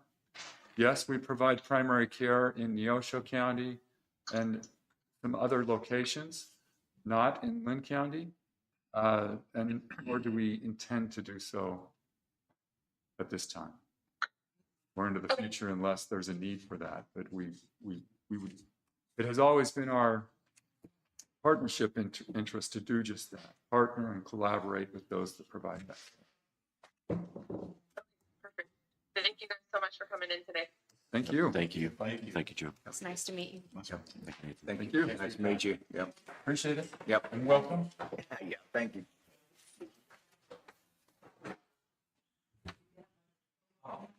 That's 70,400 or 70,040. I think it's 7,000 was 40 for 2025. It's same thing.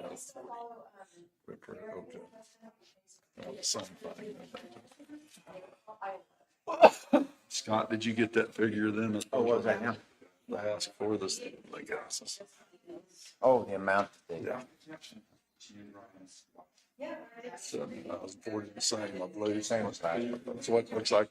Yeah. Now, is this your copy? Or? That's one he gave me, but you can take it. I'll have her make a copy. Because I don't think we got one. Yeah, okay, thank you. What was the amount that they requested? I didn't hear the amount. It's not on the paper. 7,040, the same as last year. Can you make a copy? Because they got them.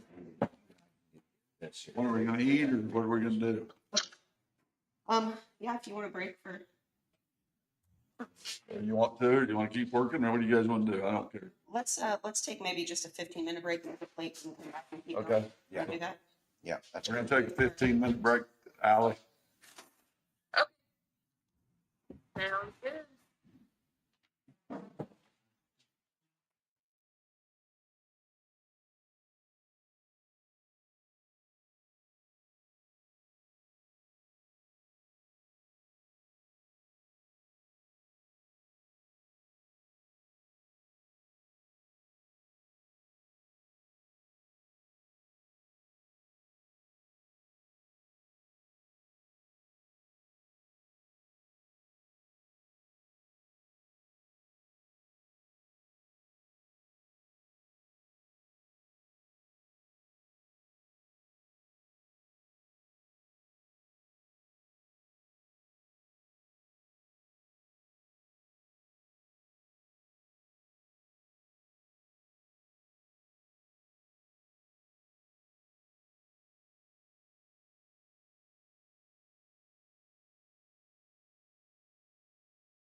Did you need a copy of this? I can make a copy there. Yes, please. I've got an extra. Do you need a copy or no? I do, but if you don't have that. I have enough. Well, just wasn't sure who else.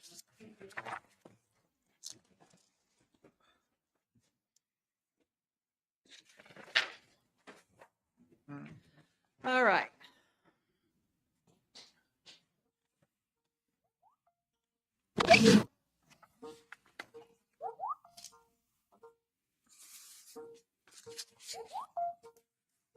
I like your color coding. Oh, that was just for me to skip. I'm trying to log on. I'm trying to color. I'm on, but I'm checking somebody out right now, you guys. You're good. Sorry.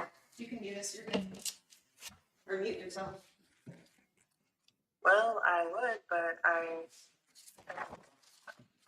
in a different room right now. Sorry, hold on.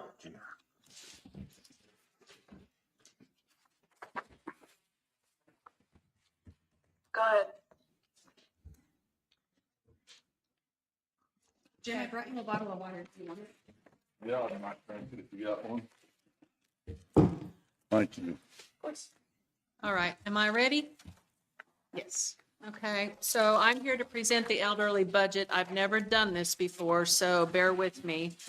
Normally I just do the grant, in the fall, I do the elderly budget for the grant for the, the next year, but I've never done this yearly thing. So my first thing, and I would ask that you guys consider breaking the elderly and the transit out under two different funds.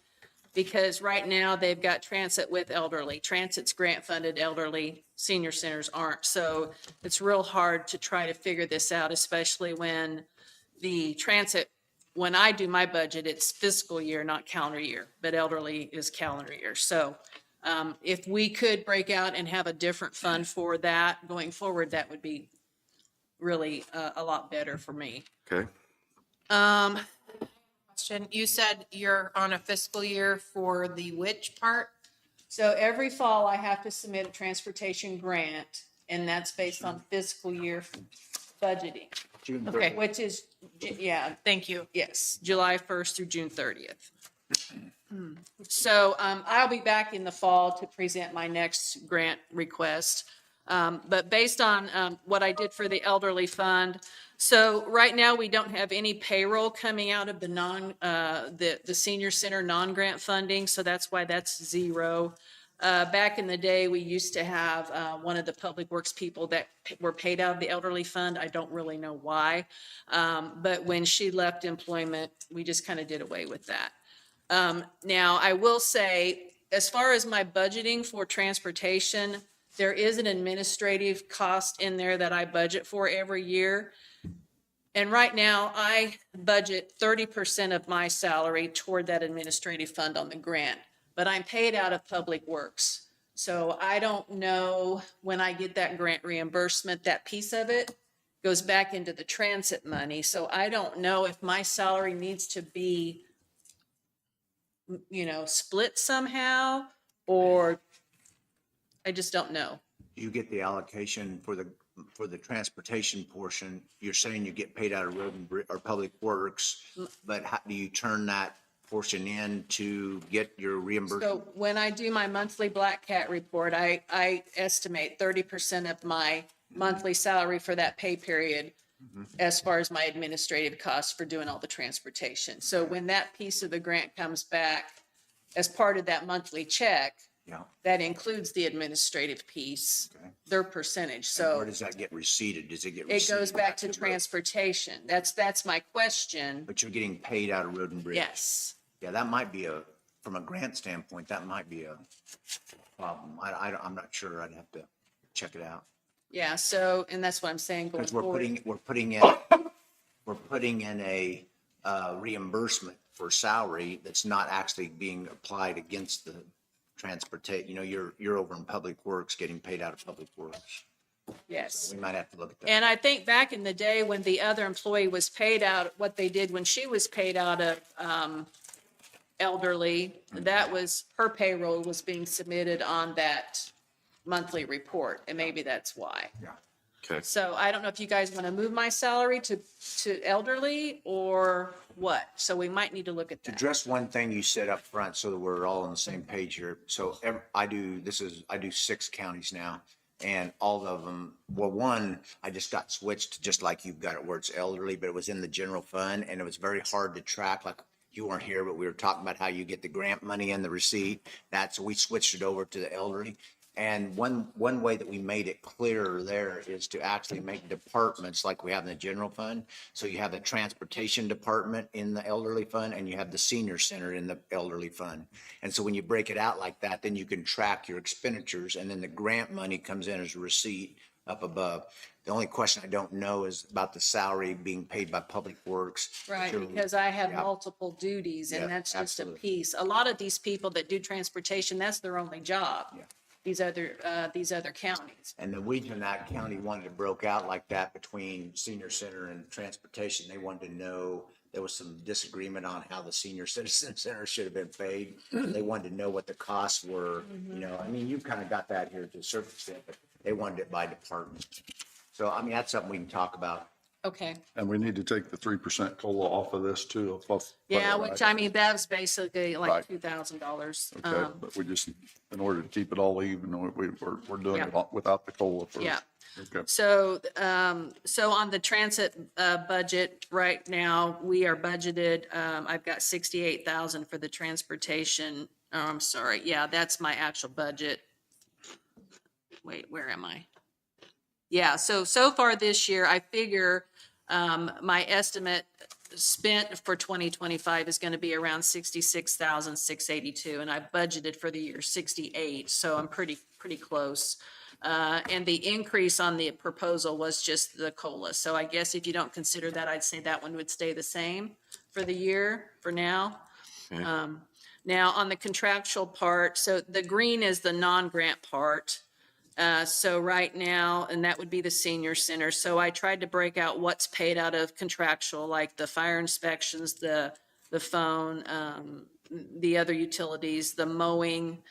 Now, the East Central Kansas Area on Aging, Agency on Aging, that 45,000, that's already been paid out. And Danielle did give me a copy for 2025. They are asking for that same amount, I guess, for next year.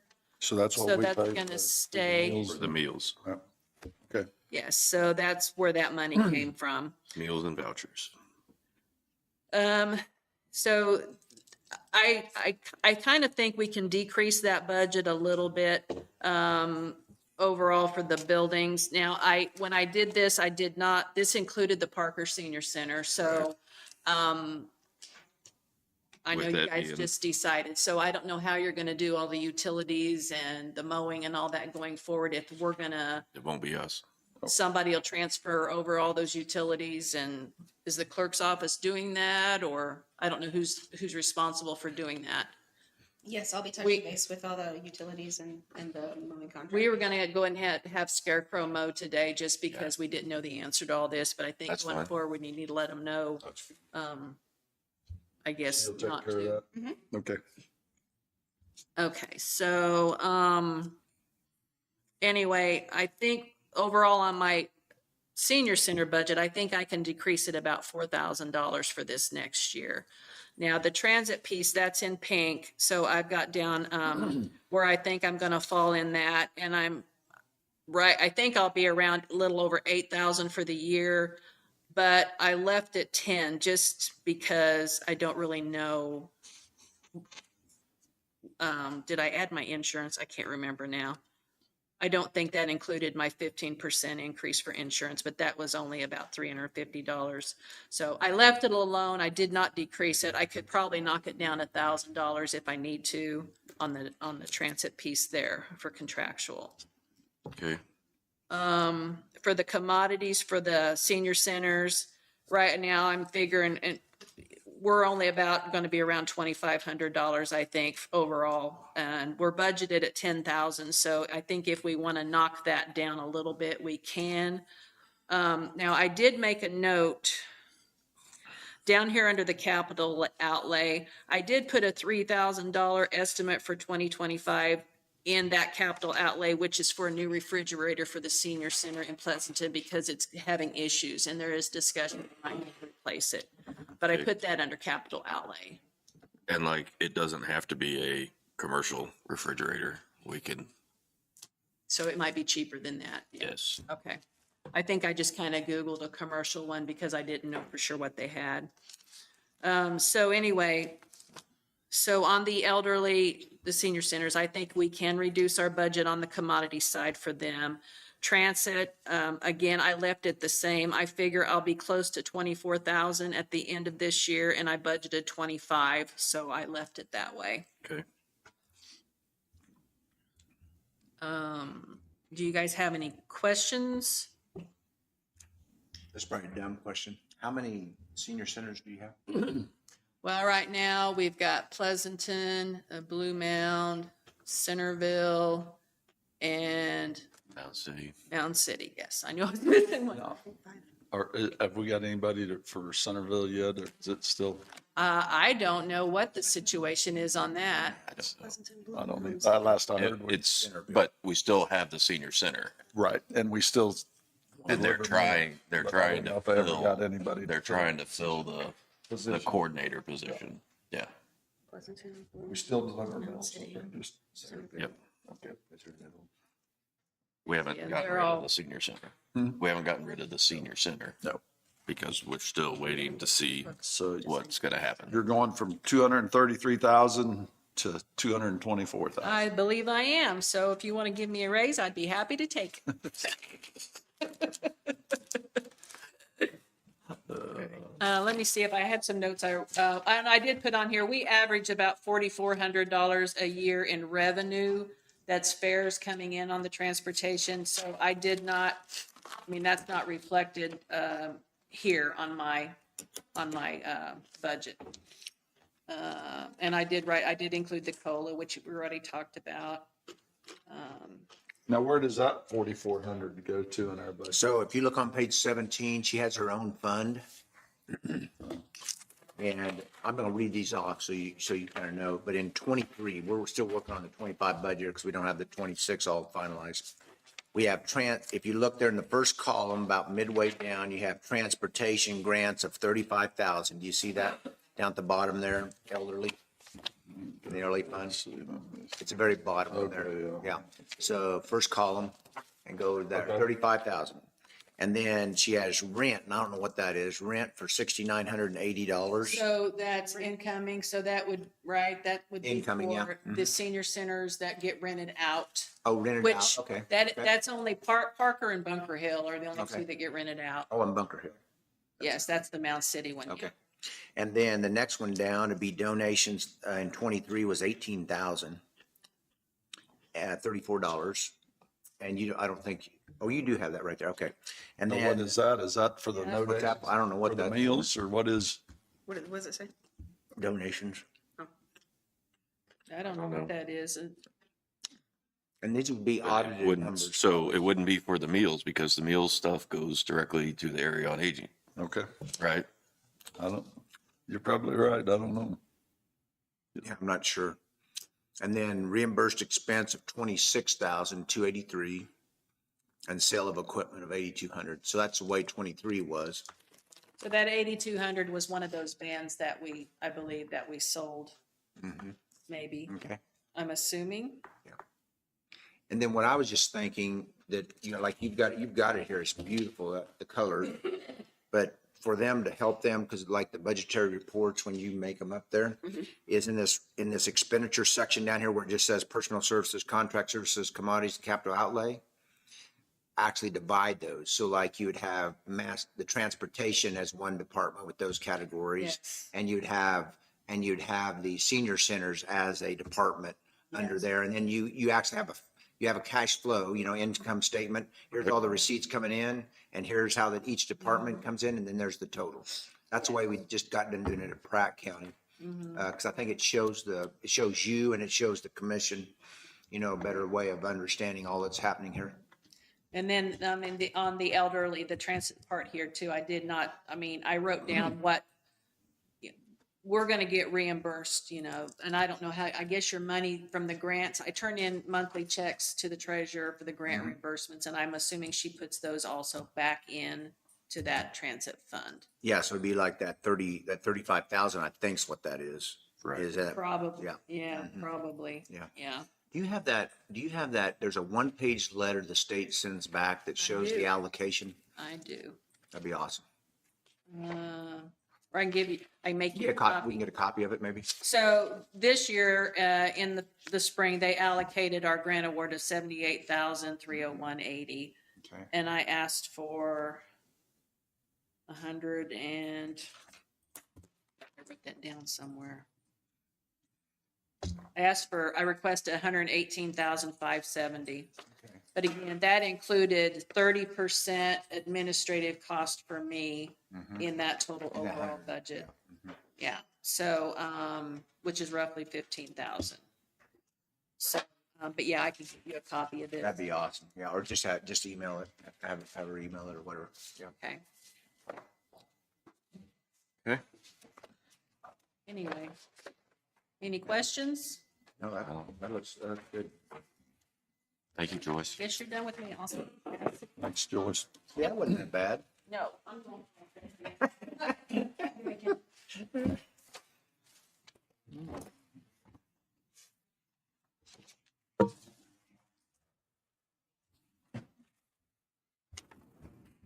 Thank you. Thank you.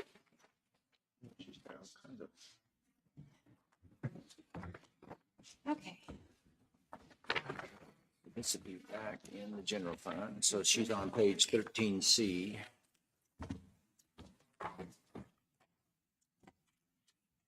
So before I even get started, I just want to inquire, I need clarification in regards to where does mileage go under? Contractual or commodities? Because I have seen it in both places, and I want to make sure. I initially had put it under contractual, and as I was looking at in some past years, I'd seen that it was also under commodities. So I just need to know where I need to put that so I can, So the definition of, okay, go on. Oh, it should be contractual because Yeah. it's a policy agreement that Yeah. we have. Okay. Yeah. So it is. just leave it in contractual then. Okay, that's where I had it, but I wanted to make sure before I continue to move forward with that, so. So you're on it. Try. Okay, so, I'll just start with the payroll part of that. That is currently what I have been paid, what I will be paid, and then the proposed budget for, the following year. Again, this does not include the COLA, but, does include the compensation, of the marina, being tacked on as part of my job description. And then moving on down to the contractual aspect of things. I'm not sure where that amount came from because as you can kind of see, I've broken down just a little bit what has been paid out in mileage, what I've paid out in conferences, and then that last item there, the Southeast Kansas Regional Planning Commission, Kansas Economic Development Association, K-Camp Sector, which is Southeast Kansas Tourism Group. Those are all annual memberships that fall in that category as well.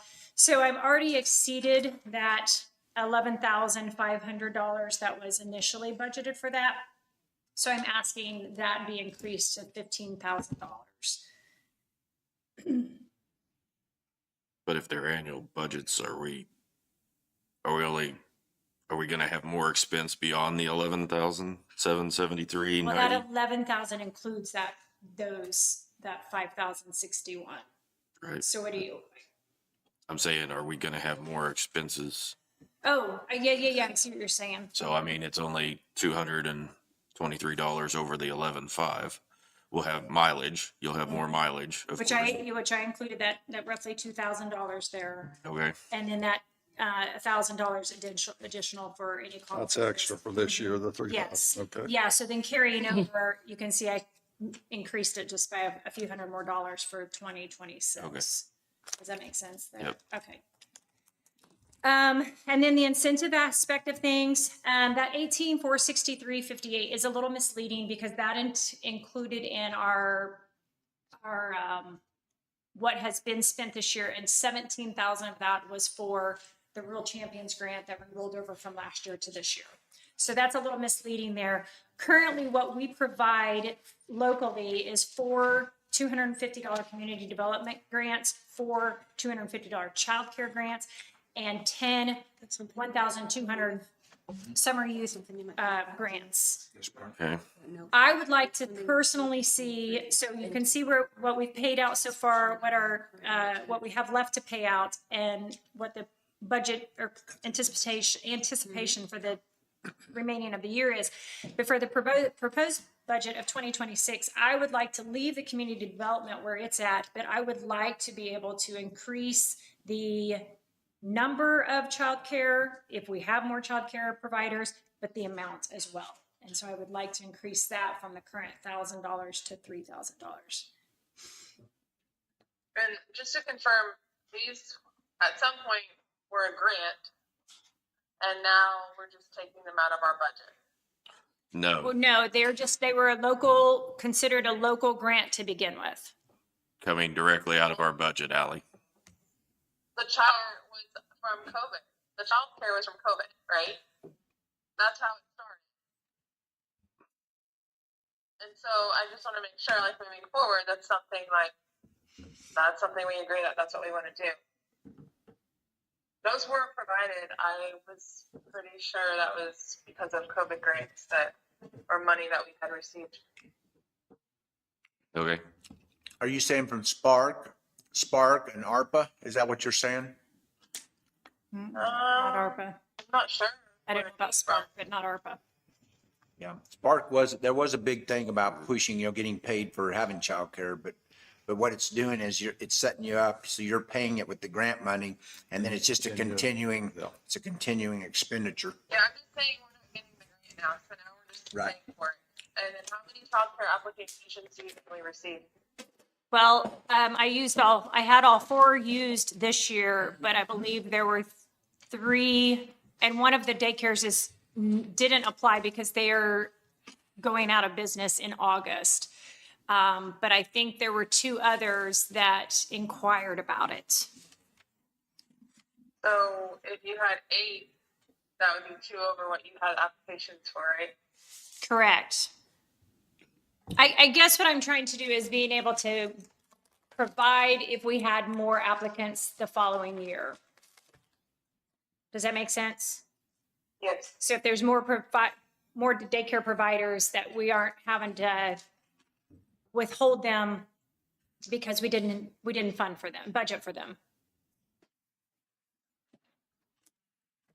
Do we know how many we have now? I think there's 7. 7. Mm-hmm. And like I said, 1 is eliminating in August. If we get real, $250 that we're currently providing for them does not, that's nothing. That doesn't pay for hardly anything. So you're wanting 6 at 500? I'd like 8 at 375. That's the math I'm sorry, I'm not seeing that math on my paper. I guess that's where You're not, it's not on your paper. It's just, I'm just saying it out loud. Jason's over here doing it on his own, but that's in my mind, that's where I was at, was 8 at 375. Or if we only have, like you said, the 6 that apply, then we provide the 500, because there is a deadline, there's a time frame that they apply for that, so. You're just wanting $3,000. Yep. Mm-hmm.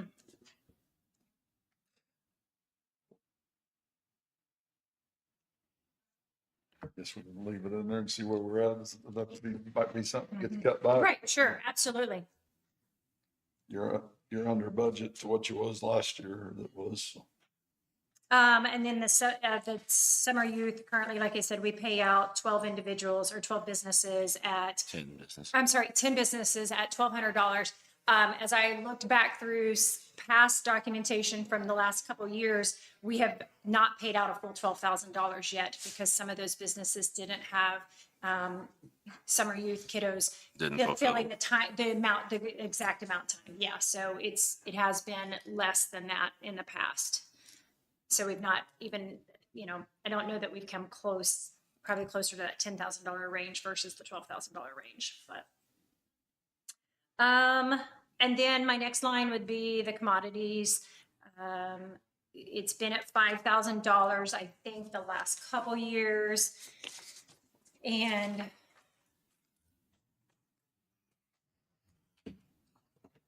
yeah, it's been at $5,000 the last couple of years, and the expenditure part has been around the $2,300 to $2,400 range. And so I was looking at lowering that from 5,000 to 3,500. And then the capital outlay, I know I rolled over $18,000 in January. I believe it has been $18,000 the last couple years. And that also has been rolled over with a small amount being spent. Looks like $535 was spent in 2024.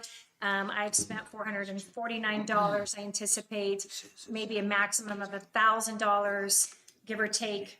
So I would like to see that drop to $10,000. Okay. Well, you might keep it just in case. Do you have the entrepreneurship challenge listed here? No, Is that all taken care of by the Network Kansas. the last 2 years, from what I understand, it's been taken care of by Network Kansas. Whatever, what easiest for you. The only thing I'm not seeing on here, and maybe I'm blind, I would have liked for you to add more. I guess you have advertising on there, but marketing material, also social media, things like that. I would have encouraged line items for those particular things to increase economic development through tourism in Linn County. Okay. I think that we've had conversations where it's like, well, what are we going to do with the brochures that we have that are completely out of date in the county? You had a line item for that, we could obviously use that. I did not line item that personally, just because I felt like that fell under that contractual aspect of things. I feel like if we're gonna line item that, then we need to really go to line item every single thing that we spend money on. So office equipment, I mean, literally just like the 100 of list things out there of contractuals. But it does fall, I mean, advertising falls under contractual with the printing and advertising. Agreed. And that has come out of that initial $11,000 that's already been spent with RFP advertisements and things like that. It probably, I guess, could be increased a tad more for the tourism side of things. But I don't know. No, I agree. I mean, there's two different types of budgets here. There's like the general ledger that she works off of, and it has maybe 20 lines. And then we have the budget here, what we're working with the commissioners, the contractual, 5 or 6, so that we don't get in the pencil. I always call it pencil budgeting. Right. I'm not worried. Yeah, and I was a little more descriptive, mainly for my it's awesome. benefit to be able to tell you, but I don't need those to be additional line items. I mean, I think that. And then when most department heads get that department actual to budget, they will have the line items on the general ledger. Isn't that the way? So that way you can see what line, like fuel, for example, or something, you could see what it was spent for. I do have one question. You were in here when the park was here, and then you made a comment at the start that you have a contract to run the marina, or what's that? So I was hired as an economic development director, and in April they put the marina and park under me. So I'm technically their department head. Oh. Okay. And I've not been compensated to tackle that extra task in my job description. Okay. So you'll remain as economic development, and then you'll be park and that. Okay. You're taking over for. No, she stays on. I'm just. You're overseeing. Overseeing it. Okay. Perfect. Okay. So. And to clarify, the commissioner's opinion was the park is a part of developing the economy of the county. Sure, absolutely. So that's why we chose that department to put it under. Sure. Makes sense. So I guess if Allie, back to your comment about the social media advertising aspect of things, if I was going to change anything on this budget that I presented to you, I would probably maybe increase that contractual to go to 16,000 versus the 15,000 to add an additional $1,000 for potential more advertising that might come along. Well, I'm saying 19,000 on my, so I don't know. Did I not? I thought I sent you the most recent one. Did you get that one? If not, I will resend that to you, Ally, of the document that I Well, just. I'm looking at it shows 19,000, so Okay. it seemed doable for me. So I think what I would do, Scott, under your maybe thought process there is obviously not be held to that anyway today, but maybe do a little more digging in, some advertising, cost expenses in that, just to maybe same type of deal like I did with the mileage, the conferences, and be able to break it down a little bit more, just so we have a little more. I'll just be very honest with you. All the time I've worked on budgeting for all these years, economic development is one of the toughest ones to say, here's what we're going to spend. And how do you measure what you're going to spend to see the impact, see, like Osage County has 2 reservoirs, which are incredible economic development, but how do you measure that, and getting people into town and all that. So, I mean, I totally understand it. I mean, you've got it great for me. I don't have to have any more than that, but I'm just telling you, that's a tough, economic development is a very tough one to put your arms around. Okay. The only other thing I have, and I don't know if this is the time or place, so please tell me if you want to visit separately in regards to this, but I brought this up just a little bit earlier in regards to some grants. So what I'm finding out is there's some grant money sitting in a fund. That grant money is allotted for specific grants. The frustration aspect for me in my department, and I don't know, Danielle could maybe clarify this too. Am I the only department other than maybe the parks that receives an income? Most of the departments don't receive an actual, well, I guess Joyce's too, but. And the sheriff's. Okay, so there's some incomes coming in. I bring in election fees and notary fees. Okay. But see, those are considered officers' fees, basically under statute. And so typically they just go in as an officer fee in the general fund, and then they have their department underneath that. Same with registered deeds. She collects those, she collects the, her fees from recording. But in grants, the concern there, and I'm not your auditor, but the concern there is if you have a grant and you have a grant agreement that says you shall spend it for such and such, and it goes in the general fund and there's no tracking system that actually matches back to that. So what would be probably easiest for everybody, and we can maybe, I don't know what grants these are, but we can look back, we can actually put them in as what's called non-budgeted funds, because grant funds are not budgeted typically. They're just here, and usually it's a reimbursement, but you must have it. No, I believe these are reimbursements, but that's what I'm trying to figure out. You're trying to match the reimbursement. Okay, I got you. Yeah, and some of it has, well, I don't even know if any of it's been reimbursed. For example, I know $25,000 is sitting in this grant or in this fund. What's a couple of names? Rural Champions is one of them, and then SMART is another one. SMART, yeah. Which is a tourism piece. Yeah. But there's $41,466 that I'm trying to figure out where do they go to, and I believe some of it is reimbursement back into quote unquote the general fund, but I have to have correct documentation before we can do all of that information. And like on the Rural Champions, is that from when we hired the assistant? So I think that's part of it. Yes, I think part of it was maybe not reimbursed from the grant back into general funds. Okay. And so I'm digging into that right now. I know Paid for half the salary. Yeah. Yep. And so and then that $25,000, I was reaching out and asking, hey, can we get that $17,000 that we had, issued those grants this spring on?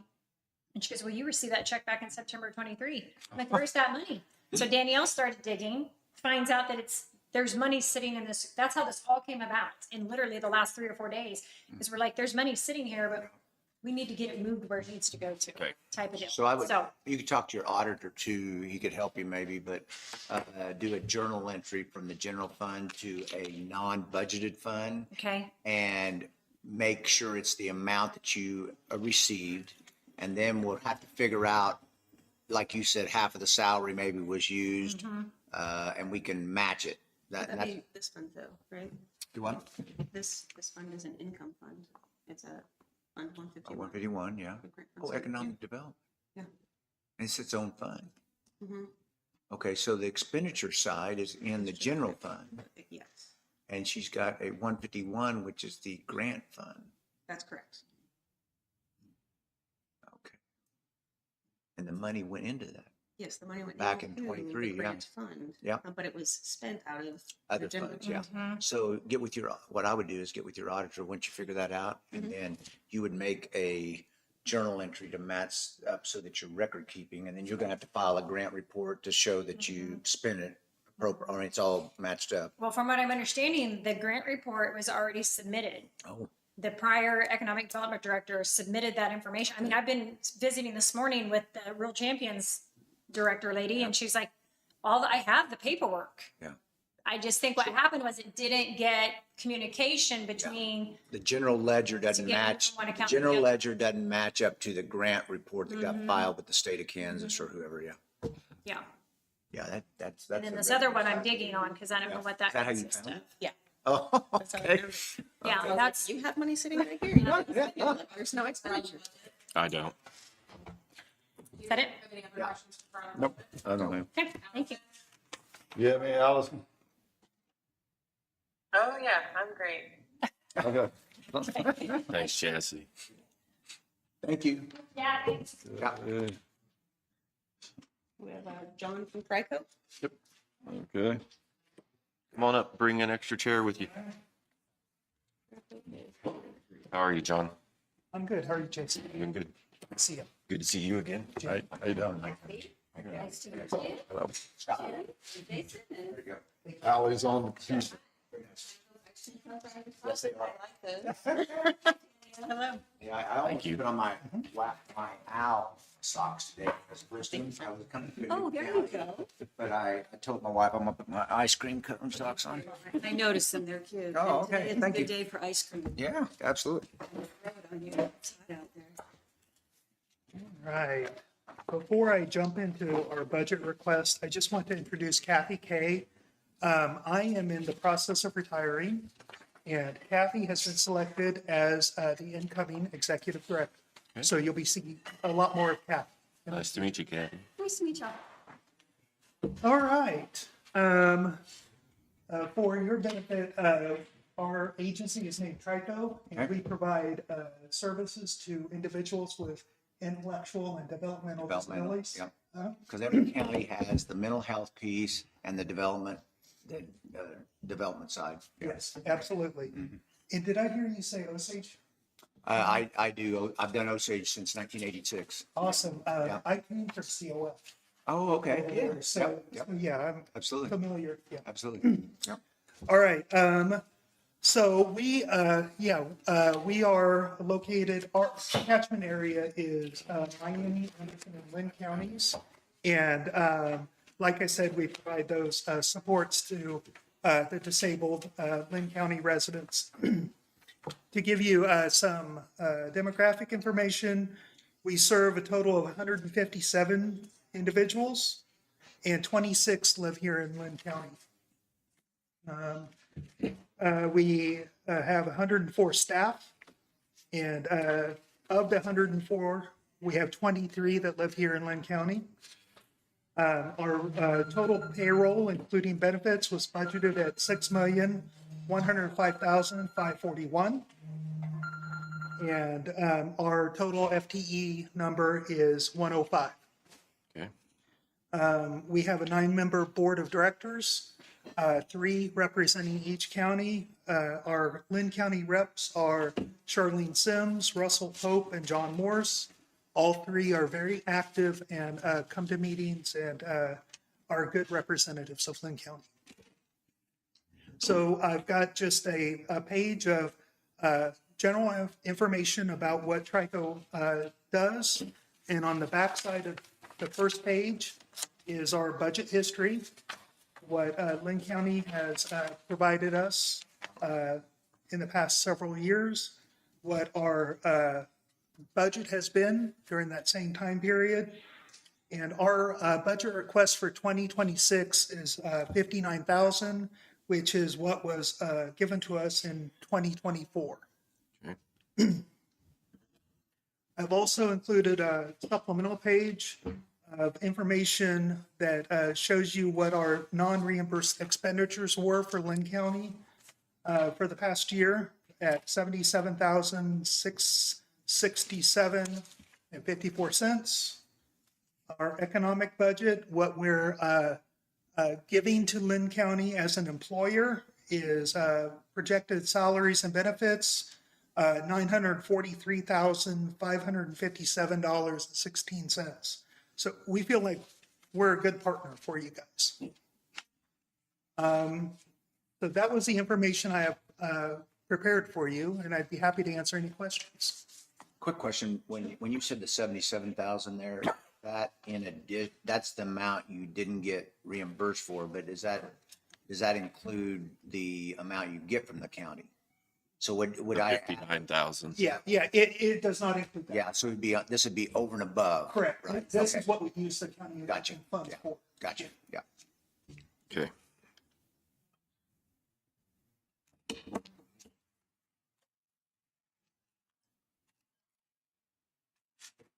I'm sorry, you might have to repeat this Sure. for me. 2024, 59,000, Yes, that's our budget request. and that's your budget request for 2026. What was 2025? 2025 was, $49,385. And how did we come about that? We come off of that. it was 49,385. It was something to do with the formula of what the other Percentage wise of what all the people, of what everybody else was paying. correct. Similar to what we did with mental health. Yeah, and you also included the 11 people that don't live in the county but have come from the county, that their families are still down here, and they would live down here if Right. they had affordable housing.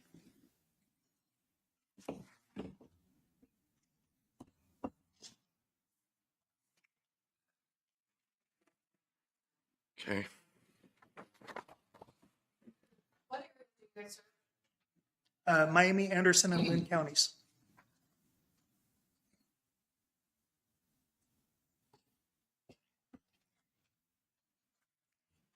Can you tell us what Anderson and Miami pay? I did not bring those numbers, but I can tell you they have not changed their contributions. That's what they did last year? Yeah.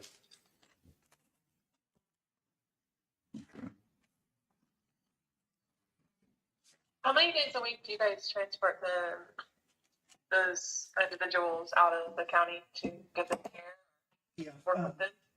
Well, for their day services, it's Monday through Friday, but we have transportation 7 days a week for on the residential side. So we have staff 24/7, all year long. So you'll see TRICO transportation out there anytime. Right. I just haven't seen TRICO. I know when I lived in Fort Scott, there was a lot down there that they did, selling plants or different things like that. Is there anything that you guys would do in Linn County where bring individuals together and have something here in the county? I definitely would be open to developing that. Yes, so we're open to ideas. And we do that water, the swimming day, that's down Yes. here. We brought all the individuals down here and we're at the pool. We do that. And Lacine. Lacine Yeah. pool. Anytime you guys are doing events like that, are you reaching out to us and giving us flyers and different things like that so we are aware of those activities? We have, especially when we did the recruitment activities for employment. But we typically have a whole list of like activities that we're doing for the individuals each month, and we can certainly share that with you. But it would cover all 3 counties. It wouldn't just be for Linn County.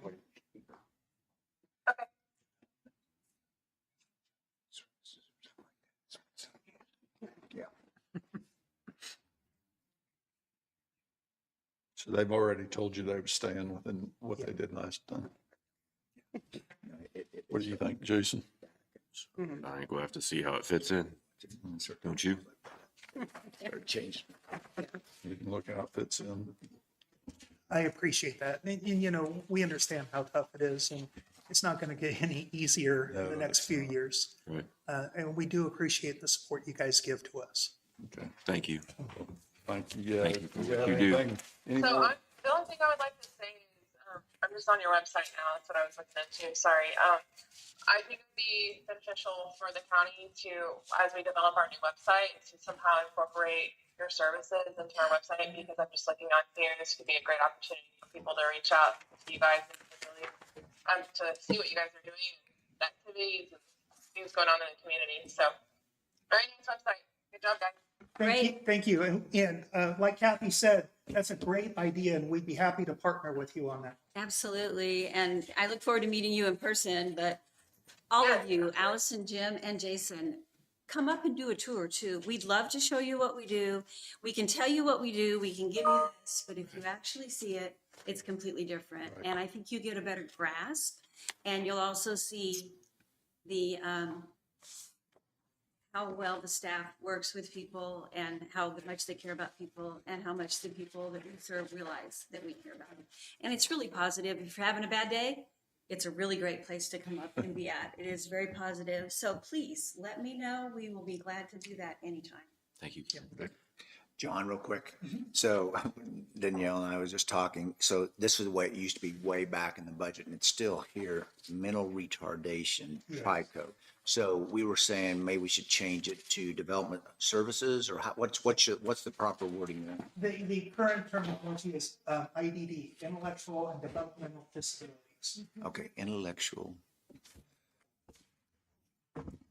I've been doing this 42 years, and that's the way it used to be. You know, every Yeah, terms have changed and Yeah. gotten Mm-hmm. much more Intellectual and positive and developmental inclusive. disabilities. That's correct. Perfect. Yeah, I think one of your workers came with one of the gentlemen that you guys service and gave us a little plant and an invitation to a retirement party. Yes. Is that what it was? And we had a public reception for Kathy. Oh, Yeah, great. Yes. You missed it. It was good. If for nothing Up else. there, that's for sure. Sounds good. It's awesome. Thank you for taking the time. Thank you guys for coming. Nice to meet you too. Thank you, guys. Thank you, John. Thanks, Allison. Thank you. Have a good day. Wish you best on your return. Oh, thank you. Where are we going to next, Danielle? We skipped over contingency and windfall just to catch up. We can do county counselor. Okay. I'll give these out. Jay Hall, I asked him, because I'm getting this question. This is a graph of what is actually required by you, the county, to provide by statute. And the reason I asked that, Ally, I'll leave it here on your desk. It's a graph that is what you actually have to provide as a county in your budget. The reason I'm asked that because Brown County only had 142,000 in their general fund, and so they want to start cutting some services. And so I've looked at it several times, but I didn't have anything officially like this. And so what I'm trying to do right now is take this sheet, put together an Excel spreadsheet, and your county is not as messy, but for Brown. And here's what they provide, and here's the dollars they provide now, and here's what they require, not require, but they're supposed to support. And then down below would be the services that they potentially could cut and not be required by statute to provide. That Jay just came up with this last week, so I'm still digesting it. This shows the percentage of each of these categories that is across the state of Kansas and what the percent would be. So like a jail thing would be like 12.2 and 6.4, so that would be almost 19% of the budget is law enforcement jail. And I haven't looked at that to see what, each county is, but that'd be a way to kind of compare yourself to other. The rest of the counties. Uh-huh. So I have a question. If there's a state statute that allows for the commission to tax, specifically referring to historical society or Kansas Historical Society line items, we have to adopt that to tax the people, correct? You have to adopt, what was the last part? Do we have to adopt the state statute? Like, so we are allowed to tax the people for Heritage Trust Fund. However, because our commission hasn't passed that, then we don't take money, correct? But every other county basically does. Heritage. That I've looked at. Yeah, that one I'd have to look up. We can, maybe Jacqueline can look it up too, but that is in every county because I think it flows through from the state. I'm not sure if there has to be, you're saying there has to be a resolution in place? Is that what you're saying? Yeah, that's what I'm thinking. I don't know that off the top of my head. I'll have to look. Because David Lee always said, well, that's just in our general fund. It's just, if we need anything out of there, it's in our general fund. You cannot tax the people without having the commission approve that resolution, I guess. Okay. So what's the process to do that? Do you know? I do not know that off the top of my head. Okay. And from an audit standpoint, it would be auditing has changed so much in the 42 years, it'd be very immaterial. Now, if it's a violation of statute, then that would be something that needed to be brought to attention, but we can we can do a little looking. That's on the Heritage Trust Fund, the one that was about the mansion. Let me get to the statute. Hold on. Brock, or the Brock Mansion or something like that. Brooks. Brooks Mansion. No, that's not the first. That's the one I'm referring to. Are you? So it's Kansas Statute 19-2651. Okay. 19-2651. I would just like to look at that one if possible. And does it say right out historical or heritage? Historical Society. Yeah, I do not. I have a historical society in every county, and I cannot tell you if there's a resolution or not because it is usually put as a line item appropriation in the general fund. I think that's what you have it. We have economic development who is working with the historical societies, Yep. but she didn't line item, which I don't think she has to, I guess, necessarily. Yeah. But specifically, like, she is working with logos, she's working with everything in the county on doing all of the interpretive signage boards throughout the county, updating all of that, and it's an opportunity for us to pass a resolution tax levy instead of taking it out of her development budget. Okay. So, yeah, it's 2651. I've got it written down here. I've never been asked that question, so I'll have to look. Yeah. Okay. Thank you. Thank you.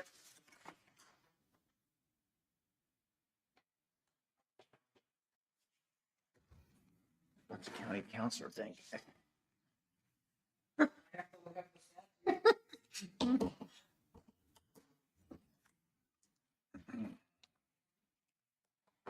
All right, so I've handed out the contingency and the windfall, which is also a contingency, pages. I honestly wasn't sure how to prepare for this because it's just in case you need it. I don't know if there's a general rule of thumb as far as what you put in this budget for just in case purposes. I've not done this before. So I've got the historical she data. called me the other day and she goes, how do I prepare for this? And I said, I'm sorry, but I do have one, I forgot to tell you this earlier. I do have one City McPherson.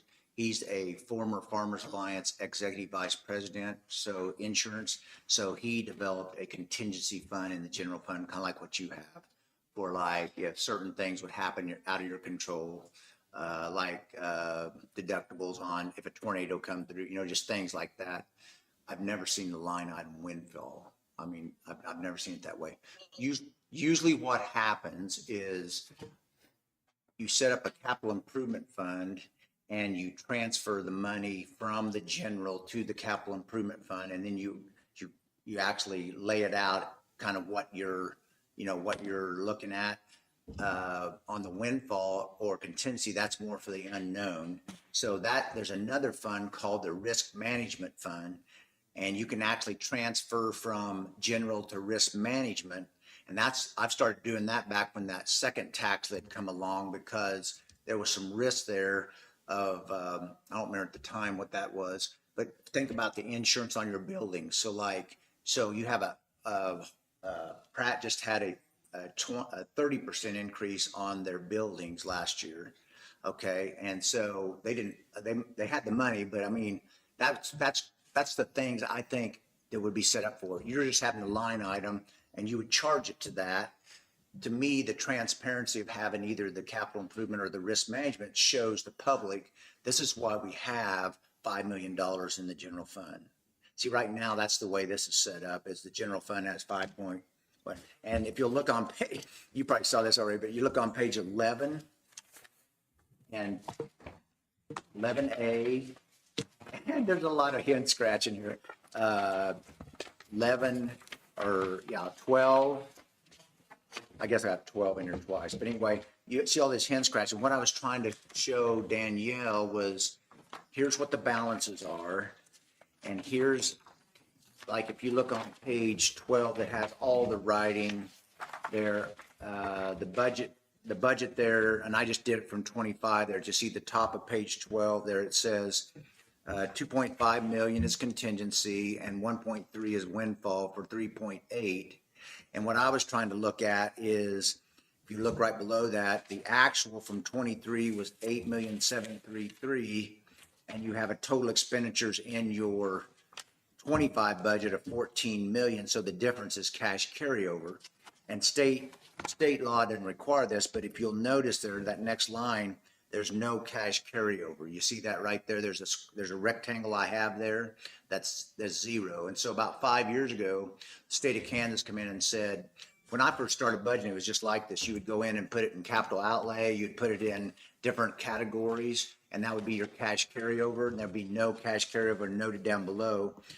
What the state said is, we'd really like to have, here's your budgets up above, and what is cash carryover would be put down below. Now, contingency, I don't have any problem with that, but I think if the general public looks at windfall, that's kind of a unique term, and I'm not saying anything bad about it. I've just never seen it before. So there's some options there and that's what I was telling Danielle. There's really not a lot you can put on your budget, these sheets you give, because you set them up to make sure that you have reserves to be able to take care of expenditures. So I literally have started setting up, and I even teach that. I teach the KMAG, Kansas Municipal Audit and Accounting Guide, trying to get government entities to set up a capital improvement fund for sure, so that people like in Gallup, I'll give you a great example. We have well problems. We have $3 million for a little city of 900 people. And we've had there for quite a while because KAC come in and said you have contamination, all this stuff. So we set up this fund so that people, like, I can give that one sheet to somebody and say, here's why we have $3 million set aside, or this is why we have $5 million set aside, and the citizens can see that, and you've planned it out over the next 5 years. You don't have to follow it, but that one sheet or that 2-page sheet is really a way to be very transparent and still have your reserves. Reserves are very important. Brown County is finding that out. Not even half, 12% of a month of expenditures at the end of is all they had left in the general fund. That's nuts. Now they have a little bit of capital reserve, but still. But that's what, and this is kind of messy here, but I was trying to explain to Danielle how cash carryover works, how those two line items are really nothing more than cash carryover. They're setting there so that you have reserves to take care of something if it comes up. Does that make sense? Yeah. And the risk management side. Yeah. I have an entire packet that a citizen had put together for me on the windfall. Yeah. And how they thought it was, it's a long story, but can I just give you the packet of the windfall citizen investigation? Yeah, sure. And see, that's a great example because if people looked at that, they go, why do you have a windfall and you're still charging us a certain levy? And that's what Galva was like. You know, we had the mill levy the same because we have some problems, and we're going to spend about $6 million, and we have about 5 million in grants coming in, so we'll have the rest of the money, you know, we'll have the reserves to be able to do it. But if some citizen looked at it and goes, why does the little town of Galvin still have a 55 mill levy and you've got $3 million cash sitting here, and you raised our electric rates and our water rates because we, you know, that's problems too. So now I'd love to look at that. I'd love to learn about that because I could get it for you. I didn't bring it this year, but it's called the Government Finance Officers of America, and they do more of the bigger cities. But had this excellent article last year, and I handed it out on every budget client I did, and it was about capital planning. How do you on the reserves? How do you plan for reserves in order to take care of the future? And one thing they brought up that I thought was so cool. A lot of department heads will come in and we kind of talked about this on the training. They want list, not a need list. And so they had what was called horizon issues in this article, which is really cool. And there were 4 things. Is there a business purpose? How are you going to fund it? You know, you can, besides taxes, you know, is there a grant available? Is there some other resource available? And it went through this step-by-step process to get department heads starting to think, how can I put this in and not just put it in just to be a want? So I could get you a copy of that. And there's a big push at the nationwide level of reserves. So you are one, I'm going to be very honest with you, I'm not trying to, but your county has excellent reserves. And the reason I can tell you that is there's a sheet I gave you here, I think before, but if you look at cash reserves, and you don't have this, I don't think, Ally, because I just brought it with me today, but you would have had it. You might, that might be it, yeah. You gave it to us. I gave it to you the last time, I think, but this time I marked it up a little bit because I didn't know the jail. See, I learned that when I come up with the department. I didn't know you collected 17 million in cash there on that front page here. It'd be, right over here. It'd be in the year, what is that, 2019? So that kind of skewed the numbers. So down at the bottom, what I did is I took the COVID money. You can see there, and you don't have this part, Allie, but the COVID money is 703,829, 1,393,000. So I backed that out. And I'm looking at that on every one because we're not going to have that money anymore. And this was a bond from the jail. And that was the jail, yeah, and the bond. And so this is the cash side. So when you start backing that off, but your cash reserves, what's really interesting is I think it was on probably 3 of my 6 counties. If you look at column E, which is the unencumbered cash at the end of 24, and the 7-year average, I went through on other counties, and I think on yours, there's only one maybe that your cash is lower than your average, okay? But on the other counties, almost every one of them is lower than the average, because what's happened is the inflation over the last 5 years has been around 30% to 40%, somewhere in that range, and revenue neutral keeps it flat. And what a lot of counties doing is that the costs went up like this, and they don't raise their mill levy. And so what happens is they end up burning through cash. They burn through all their cash. That's what's happened up here at Brown County. And I understand they're trying to. I don't like to pay any more tax than I can either. But like interest income is another one. I was looking at your interest income, and we didn't talk about this morning, but if you got quite a bit of cash sitting here, and it was only like 200 some thousand that you received. Well, the state statute says you shall get the 90-day T-bill rate on idle funds, and that's a way to leverage the current bankers. And my dad was a banker for 56 years, so I love to get the bankers. But in Galva, I'll give you an example. We had that 3 million sitting there, and he was only paying 0.95, and I said, no, you've got to pay us. Up to 5% at that time. And so we just 18 months now, we've collected $147,000. So that's about 16 mills. And I own 4 acres on Main Street. And I said, I took my CPA hat off, and said, Yeah, so we have to look at other resources to bring in if we're gonna keep the taxes flat. You can't just cut the taxes and not get other resources coming in, because that's how you burn cash. But you've done a good job. I think there's only one or two here that's below the 7 average. And, so that, I just do that, I did this to kind of learn about you. And, another side over here, that's why I back on page 2. This is where I take the total receipts and total expenditures to see if there's years where you're spending more than you were taking in. And that's when I saw the jail, I go, oh, that's why. Okay, so that's when I started backing out some of this other stuff. But for the most part, they're seeing 24, you spent 169,000 more than you took in. Now, I'm not sure why. I didn't go back and, dig into it. But but in the average, you've taken in about $1 million. You see there, 997,471. And if you back the jail out, it's about $1 million. But so I think you're doing a great job. It's just maybe like Ally is saying with this windfall packet, maybe it's the way we're presenting it to the public, why we're doing what we're doing. A windfall line we could maybe figure out ways to show people a little different. But that's just my thoughts. Okay. Yep. Thank you. Yep. So your suggestion is eliminate windfall and move that number to the cash reserves. Well, yeah, just this In an effort blank to one be down here. transparent. The first thing you could do is just say, drop at least that windfall, keep the contingency maybe. I mean, put the windfall down below there.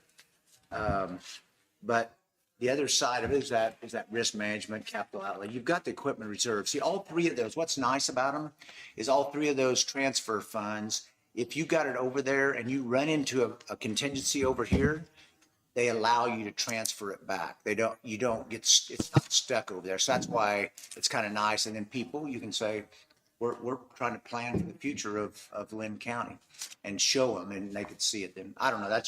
It's all philosophy. I mean, yeah, but you've done it. I mean, I'm being honest, you've done a very good job of your cash balances. Because I don't have another county like this. Yeah. You're welcome.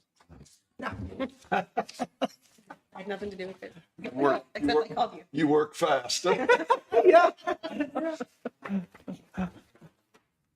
So I don't know. I don't know on these two sheets. I'm not sure there's anything to, I mean, you break them out like contingency here, you break out, and this is kind of like really with a contingency on those line items on the general, on the general ledger are like what would be in a risk management fund. So, I mean, if you did get questions, you could just give them this thing here and say, this is the way we broke out the contingency.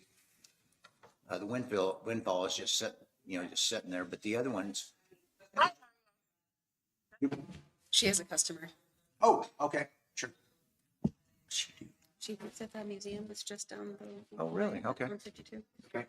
So, just looking at those, contractual would be, I don't know, it looks like something's being paid out of that all the time. What would that be like, attorney fees for contingency or? Yes, I believe so. I have it pulled up here. I have the general ledger from December of 23, so that'll show all of the things. Okay, and that's what that is, the contractual would be like. So example in I'm Pratt. seeing taxes, county, looks like paying taxes on county property. Oh, what are you?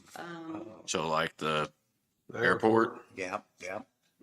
Airport lots. Okay. And there's like 80 acres over there with it. It was all tied together. And we actually did a lot split.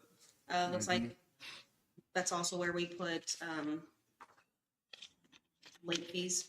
Oh, late fees, yeah. So that it's not, it's not detrimental to the department's budget. Absolutely. There are some things in this. Medical facility, do you own? Oh, there's nothing spent on that though. You just have 5,000 set aside. I'm not sure what that's for. Emergency management, 80,000. Industrial park funds, 25. Insurance, 80. Yeah, these are all the same things that I just talked about. They're just in a general ledger line item. Yeah. Landfill closing. Yeah, that's a good thing. One thing you might. Okay. You have a transfer station or a landfill? Landfill. You have a landfill, okay. We have a landfill with a transfer. It has a transfer station. Involved With the transfer, okay. So I'm not sure, like Butler County, they're a lot bigger, but they actually have to have that that money's set in a separate fund, and that's what Pratt did. I think, That's what I we had. think We what started that just a couple of years ago Okay. because we were of that. funding that fund. Okay, Yeah, for the closure. Yeah. right. Yeah. Pratt started, yeah, they But had, it's not a fund of its own. it's not, it's just a line item, it looks like. Okay, but So what you might do is, you might just actually put that in a non-budgeted fund and just, because that's what they did at Pratt. They have their solid waste fund, and then they have a line item that transfers to the closure fund. So much each year. Yeah, he does his quarterly. But Pratt's a little bigger. Well, it might be about your size. I don't know. But that would be a way. And then but see, Butler has to actually get an attestation report that says these are the numbers, and making sure they have enough income to actually cover that closure, because it's such a big landfill. And we actually have to file a separate report, the audit report, to the state because of that. But yours would be in that smaller amount. I think it's under 20 tons. Does that sound right? Would you be under 20? I have no idea. That's what the guy in Pratt told me. I don't know any of that stuff, but he was just telling me that. But no, it looks like, and STARS, is that the, Trade school. trade school. Oh, okay. No, you've got them set aside there. The only one I might put in a separate fund is the landfill closure, because then you have to monitor it for, once it's closed for 30 years, you have to have a cost to cover it for 30 years. Correct. Yeah. Okay, so get rid of windfall in the general fund and move that to cash reserves, and then we're going to put the landfill closing in its own. Well, we can Then talk that's about that once I get the budget together. Then what I'll do is I'll write on there, these are some things you can consider. Okay, good. That way we don't have to just decide today. Okay. Yep. Okay. Thank you. That was good conversation. Yeah. Oh, yeah. I learned something there too. That's the thing. There's so much to learn when you pick up first time. Are these my copies? Yes. Okay. I emailed that to you, but yes. Oh, you did? Okay. And what's next county council? I know she's on the phone, I guess.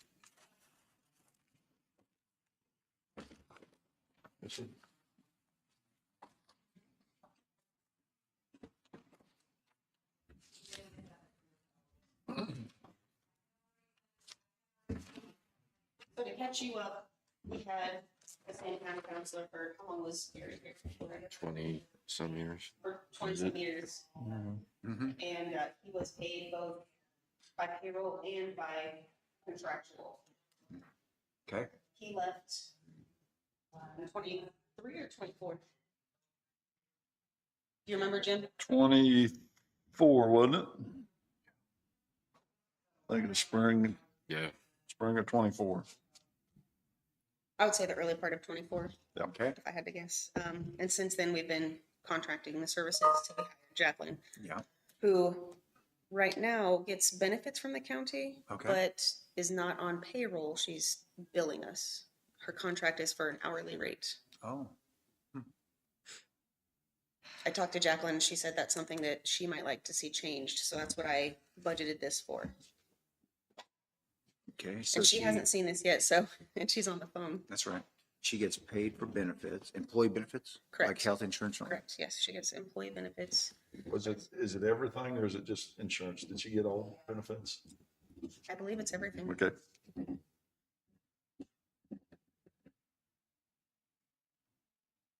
I mean, it wouldn't be capers because she. Danielle, did you send me an email or? Yes, I'm so sorry.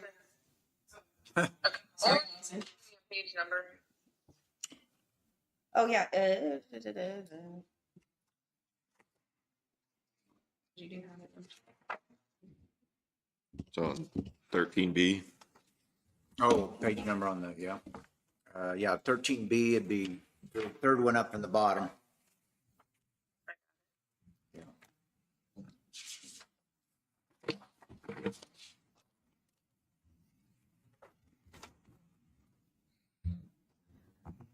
So her, as you know, commissioners, her contractual agreement is $200 an hour.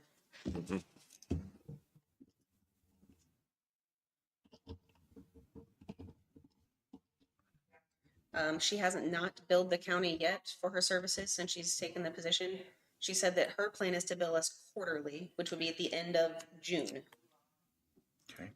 She did anticipate that it would not be far off from 100,000 For the year. for the year, correct? So if you would like it done a different way, I mean, we can absolutely, this is the time to make that decision. If you want her to bill more frequently, or if we want to move her to payroll and just say it's gonna be 100,000. I think the reason we left it open-ended was trying to see how this all kind of worked out and where we sat after a few years. Okay. Yeah, that's what, I mean, let's see, our need Right. of what we was doing. That was gonna be every Instead other of- week. It's what we said, and she'd be on Zoom or phone call if we need her to the other way, and we was just gonna see. This is very common. When I first started, there was no county counselors. The county attorney was County always the attorney, county yep. counselor. And probably in the last 5 to 10 years, almost all of them now, even the small ones, have county counselors. Yeah. It's just, and just give you a comparison, I think Osage County's county counselor, and I don't know if he's required to come every meeting. He gets about 65, 70,000. And then he gets paid for the, does she do the tax sale or does somebody else do that? Somebody else is doing it. They've started doing it. Somebody else, yeah. So, he gets another 25,000 if he has a tax sale, I think, or 20,000 if he has a tax sale, something like that. So this is gonna be the 100 and then 40,000 for contractual. If there's additional contractual outside of her Yeah. regular obligations, I guess. But like So I is said, that- Jacqueline hasn't seen this yet. Is that to her, or is that for other things that we would do outside of her? Right, so it could be to her, but it could also be to another counselor providing services to the county outside of her. So I'll give you an example. Pratt has a really good county counselor, a young guy. One of the best I've actually, I'm not saying Jacqueline's not, I just worked with him a bunch. And they have a corn, the fuel. Ethanol. Ethanol, I couldn't think of ethanol. And the ethanol company is questioning the appraiser's value, okay? And there's, I think the county said it should be 18 million or something like that, and they're saying 10. So they have to contract outside of the county counselor to have a specialist that actually is a county that can do that. And that's gonna cost them like, I think just that one contract is about 75 to 100,000 just to get that negotiated. That's the types of stuff that comes up. Yeah. Or if she has a conflict, like if she'd have a conflict with, something that you're dealing with. Okay. Yeah. So y'all moved on to something else that gets done, or? That's fine. Jesse is ready. Okay. What's the next Okay. on the schedule here? Okay, we'll get him. We don't have an idea at all on where Jacqueline's at for billing us. That's correct. She said she was in the end of June. Well, before we was on a monthly type deal, and I to me, I would rather have it on a monthly, wouldn't you? I would. I heard it that June for that. What'd you no. say? I said I would like to see it, please. I don't remember that conversation of. I don't either. I'd like to see Quarterly it billing at all. myself. I think we had that conversation during her interview. If we did, we should have. I think it'd be better for us if we had it that way. If it's quarterly, we're probably gonna get a bill for 25,000. Yep.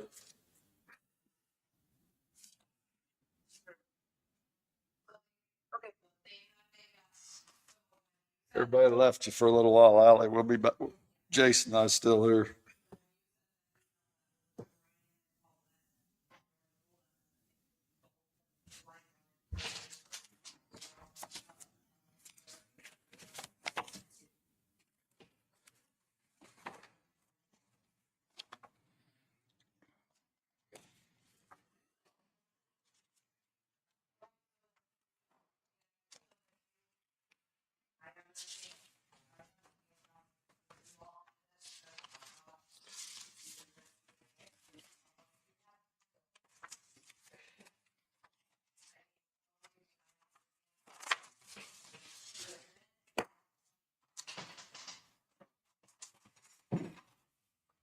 Jesse said he needs a little more time, so I can move on to my next thing. Okay. That's right.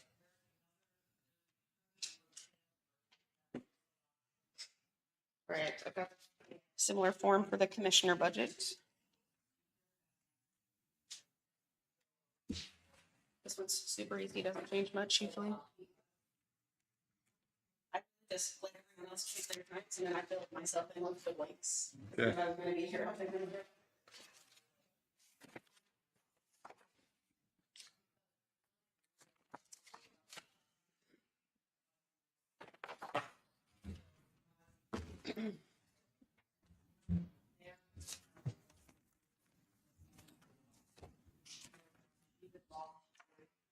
Commissioners are going to be on page 13A.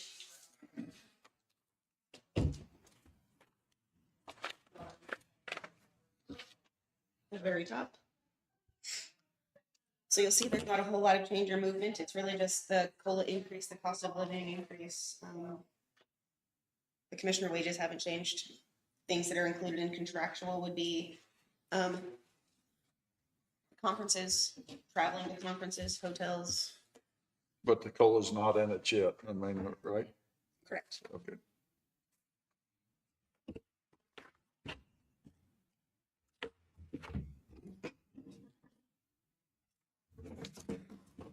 We're doing commissioners now. Okay. Hmm. I was letting Scott know we're on commissioners. Oh, okay. Are you heading out? No, she was just saying I'm on the she was telling me it's on the commissioners.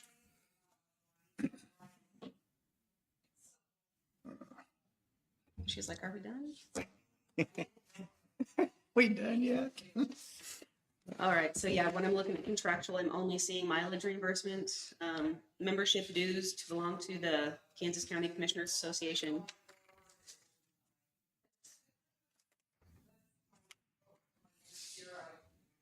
And then The commissioners pay for a subscription to the Fort Scott Tribune newspaper. We pay for one to the Fort Scott? Mhm. We shouldn't be. Oh, just kidding, that's the clerk's office. Oh. For death rolls, so we can update our elections, Oh, because it's close enough that people from, that may be voting here live there. okay. gotcha. Well, that makes I more, jumped down to. that makes more sense than the commissioners. You got a fire going there for a minute. Just, you really twisted that neck. All right, so, cell phones, commission cell phones is the only additional thing I see there in contractual. Okay. Commodities, I'm seeing, some technology updates to this TV over here, providing meals to certain meetings and workshops. And then the county commissioners have always historically paid for the holiday dinner for the whole county, for all county employees.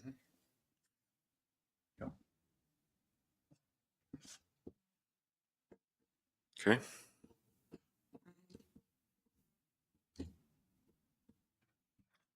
So yeah, that won't change much. You good with that one, Ally? Their wages are $1,000 each gross. Okay. Twice, well, 26 pay periods. Okay. So 3,000, 26. Okay. Whatever it is.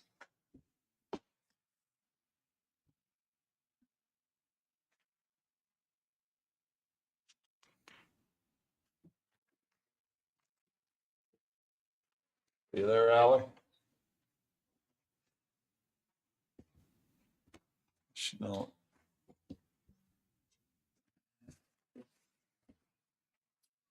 You really did think we were leaving. She left us, maybe. Danielle, did you do in the health and commission? Is that what you're doing? Just Yeah. commission. While you were on the phone, we did counselor, and then we just did commission. Oh, and we did contingency, if that's where you left. I got two of these, or just? I was just kidding, they are the same, yeah. Oh, that's. Sorry about that. I No, gave- no, you're fine. Maybe that's yours. Yep, I think it is. Okay. I was looking at it on the screen.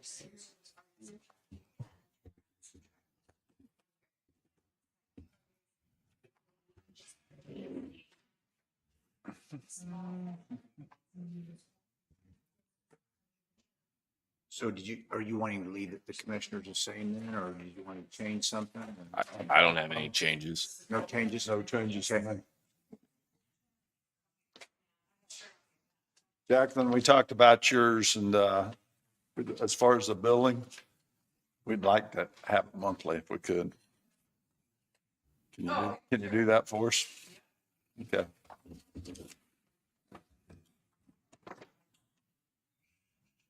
Right next is the We benefit. employee benefit fund.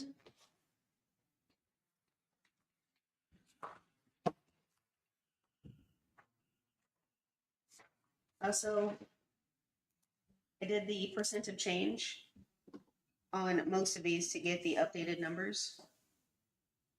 Some of these are based on employee count, but honestly, like a HSA contribution, for example, Right. the wellness program, longevity bonus is obviously, you have to be here for a long time to get that, but my understanding is it's $25 per year of Service. Yep. What was the increase on the health? What percentage you use? I did not, oh wait, it's in my spreadsheet here.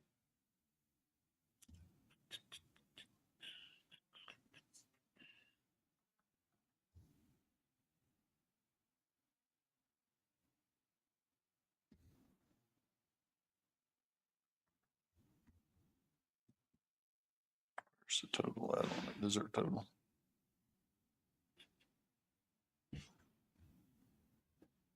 I didn't see it. Sorry, I thought I saved it in a separate tab over here.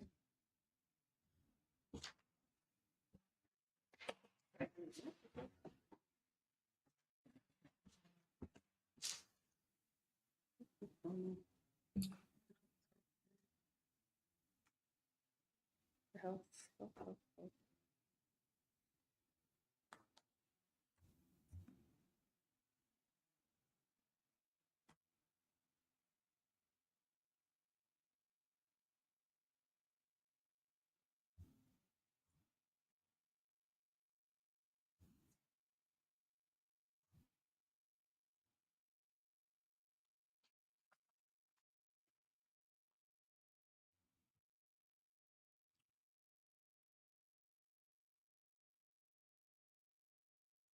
Does 17 sound right?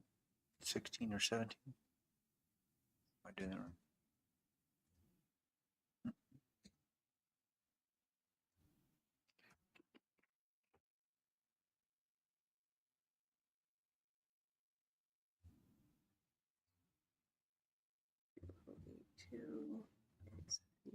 Or 19, 18 or 19?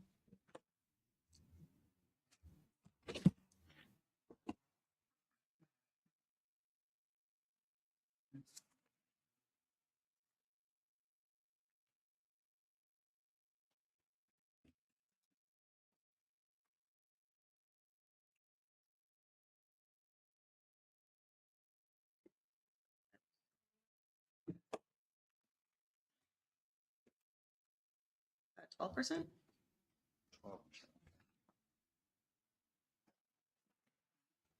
Do you have a total in this? Yeah, I probably should do that, huh? 32, 500.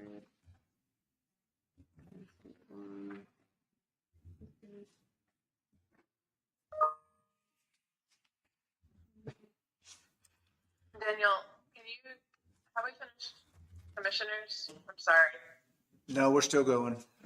We finished. I don't have Oh, commissioners. Yeah, okay, sorry. I just don't have anything on it. There is a paper, I don't have it. Or a page. We're just pretty much leaving it the same, Ally, unless you have something you think we need to be adding in. I don't believe I have anything that we would add in.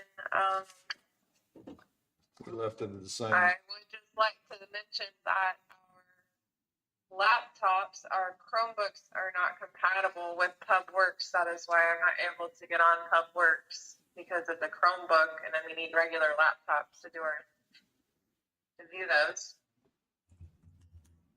That was the only thing I would like to mention about But I don't know what the budget actually looks like because I don't have it necessarily in front of me. Unless, what page is it on? Does anybody know? 13A at the very top. Yeah. Thank you.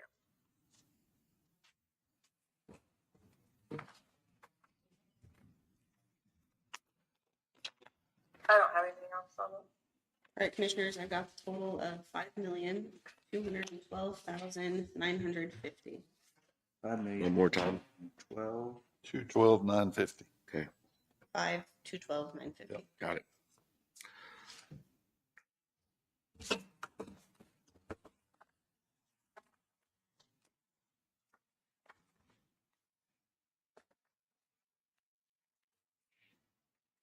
So that fund is on page 18. That's one where you have to kind of watch, I mean, you guys know this, but watch the cash a little bit. I'm not sure, let's see, end of the year. Employee benefits. 10%. Yep. Benefit 239 and average is 2, okay.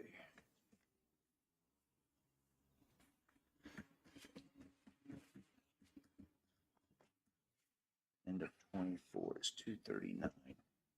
So this is a good fund,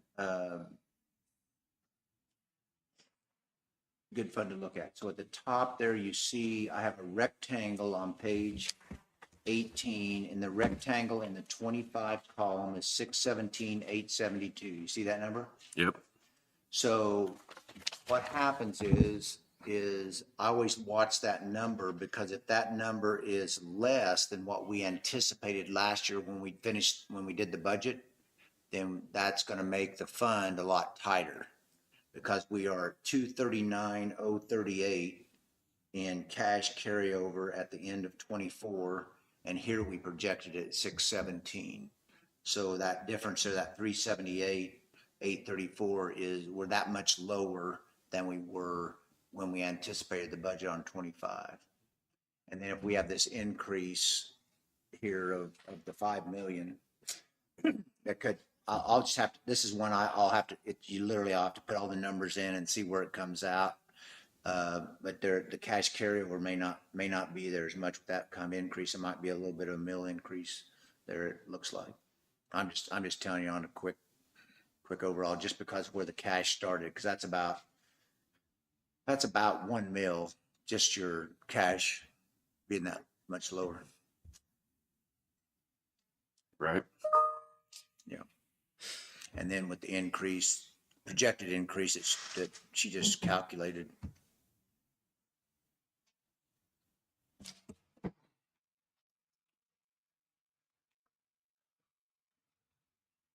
Which one are we talking about? We're on page 18. Employee benefits. Employee benefits, yeah. Employee benefits went from 4,679,550 to 5,212,950.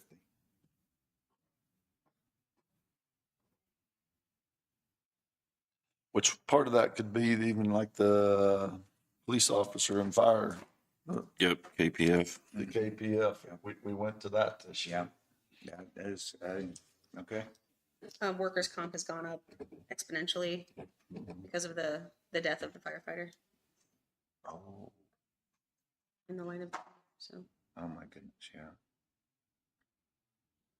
Oh yeah, that's changed a bunch over the last 5 years. Yep. Wow.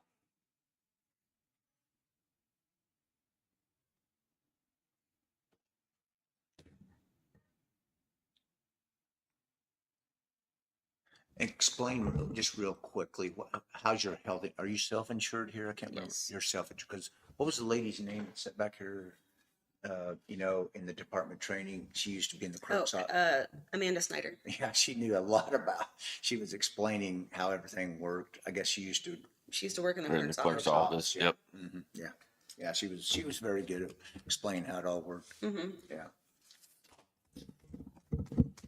Okay. Okay, well, Tuesday or Wednesday, we'll Dive into that. Not yet. Okay, so we're ready for Jacob. Jesse? Yes, that's correct.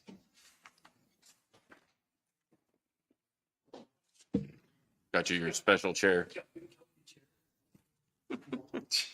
Gonna get you a 5-gallon bucket.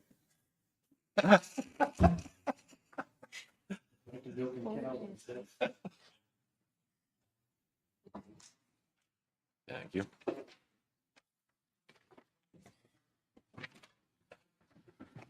Perfect, thank you. Here's my card, too. I don't think you were there today. You were gone. There you go, yeah. Someone else. Yep, perfect.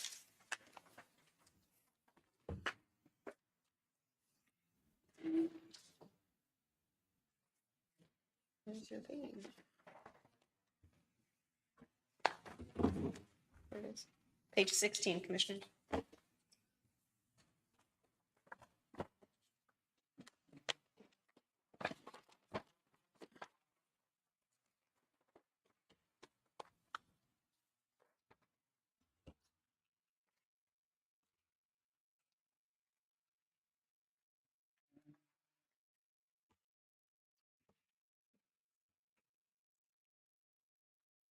Thank you for emailing me, Jesse. You're welcome. Oh, good. Just here. You're on top of it. I love it. That's I good. need special treatment today. Scrambling today. Well, at least people think you're on top. Let's They see think there, I am. yeah. Got a buffalo first. That's right. Yeah. While you guys are looking over, remind me again, you have each one of the, like the districts, so each one of you have your road, you have a certain part of the roads you take care of here? Correct. Yep. So we have 3 shops. Yeah, One shop is not on here because we never did divide that out. We've got road 1, 2, and 3, and then we have a road all, which is the asphalt, okay. and signs division. And so It's called what now? it's called road all, Okay. But we had it split out to 1 and 3. but we haven't, we haven't split out 2. So Right. that's what I'd like to do, hopefully starting July 1 to start doing road 2, billing things to road 2, so we can have a 6-month projection of what we're spending in that shop. I know it won't give us an exact for the next year, but that'll at least give us an idea of what we're spending in that. Starting this July 1st? I'm Okay. hoping to start July 1st. On road 2.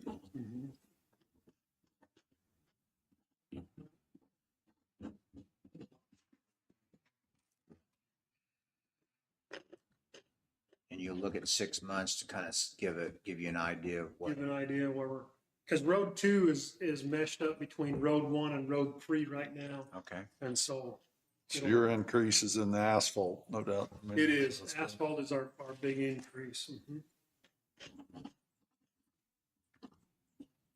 Yeah, you're good to start breaking that out however you want, Jesse. Road 2 is already set up as a separate. Right, it is set up, but Account. they haven't been billing things in there, and so we're gonna start that to where we start putting those in there, so it is separate out. Okay. There's a couple other things that I need to get with Danielle. We've got a couple of these in here, that have just, like miscellaneous contractual. I don't know what's going into that miscellaneous contractual, so I'd like to just break those out. Sure. What's going in there? Can we put it somewhere else? Yeah. The other one that was on there in the road all was, bridge miscellaneous on the contractual. Okay. So I don't know if I need to take bridge contractual and break it out into a couple different sections in there, or just leave a bridge miscellaneous in there, because it's going for like guardrails and posts and things of that nature. As an auditor, I don't do your audit. As an auditor, I hate the word miscellaneous. And that's what I want to get, I want to get away from miscellaneous, I 'cause hate that word. it doesn't give a specific of what we're doing. Yes, absolutely. On your payroll up here at the top, Jesse, what is it? Just you're short an employee or what? I mean. Yep, so we're actually short 3 employees in the shops. Why is it should be, and then what, then you got 2026 without any steps. It's a different figure versus the total payroll. Roll should be. Are you looking at the very top, Jim? That's what he's looking at. Okay, so what I did is I just took the 3 on 2 spend to give us the 2025, that should be 2025 total payroll. Okay, that's what I was. Yep, sorry, that should be 2025 Okay. on that top row. And then Okay. Oh, up under the two lines up at the top? Yep. Yeah, at the very Okay. top. It should be 2025 and then 2026. Oh, okay. I fat fingered that one.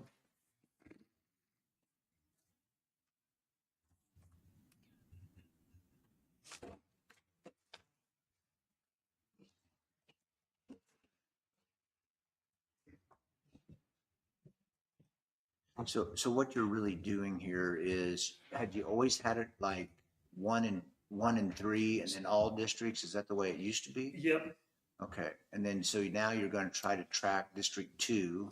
correct. Will you get totally away from all districts, or is it, are you? I think we'll keep it broke out into 3 districts still, so we know what we're spending each shop. Each shop's got a different amount of employees in it, Yeah. different amount of equipment. What we used to have was 3 shops in the county, and a few years back, they shut, actually had employees there, but then they split it into two shops or 2 districts. Reason I'm asking, because Brown County is, they actually run 3 different buildings, just like you're kind of talking, and they have a foreman over each building, and the commissioner actually is kind of like, they don't have a public works director, and each commissioner oversees that building. Yeah. There's only 2 in the state of Kansas, I guess, that way. I've never ran into it before. So they're trying to go back to something more like what you're talking about, where you have a public works director and take them out of the, because I wouldn't want to do it if I was elected, to actually be the. Dealing with it be. Yeah. So that's why I was trying to understand how you allocated it and all that. Yeah. So you have 2 buildings now. We have 3. You have 3 buildings. We have 3 buildings, 2 districts. 2 districts. Okay. a north half and a south. Okay. That's what that is. Okay. And so what we did is we just broke it pretty much back out into the commissioners' districts. Yes, absolutely. Gotcha. Okay. But you still oversee all All 3 3 of those. Okay, gotcha. I might call you. So on this budget, like the high-risk rural roads and stuff that way, are we coming out of equipment reserve still entirely on that? Or do you have, is that what the 200 and 400? Down there on the capital outlay. Yes, for the asphalt on those. Well, see, and that's what I don't know where that money comes from going through this. I've never gone through this with anybody of where they're pulling money from and what it's for. We do have that special road and bridge fund and that in there, but where the money goes to be allocated for, I don't know how they broke that out in the past. Is this 800,000 all for asphalt or not? On the capital outlay. Okay, so this, the capital outlay road all is for asphalt then, right? Yes, that's the asphalt and sign. For 400,000. And that's what had been budgeted the year before was 400,000. And I just barely found out that road all was broke up into asphalt and signs.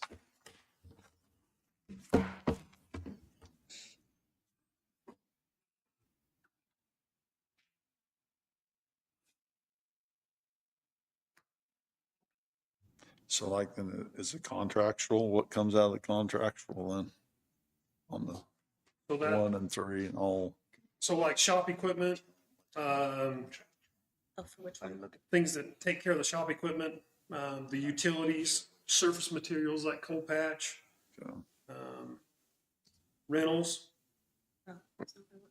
Contractual. will come out of that contractual. And then out of the commodities, culverts, rock, oil, grease, repairs to machinery, equipment, tools, fuel commodities, tires and tire repairs. Yeah. And they've got listed under the commodities. Consumable things. Mm-hmm. Do you contract like do you do chip and seal or? We do chip and seal. We haven't done any for a couple of years. That's it. I told Jay Hall that he couldn't understand. Jay Hall's county, Association of Counties legal counsel. He goes, I don't know why you guys are worrying about all. I said, no, because I've got counties that hadn't done chip and seal for like 2 years. We don't even have the money to do it. Don't even have the money to do it. I mean, I was just trying to explain it to him. I don't think the legislature and Topeka. Huh? You don't think Topeka understands that? No, I don't. Oh, my goodness. So you don't do you do all of the work? We've you been do doing it all in-house. yourself? Yeah. Okay. We have reached out to do it, have contractors come in and do it and give us bids on that before. So how do you do your rock hauling? Do you haul it yourself or do you Yep. contract it? No, we haul it You all haul it ourselves. yourself. Okay. Mhm.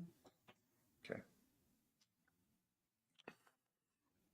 That's a trend in some of the smaller counties, is not buying the $450,000 dump trucks or that, and actually they've started contracting some of that out, for like stockpiling the rock. And that's something I've given some thought to actually this spring with some of the projects we've had going on. Yeah.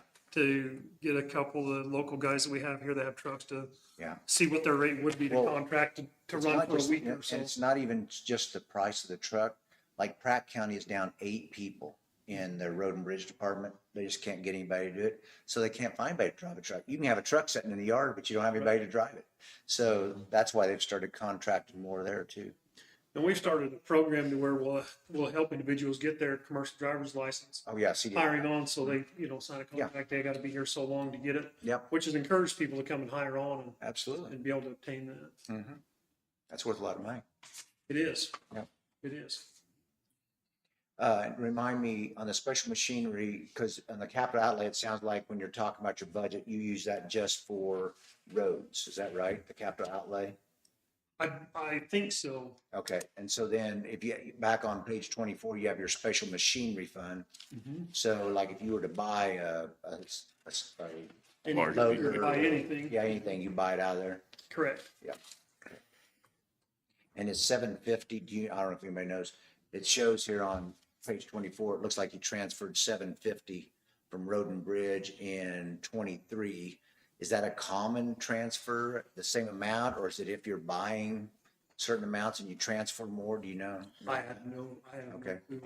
I would say it's not common. I think we held off on buying any equipment and things of that nature, and so we had money left over to transfer at the end of the year. Gotcha. And that's why, and you can transfer up to 25% of I think it's a receipt, 25% of the receipt. So that's a pretty good size amount, but a lot of them keep that your county's about the same as other ones I'm working on. They're around anywhere from 110,000 to 300 and some thousand. That's why I was asking. 750 seemed pretty high, but if you're catching up, that makes Well, sense. it was because we hadn't bought. Yeah. So yeah, it was budgeted to do. We'd approved to buy Mhm. and turn over some of the stuff in the fleet, yeah. and then we didn't. So we transferred it to special machinery. Gotcha.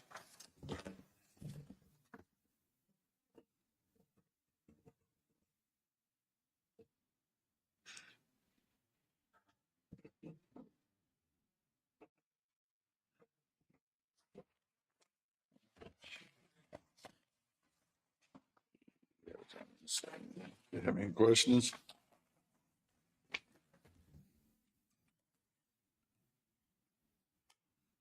How many total employees you have? Roughly? I think it's Just roughly. 25. 25, yeah. Okay. And what's your population here in this county? 9,800 or 99? Just under 10. Yep. 10,000. That's amazing how common that is. When you get the population, how many miles of roads do you have roughly? There's about 1,300. Oh my goodness. Oh my goodness. Yeah. There's quite a bit of road, about 1,000 of it, almost 1,000 of it's gravel road. Oh, that's right. Because you're county unit. You don't have town. Correct. County unit. Yeah. Yeah. Because I was just at Brown. They have 268 blacktop, and the townships do the gravel there, so it's hard to measure that. But you do all of it. Yeah. Yep. And I don't know what Marion County's numbers are. I just like that. It's just interesting to see the number of employees, the number of vehicles, the number of miles, because there's some metrics there that it kind of helps, I think, understand if we're in the right ballpark. Mhm. Yeah. Cool. This isn't really a question directed to Jesse, but just an overall question. Just looking at other counties' budgets, specifically referring to Allen County. So when they have under the general fund, like on our page 1 of the documents that you sent me, which is really hard to see it because it's kind of blurry. Yeah. So when you're looking under the general, I think it says table of contents. Something is above general, I'm not sure. But Yeah, anyways, yeah. under general, it says we don't have special purpose funds. are those considered special purpose funds? The ones that are associated with the Kansas statutes? Yeah, so general fund stands on its own. And then any fund that receives taxes or fees would be a special purpose fund under what's called the Kansas Municipal Audit and Accounting Guide. And that's how it kind of breaks them out. And then you'd have business funds for you would be like the solid waste, like for transfer station / landfill. And then you have capital projects, which would be capital improvement. If you had if you had a big road project and you had a 90-10 bridge, like for the federal government, you would maybe put that as a capital project so you can track it. But your budget will be, I'll try to get it a lot cleaner. There is so much crammed in on page 11 of the general fund receipts, because it's almost like the general ledger.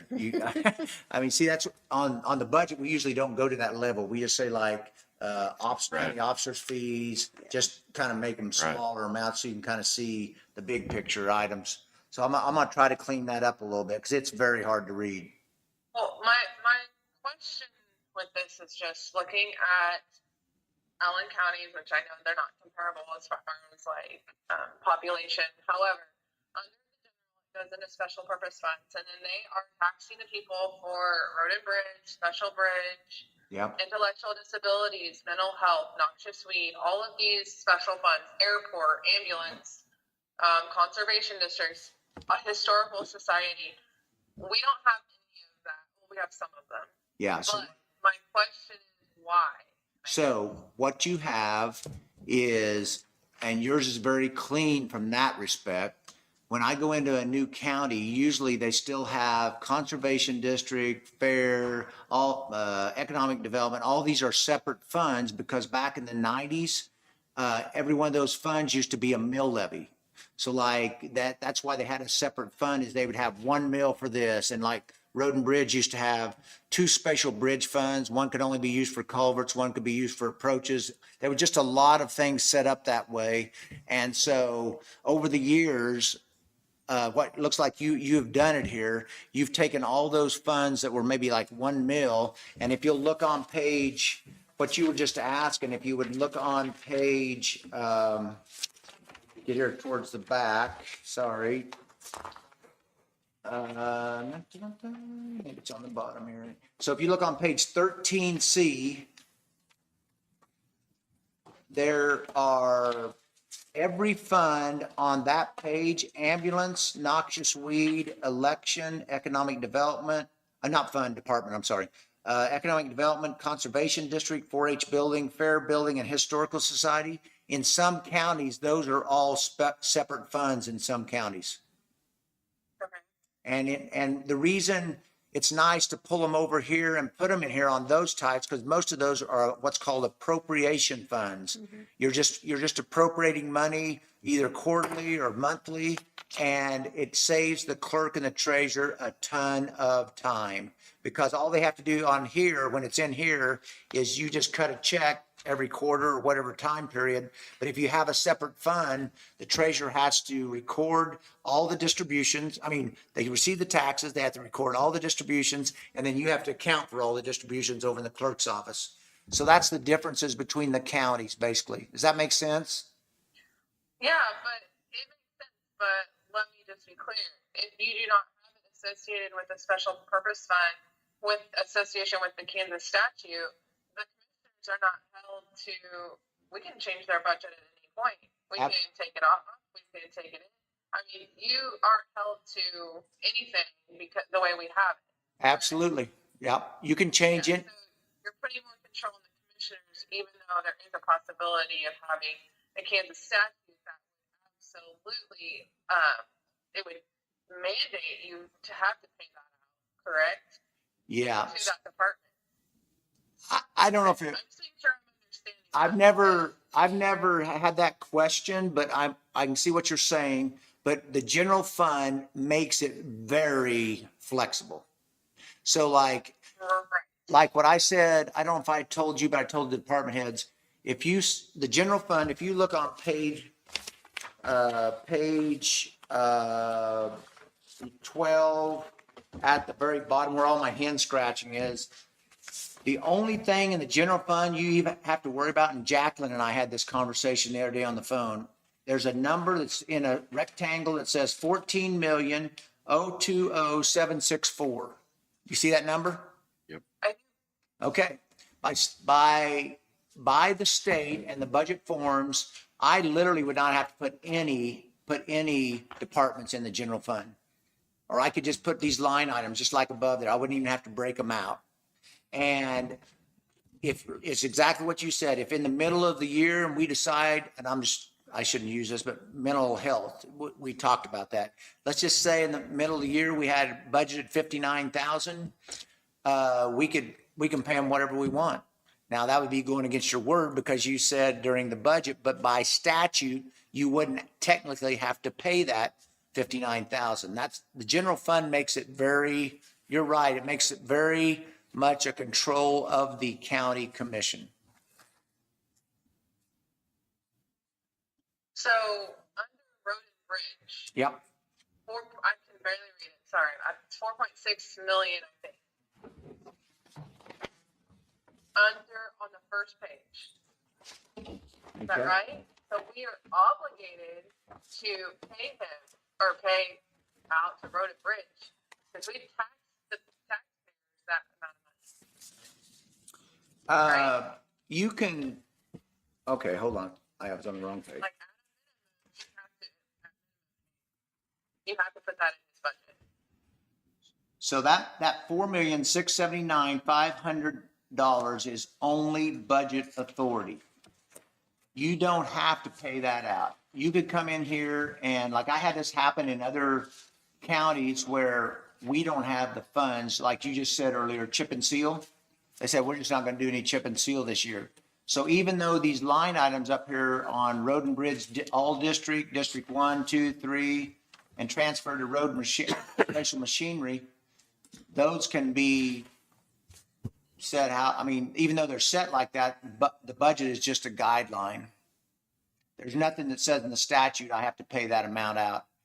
What it says in the statute is I can't take it from the road and bridge fund technically and transfer it to another fund.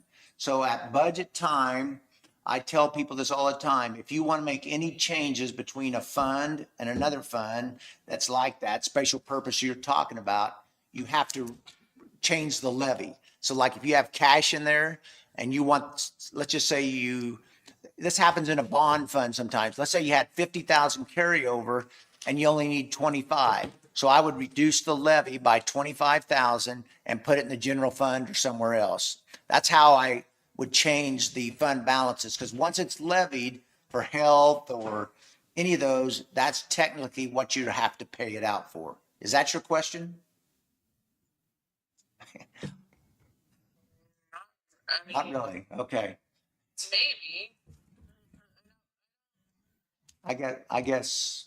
We have budget authority for expenditures in the first column. And so my understanding was that we would be using, based off that Kansas statute, where we are allowed to tax people, I guess, that live here and they pay up to the 4.6 million, and we just.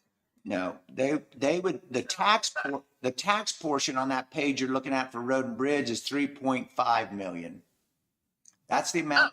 Oh, okay. That's the amount of tax. The 3,542,489 at the very bottom of page 15 is the amount of tax.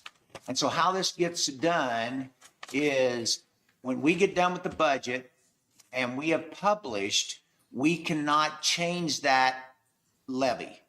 We have to leave the levy the same. We can't change, we can go down. We could go down in the levy. We just can't go up because once it's certified, the hearings have had, you're certified by the clerk to the treasurer.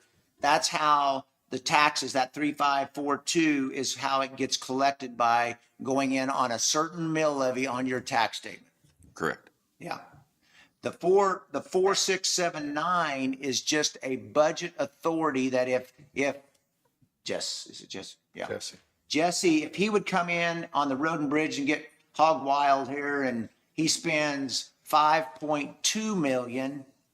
And no matter how it's categorized up here under road district 1, 2, 3, or 4, but if he comes in and just ends up spending 5.2 million, then he would have a budget violation in his road and bridge fund. That's what that number's about. And that's the other thing about the general fund you were asking. If registered of deeds overspends their, which they won't, registered of deeds overspends their budget in the general fund, no budget violation.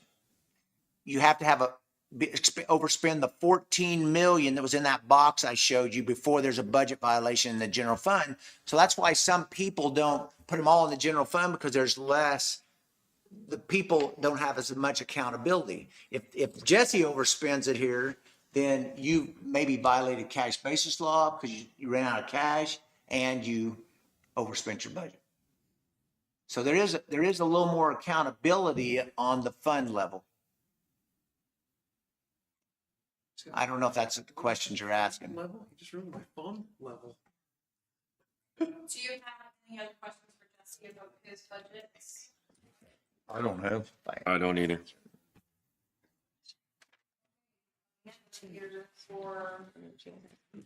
Thanks, Jesse. I don't have any questions.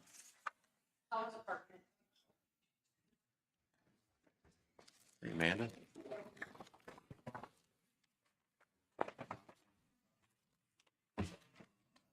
I'm gonna put it on the screen, but my VPN won't connect, so you should get paper today. That's good with me. Everything else has been paper. I know. I wanted to say tisk tisk. My VPN worked. I was in Irving County this morning and it worked just fine, but for some reason it must be. Blame it on Bourbon County, right? I mean, there's always an issue. Thank you. Thank you. Commissioners, you'll find her budget in Scott's packet on page 18. Does she need one?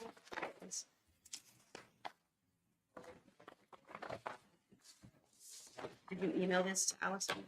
Or do you have a No. digital copy of it? Well, I did, but I can't get into my VPN. That's okay. I can take it. Okay. You're good. Okay, where do you want me to start? You just go through and Start explain at the your. top. Okay. Did it include the COLA, I guess, and Yes, we need to it take that off. So that's, we're starting with everybody off. That's With what no we're doing. COLA? Yeah, Okay. that's what we're doing right Okay. now. So we need to take that off of your payroll figure. Okay. If- Okay, I can do that. So contractual.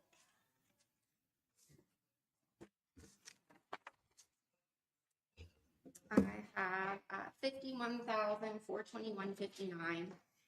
And that went up from 25 because I had some items on my spreadsheet that I had under utilities that were actually being coded as contractual over an AP. For example, like mowing, I think maybe our Verizon bill, several things. So I moved money out of my utilities line, but into my contractual. So I just switched those around a little bit. And please tell me if you want more detail. I don't know what all you want to see here. Utilities, like I said, for that same reason, that one went down a little bit, whereas the contractual went up. Medical director, I decreased that to 1,500. So Dr. Allen is our medical director, and he does that for nothing.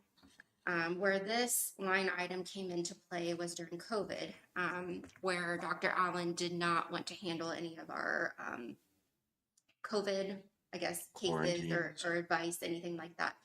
So we were contracted with a doctor from CHC. We have not used her since probably the end of 23. Haven't used her at all this year. Unless we were to have another type of outbreak or pandemic that Dr. Allen did not want to be involved with, I don't foresee us needing to use that medical director. Okay. So I left 1,500 there. I don't know if we'll need it or not.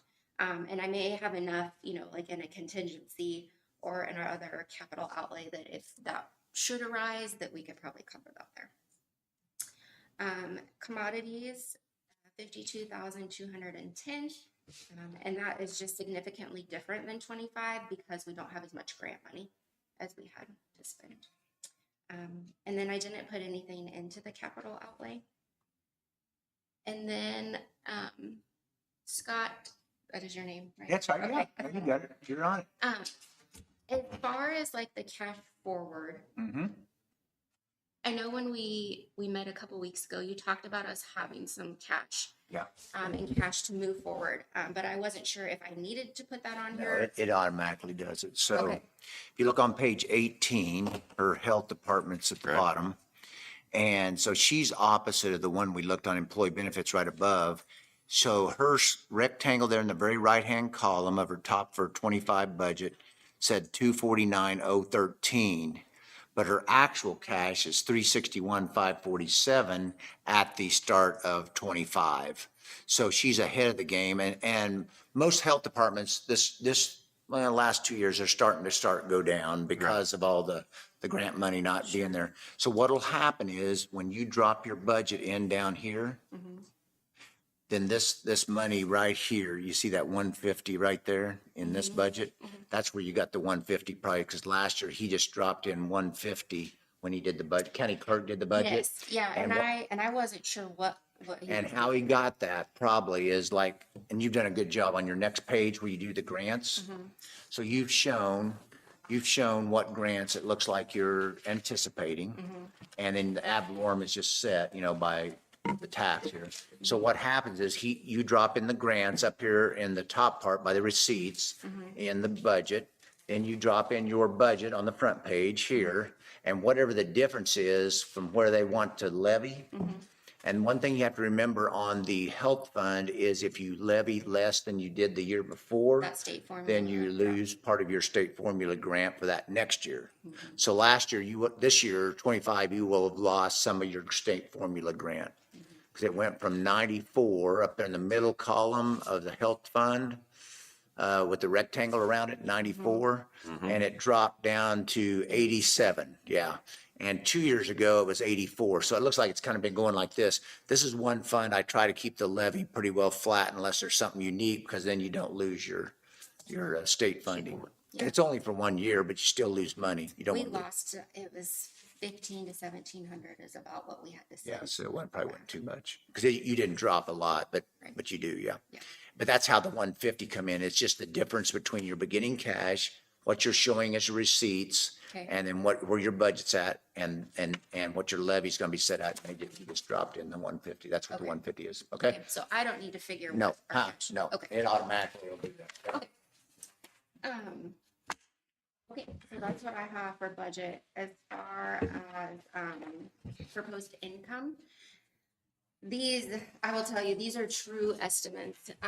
WIC funding statewide, they've told us is being cut for next year. My WIC budget isn't due till July 8th, so I really have no idea kind of where we're setting at there. So I was pretty conservative on what I think we might get from WIC. And then I reached out to all of our my state leads for our state grants to see if they could give me some sort of idea if we were going to stay about the same, if we were going to be reduced, and it's crickets from them. Crickets. Yeah, I didn't get any answers. So I kind of just tried to keep it at what we received If you this did year. find out, please call me, because I can't get anybody to tell me. Yeah, they're very tight-lipped, and typically we know by now kind of what to expect. So again, I tried to be pretty conservative on that as well. Let's see. And then down at the bottom, I did increase. Do you, real quick on the grants, do you have any money that's still sitting? You've spent everything like from COVID money. Oh, yeah, all all that's that. So all that's gone. So these are the grants that will continue into the future. Yeah, potentially. these are our aid to local grants, so ones that are offered through the state. I did increase for some reason, all of our money that we're bringing in isn't being recorded as like on the report. I think it's going under other or a not necessarily a reimbursed expense or a fee for service line.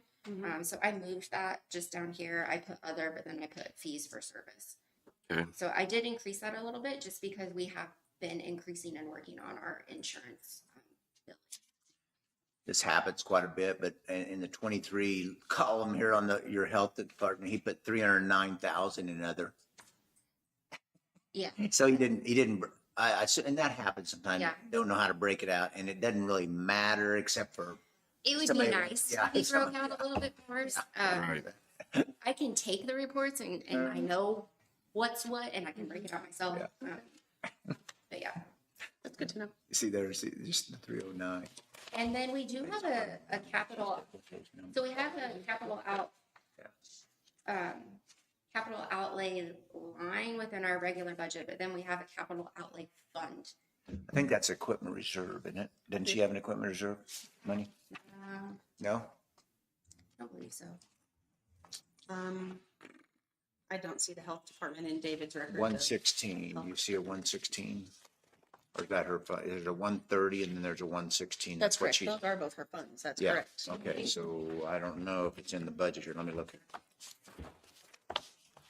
Well, under here, it does say not a budgeted fund. Yeah, so I was gonna look in the back, it might be back here in the back, I don't have all these memorized yet. Treasure Park. I don't, oh yeah, there it is, okay, on page 23. She's got her own county health capital outlay fund. I have that here. I can pull it up. Right there. So there's what it looks like on the budget. So, and I think the numbers are probably the same, 28 or 23, I mean, sorry. Right at the top up here. Yeah, there would be your fund. Okay. And it looks like it's just a transfer fund. So like, I don't know, have you got all your computers up to date or is there For the most refrigerators in the health department? We have 2 fridges. I mean, those would probably be our big ticket items if they needed to Yeah. be replaced. So maybe that's why it was set up back in the day. Okay. You know, for those bigger ticket items, is what I'm guessing. I don't have any, I'm trying to think, I don't think I have another county budget that has the health fund, its own capital outlay and its own fund. Right. But maybe there was a reason he set it up that way. Cause he'd been here for like 20 some years, hadn't he? Yeah. Mhm. But that's where that's at. Yeah, I didn't add anything Yeah. to that Mhm. fund. If you don't project any needs. No, and I feel like, And you have 20,000 in cash sitting there anyway. Right. So. I didn't think there was any. Okay. Is it possible that it has something to do with where you were operating before you guys moved out to that building? Because you haven't been there. It's been over 5 years this December. How many? 5. Okay. I couldn't tell you. I don't know. It's hard to I get couldn't in the tell head you of either. It's usually some need that comes up and they just set up a separate fund. Is it something we can eliminate then? Actually, you can. Yeah, you could transfer it back to the health fund And just leave it And in it- that capital outlay line. and let, yep, yep. That would clean it up. You wouldn't have to mess with I it. think that would be smart. Okay. Yep.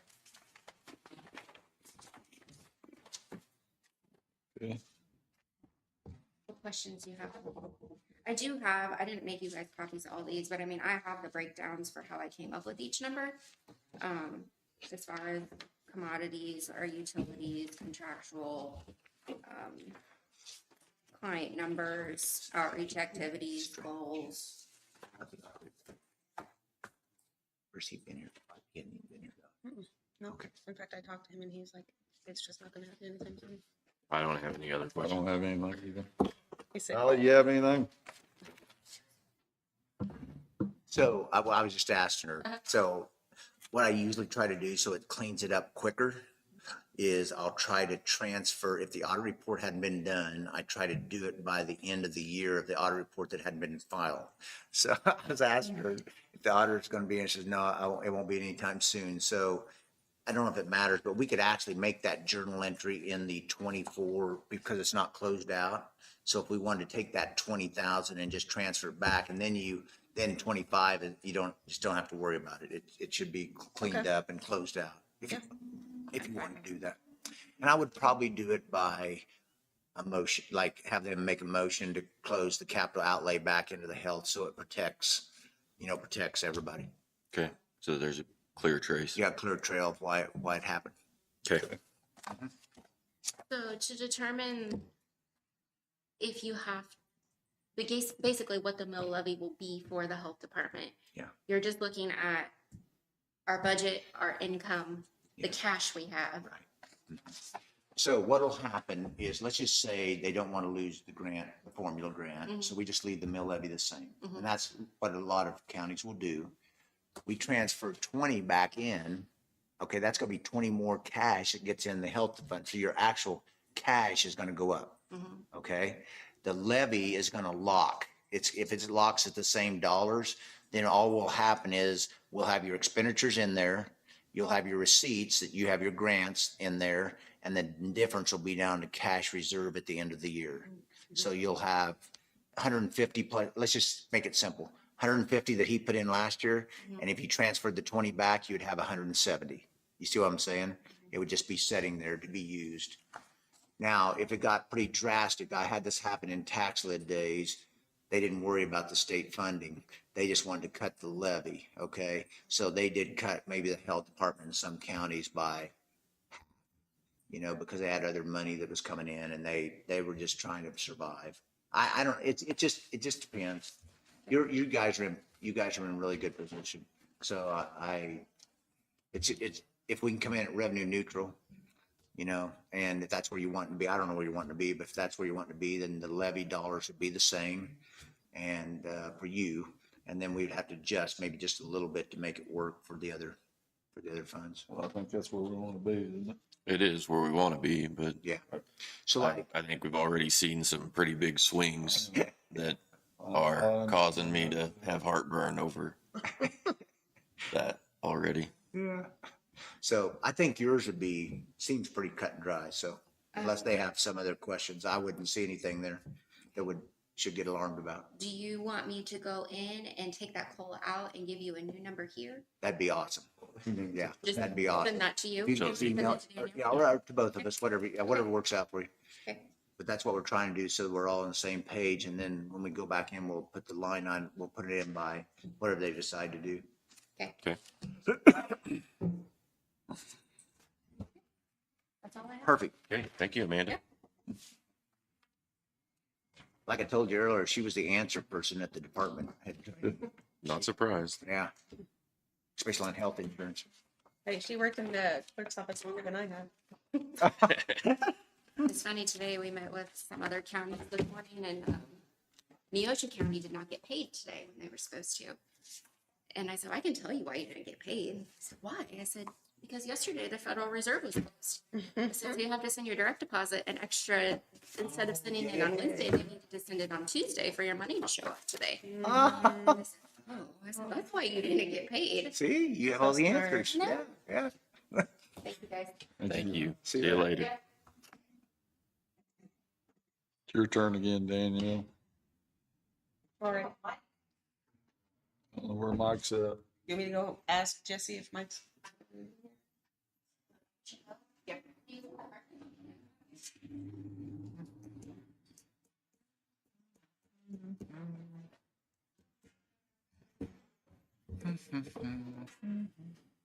Been keeping their own total over there? Just up here, yeah. It's surprising, I can tell you in most, now their budgets are pretty flat. I mean, they've kept them pretty flat, but it used to be, I could almost tell you every time the department heads come in and made their proposals, I'd go back and put it in, it'd almost always be a 6 to an 8 mil increase. Just because of the way they have a little extra in each line item, and, and then we'd have to cut them back, and then, yeah, but it's a lot better probably last 2 or 3 years. I think people are. Everybody's realizing Yeah. that it's going to happen, so they might as well just. They might as well just give you the budget. So what is the next, so you'll calculate all the numbers, you're sending them to So Wednesday, I'll be back, and with hopefully a pretty much completed draft, if we can get all the numbers. I don't have the audit, so I think usually we'll have an audit draft and Right. have the first column. But he said I guess last year he didn't get it in November. Right. And we don't even actually have the appraised value yet of everything. Oh, okay, yeah, I think Lauren told me that. Yeah, we don't know what the new assessed value, yeah. So I'll come in back with the best of what I can get, and then But most of them will know because like you're saying, and I'm sitting here, employee benefit went up that much, you know, you're just thinking Sure. about the different ones. Sure. Road and Sheriff. Do you feel like there, I mean, if you don't have the numbers, is it better to just kick the meeting a couple days so you can have the numbers? It's up to them. We've worked pretty hard to get the dates to work. You know, just because of different people's schedules, but it, I don't want you to waste your time or theirs if yeah. it's not gonna be ready. If we don't have the numbers, I mean, Right.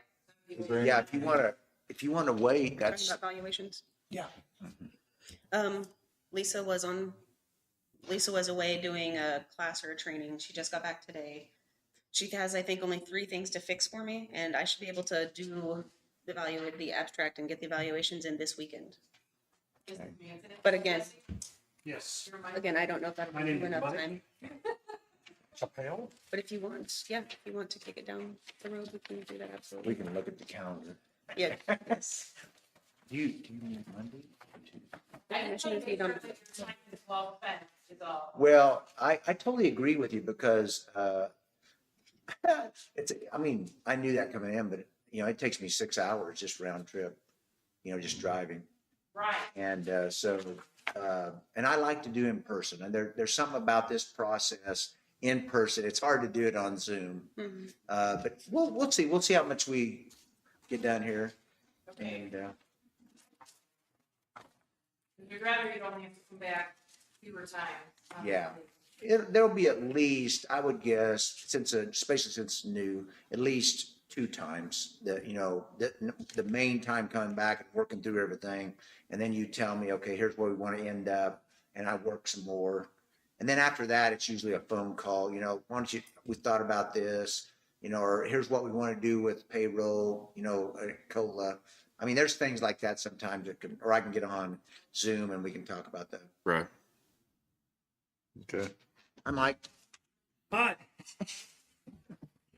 AKA Jesse. I know. I'm just going, okay, he's got 2 names. Got more than 2. Oh, he's got more than 2. Okay. Several. Where is it? Oh, here. What is this? Custodial. Custodian, 13A. Yeah. Okay. Yep. I remember seeing it down at the bottom, second one from the bottom. 13A, custodians. Why does the proposed budget not fit the payroll without any on the payroll with what your step is up above or your number? From 25 to 26. You have 26 here, and then you got 140 down below.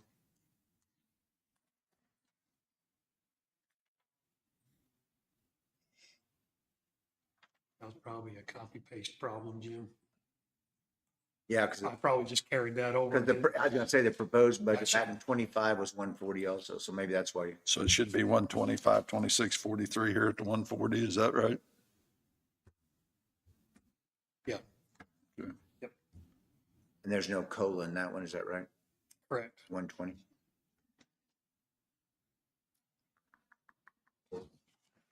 So then we need to take that off of it.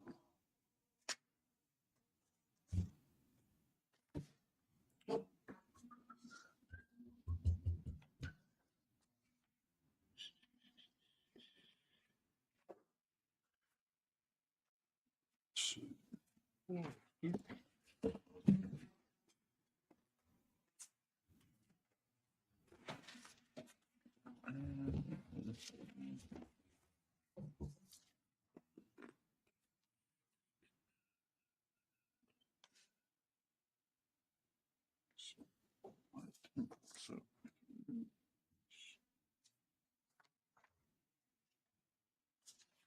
should be 147,02643, is that right? Yep. 4-3. 3. Yeah. I did it wrong.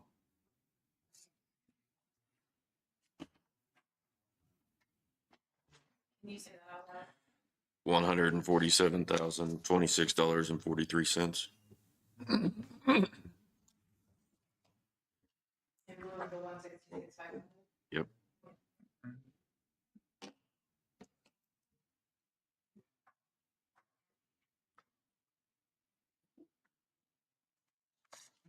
Okay.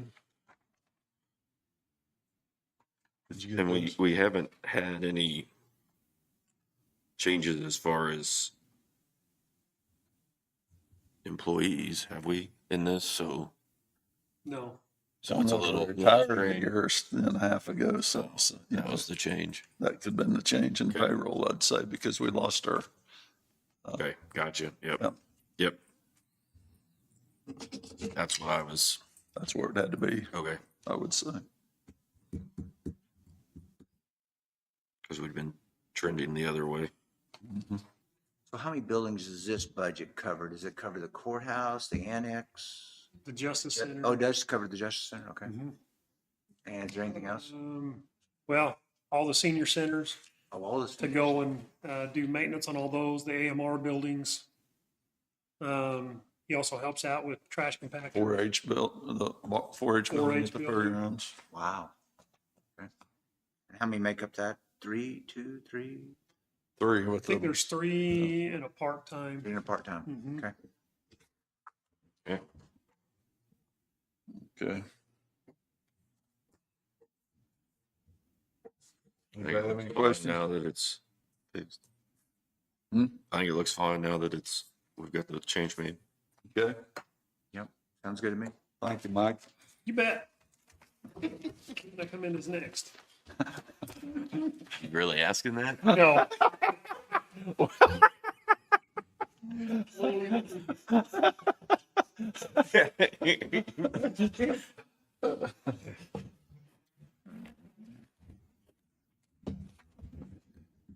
Let's see. Okay, perfect.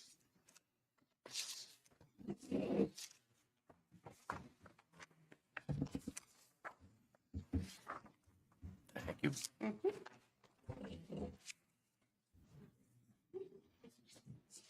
I'll never get to sit on this side. That's special.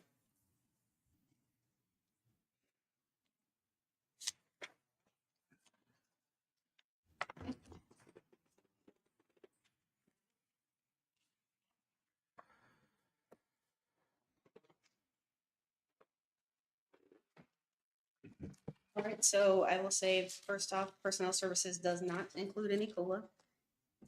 It includes merit-based increase. That's how David had historically done his budgeting. You'll notice that there's a $15,000 increase in personnel services. I would like to hire a new staff member in my office, an additional staff member to provide HR services only. I asked all of my girls to give me an itemized detail of all of their tasks that they do. So Stacy is AP and she does the tax maintenance forms. Cheyenne is my tax clerk and she supports AP.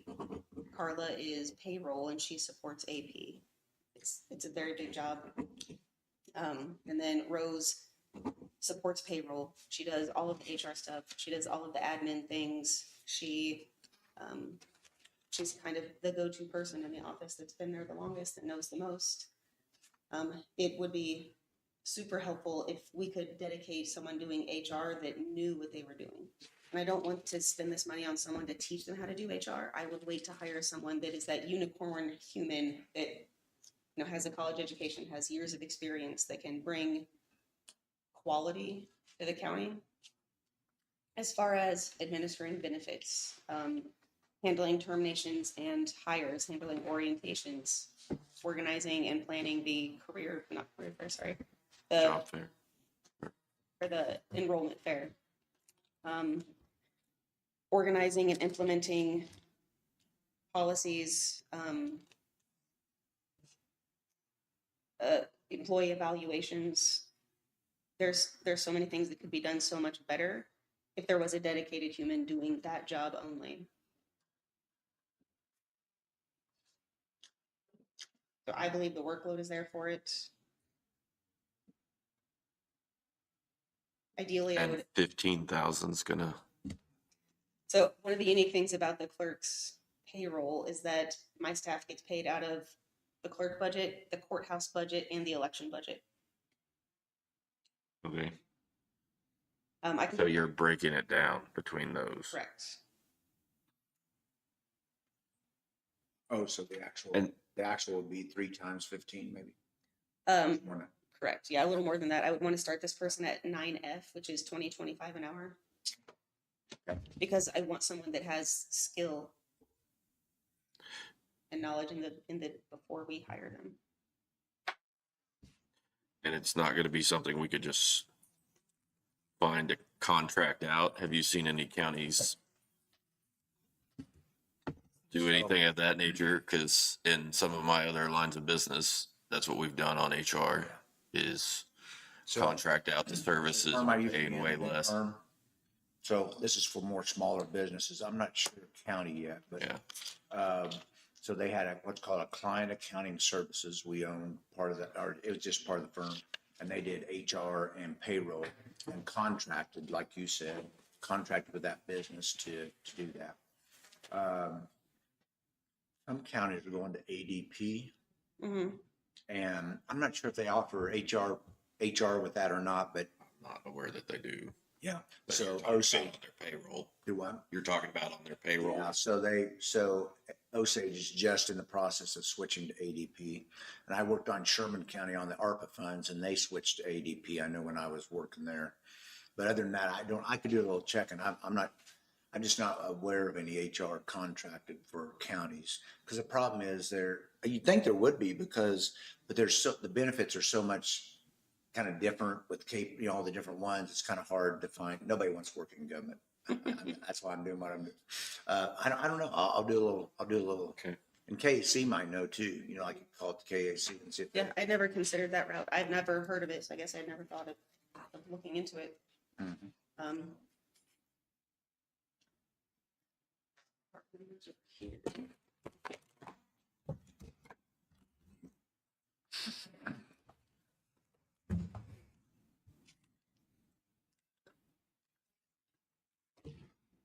But if I hired this person, they would get paid $42,000 a year, is what that total would be, considering all 3 funds that they wouldn't be receiving. Be any split out of. benefits. Right. It would be split between courthouse and clerk. So I'll just give you an idea. I think this is okay to say this, but I was very fortunate when I set up the Lloyd Group. I actually got a lady that just got her HR/degree, and she's in her 40s, and but to pay her is way more than that because she's got her SHRM, they call it, and then she got it after she came to work for me, and I like to encourage them to go do that stuff, but yeah, it's quite a bit more than that. So that's why when you were saying 15, I didn't understand that, but now I understand what you're saying. But and maybe around here, if you can find somebody that wants to live, It's come still back, going to be difficult. it's gonna be a little difficult because starting wage just at a firm these days is minimum 60. And that's just somebody out of accounting degree, out of college. So, and this person's gonna potentially have a degree, may not. There may be somebody that's Might be just experience, yeah, right? might be experience and not degree. Yeah. I think you're going to run into roadblocks there too, and I'm not trying to discourage you or change your mind. Yes. Yeah. Sure. I'm just saying that I know that we've gone to that in other areas where we're, spending that 15 to 20,000 a year, not having to pay employee benefits. Well, I've talked to business owners that's actually doing that now too. Yes, It's going that's what and they are going to with their payroll and everything and HR. And it just costs so much an employee is basically what it goes off of.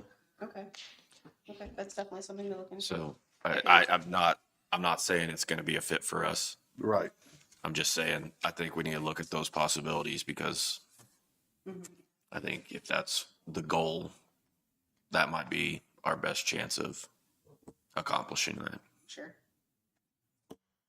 One thing nice about that too is people tend to not be like I worked in the same place for 36 years before but once you get them trained and they have this experience, it's just hard to keep people. IT is the same way. I don't mean it bad, but just, we went to contracted IT at the big firm. I was at 100, just because you have a relationship and you've got it paid for. And if someone, we couldn't keep an IT guy. So there's positions like that it is better if you can find it, a contract service. Okay. Yeah.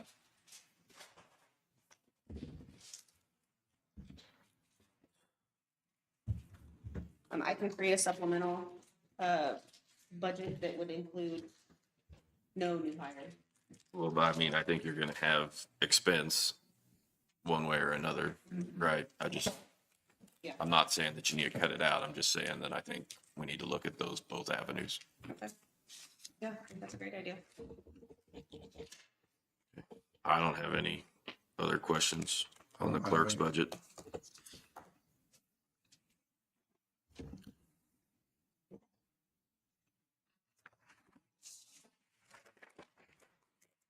Yeah, I'm good. Jacqueline? I'm good. Allison? Okay.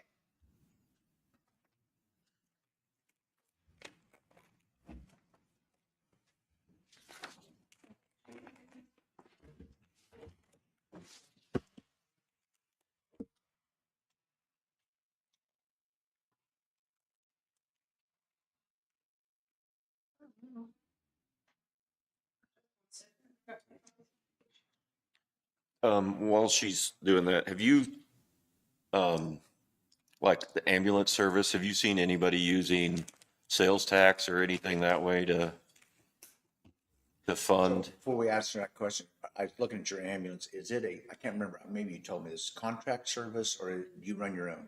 We contracted out with AMR. AMR, okay, yeah, AMR. Let's see, I'm just thinking off the top of my head here. Let's see. Osage is a contract with Jackson County Ambulance or whatever it's called. They have 3 or 4 counties they do. But they pay with a levy and it's just a contract service. Marion ran their own. Right. And they had 6 sites, but it was a levy. Well, the levy and whatever the fees they Generated. whatever fees they generated to help pay for it. Thank you.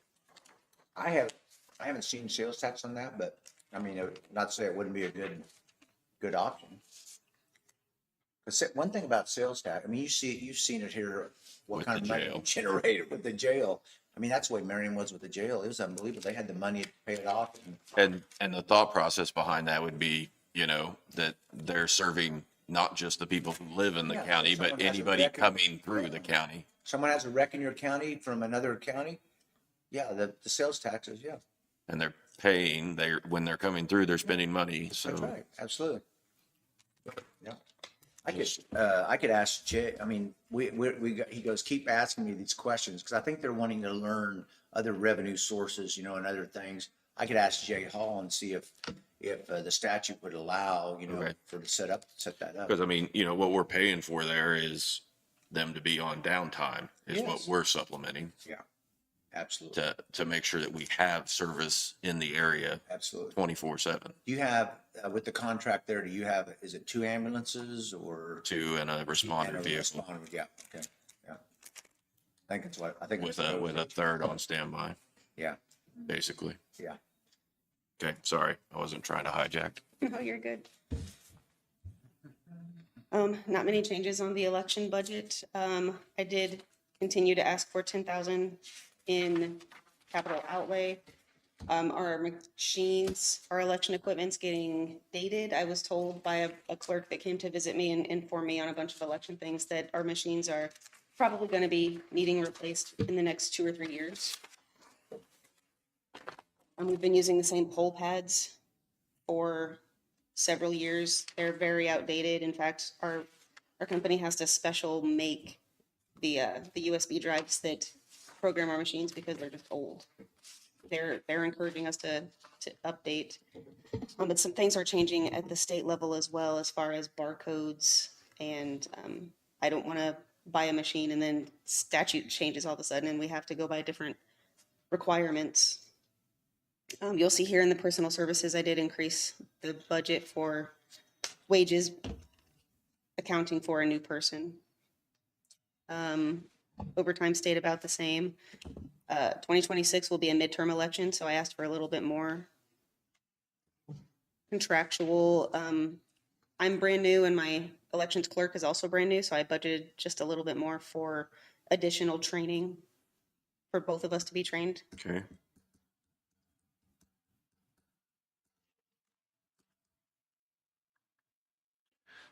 This one's always kind of a tricky one because of the federal government has mandates that come down the pike and you don't know.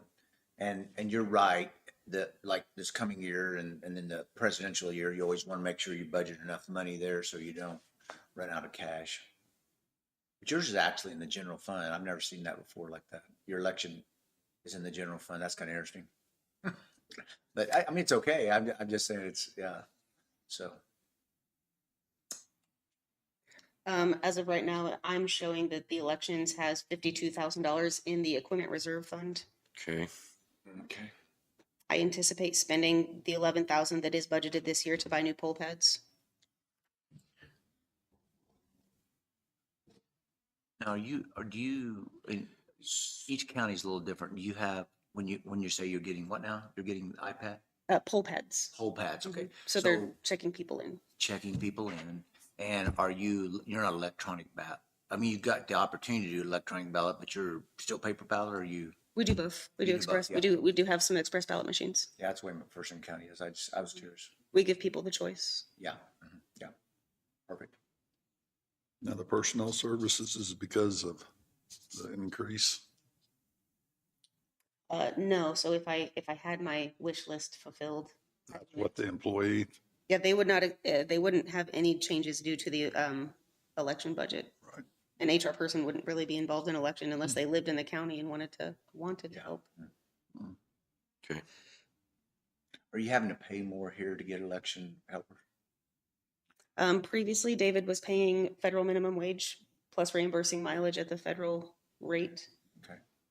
I would like to increase that to encourage and incentivize participation. Yeah. We are getting a whole lot of elderly folks that are kind of aging out of even being able to participate, being able to stay out in November past, it gets dark at 5 o'clock. Yeah.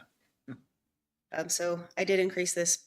You don't see it increase because of that new hire that I want, but because I want to incentivize people to participate. okay. Yeah. Okay. That's pretty common. I did look at what other counties around us are doing, and it's much better than $7.25 an hour plus 72 cents mileage. Okay.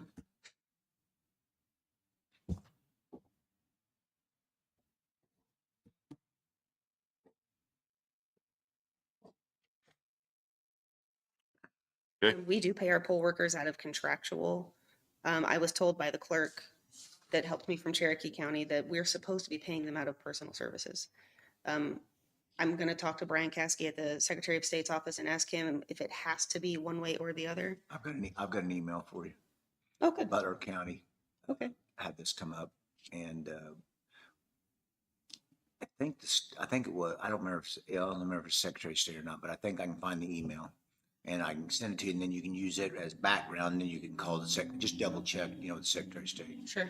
But I think that is true. They're trying to get them all in the personnel services, not contract 1099s, all that. Yeah. Right. Because if we pay them less than $600, we don't even have to give them a 1099. Yeah. Mm-hmm. Yeah. So it actually makes our job a lot easier instead of putting them in payroll and withholding FICA. Yeah, I know.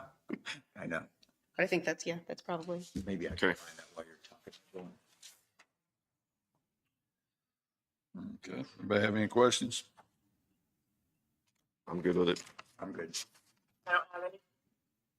Okay. I hate that Jason. Jason's going next because I've seen his presentation and it's a whole lot better than my sheet. But maybe Blow us away, Jason. Yeah, Jason. The hot seat is all yours.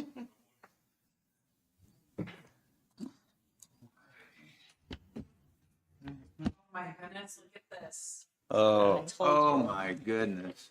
Pam taught him right. Pam taught him right. Thank you. Yeah. Thank you, sir. Thank you, Jason. Welcome. I'll give one to you. No worries. Thank you. Oh, he already emailed it to me, Allison. I'll forward that email to you. Okay, thank you. So we don't have COLA in. Correct.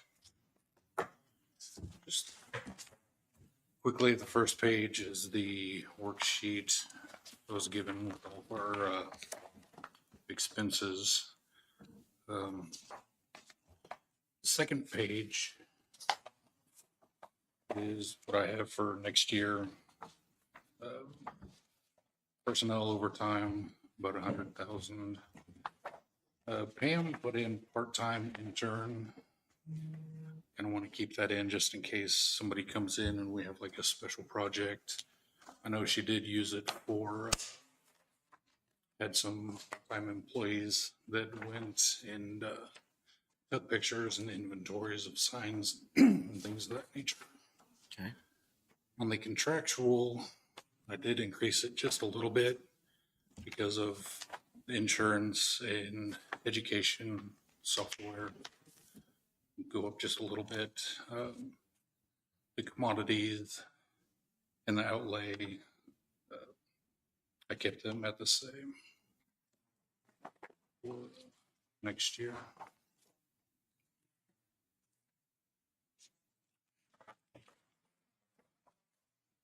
The next page is what we've spent year to date. We keep a spreadsheet of everything that we purchase month to month, and kind of like to keep a record of everything, just to make sure we don't go over budget.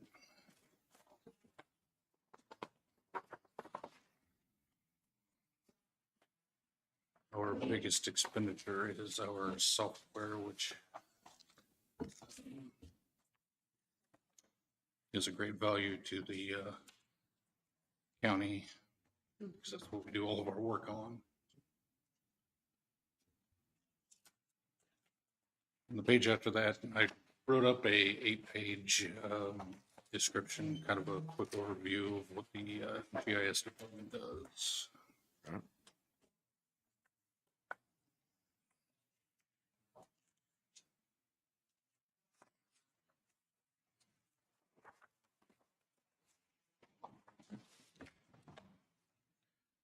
Jason, quick question. Yeah. So like on the front page, I just want to make sure I understand this because I'm new here, so I don't. So like you have your proposed budget, and is it because you're down number of people that the payroll is dropping like that? Yes, actually, the department head retired this year. Okay. And then I have another one retiring, so we're going to be just down to 2 employees. 2, and it used to be 4. So, well, last year. 3. 3, okay. We had, during the transition time, we had allowed for another employee to help. There was a long-term. So that's how Jason came to be in the, Okay. came to be in the department, was we were trying to make sure that we had some overlap Yeah, sure. within that for the That's transition plan. Okay. It dropped quite a bit. That's why I was making sure. So.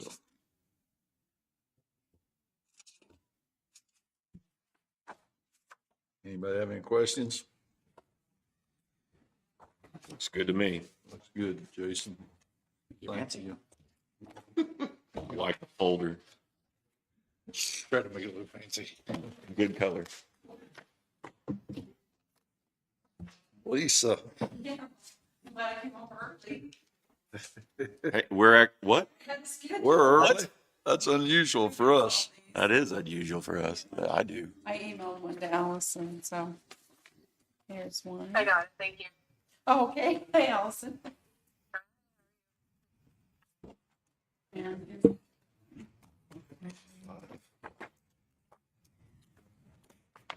I just kind of put a sticky note on there. Overall, my budget is down 55,000, and mostly it's payroll. Wow. Because remember last year we had added extra because I got 2 retiring in about a month, so we've had to overlap employees. So right now I have 10 employees and we normally have 7 to 8. So what I did was I just cut back and looked at the salaries the new employees were going to be making. I will have 5 new employees when I get the last one hired. just this year. I've had 7 new employees in the last year, and 2 of them already left, so. Anyway, so I did put a few extras in there for you since we have extra time, a minute. I put in there, just looking what our parcel count is. Our parcel count is higher than last year. We had, I think, we're up like 27 or 26 or 27 parcels from last year. So it's on page 3. And then it just gives you kind of an idea of our statutory deadlines, that we have to have everything certified to the clerk by June 1st. Our hearings are up this year because our values were down last year. We, did not meet compliance, so we had to raise values this year. So our values are up, and because of that, we had extra hearings. So just extra on page 7. Yeah. I don't really foresee that changing. Do you? No, I don't. But okay. So on page 7 at the top, just to quickly go over, there is an idea of our value increase. We were overall with exempts, except for utilities, we're up about 17% in value. Without new construction, though, we're only up about 15%. Like on residential, the second one is the home sites, we're up 15%, and commercials up 7%. That's without construction. That's just value increases due to the market. So anyway, it gives you an idea. Last year, we went physically on page 6, we went physically on site, and we inspected about 4,300 parcels. We have to. It's supposed to be the big one, right? No, this is not. We had the big one 2 years ago. 2 years ago. Okay. So now we're in the second of our 6-year cycle. We're starting to collect for 2026.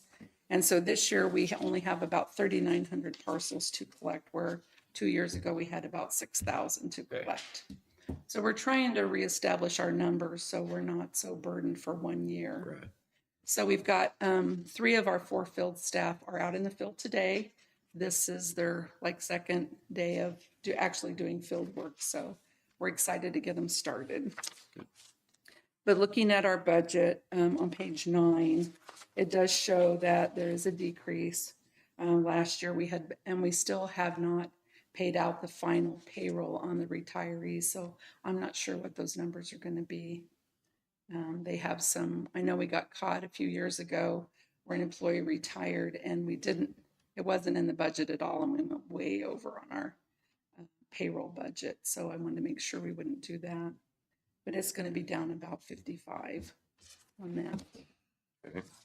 And, payroll makes up most of our budget. It's like 85% of our budget. So the next is contractual. I did increase it a little bit. Since we moved into the new building, we're going to start paying the gas bill. So we didn't budget for the gas bill this last year because we weren't sure what all we were going to happen. Yeah, so I think for 2026, the courthouse is going to pay for the water bill because it's not really separated between buildings, but the gas and the electric is separated. So we're going to be taking on that responsibility in 2026. Okay. And that's on page 11. So at the bottom of page 11, I just kind of estimated where our expenses have been, 23, 24, and 25, where we're at right now. And where I think we're going to be in 26 is just normally the biggest thing that raises with us is our contractual stuff. I mean, the fees that we get from our software maintenance and our copy maintenance, those are our big items that normally increase. And our postage, that's going up again this next year. So we did increase it to 51,000. It was at 47.5. It's just a small increase basically to cover the gas bill. But it shows. You have a decrease of the gas bill. Yeah, probably a little bit. We're going to hold off a little bit on the education. They still have to be educated because the appraiser's office is a highly technical field. Yes. And it does require a lot of education. And every time we send someone to class, it costs about $1,500 by the time you pay for the class, where they have to drive and they have to stay and all that. It's expensive. So, but these are some of the expenses we have and how we spend the money. And that has not gone, I didn't raise it too much. Commodities are still just, they're not a huge part of our business, but we do use a lot of paper. And so I did increase it like $500. Last year, I think we'd overspent the last couple years on commodities, and we're already at $6,500. What changed was, since we moved into the new building, we're so separated now in rooms that we had to buy more printers because we can't be up and walking in a circle to get to a printer every time we need a paper printed. So we had to buy 4 new printers, so therefore we have more toner and more paper, and so we have a more expense that way. Capital outlay, I'm going to keep it about the same. I talked to Chris in IT because I asked him, you know, how often do we have to replace our computers? And right now, our last computers and hard drives we bought were in 2018. So probably we're going to try to replace 2 of them this year. He said we really need to replace about 4. So I'm going to try to do 2 this year. I have enough money in there, and then 2 next year. So I'm going to try to take care of that. And then for future, we're still looking at a idea called field mobile. And that is where you don't take paper to the field. You have little computers that you take to the field, and you do all of your work on site. You plug it in at the site, and you're not writing paper, bringing it, and then data entering it, which is what we've done for 30 years. You're able to do it all right there. Right there. So the last, Kathy, on the last information that she had gotten on it back was for the reappraisal reserve fund was 25,000. I just got an email from him today. I talked to him at the Kansas Appraisers Conference. That's where I was this week. Just got back last night, and he sent me a new quote, which we still don't have enough money to do it. But what I would like to do is if we have money left over at the end of the year, I'd like to funnel that money into the reappraisal fund. And so we can build on that. I would like to do that in the next 3 to 4 years. Bring on field mobile. A lot of the counties are going to this field mobile. Some funds were. I think it would be good not to have the multiple chances for error. Yeah. So, because a lot of times when you're in the field, you'll write a note and you'll get back to the field, and you may not get to touch the paper until 3 weeks later. And then you're like, oh, I can't remember, or your house doesn't close, which these things happen. And then we have to go back to the field and find out why our sketch didn't close and what we did. And so hopefully it will take care of it. You'll be able to do it all right there on the field mobile. And then for the future, I'm thinking about the future.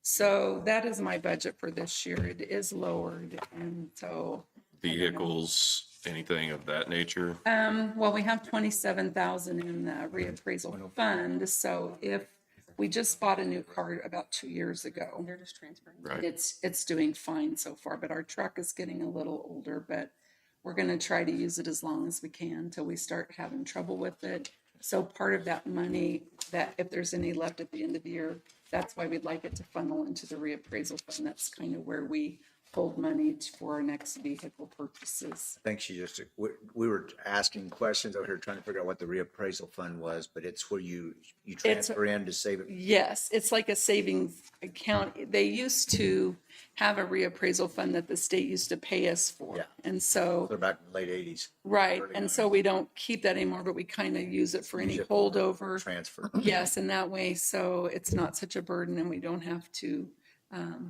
have mills for it. Yeah, have the ebbs and flows. Right, so if you guys have any questions? I'm brand new here, but I was just thinking of something when she was asking me about the reappraisal. The reappraisal was set up, like you said, back in the Back in the 80s, late they used to 80s, yeah. refund us. And the state said they were going to fund it for forever, but it And was they stopped, two years or something like that. Yeah. The only question I would have, and this might be a legal question, but I'm not sure there's statutory authority to transfer from the appraiser's fund to the reappraisal fund. Well, Unless there's a resolution, you might have, I don't know, you I might have a think, resolution. yeah, I think they've done it for years. Yeah, but I'm- I know. I'm not sure. I'm just saying, I'm new at this too. yeah, so So when we make a transfer, we have to put the KSA by that transfer to show that it's a legal transfer. Yeah, I think you have to come here and ask to have it. I think I even wrote it in there. I'm asking that it be. So all I was saying is most people have here have a special equipment fund. So you do have a reappraisal special equipment fund with 37,000, was that what it was? 37,000. So technically, I think you could just close that reappraisal and just make that your appraisal special equipment fund. And it's all in the name, isn't it? I am not sure. Yeah, and a special equipment fund has a statutory authority to allow you to transfer. Okay. So that's And you have 37,000 in I there. think there's 37. I don't think I was told that. Yeah, I've only been told of the 27. 37,909.39. There was 27,000 last year, but you moved 10,600. Okay, well, maybe that's what we're calling the reappraisal fund then. Yeah. That might be. So this, instead of it calling it the reappraisal fund here, you're calling it the special equipment fund. Well, But that's what paperwork I got from you was the reappraisal fund. no, you actually have a reappraisal fund, That has 27,000 in it? 37,000 in it, yes. And what happened, I think, is probably, this is a sheet that the former clerk kept. Correct.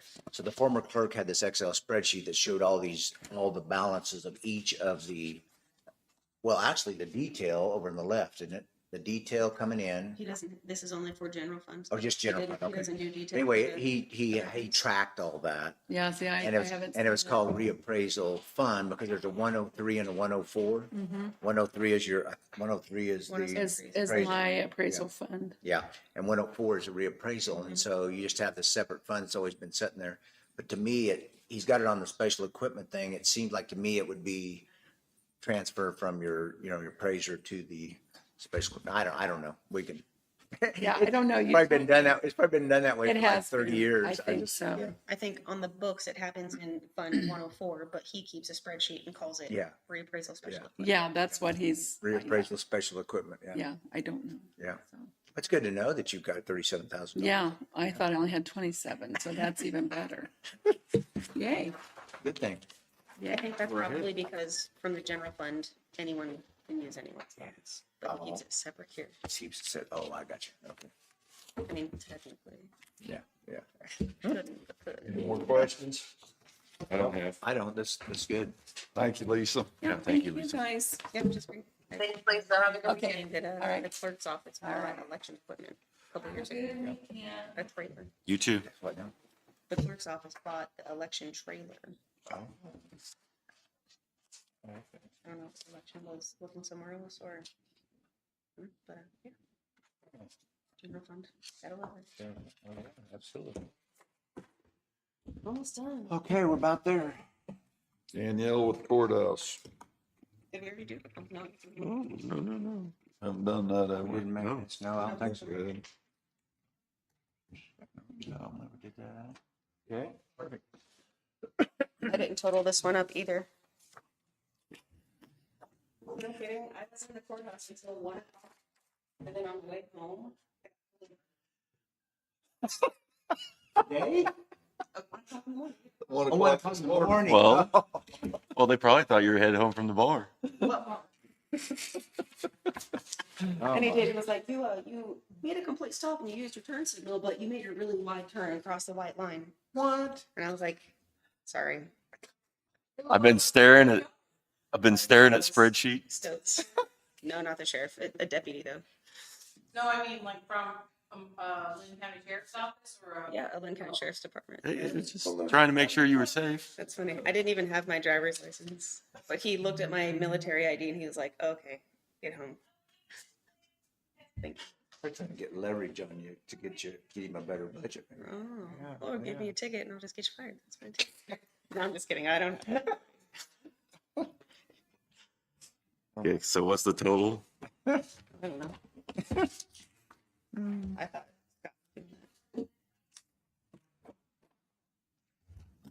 Well, I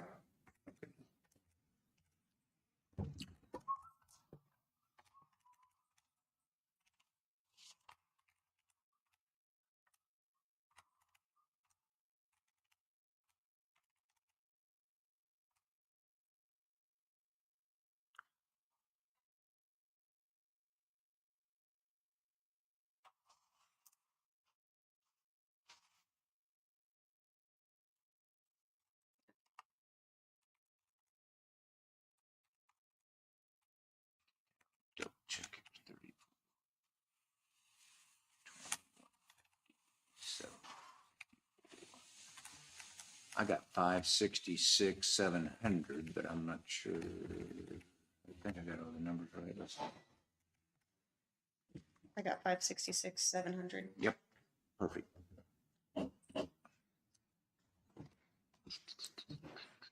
Now, part of this personnel services is with your extra person. That's correct. Part of these personnel services would be the extra person that I would like to hire. Overtime stays pretty flat. I don't know what to expect for overtime since I've only started since February. Primarily the payroll people get paid out of the courthouse fund.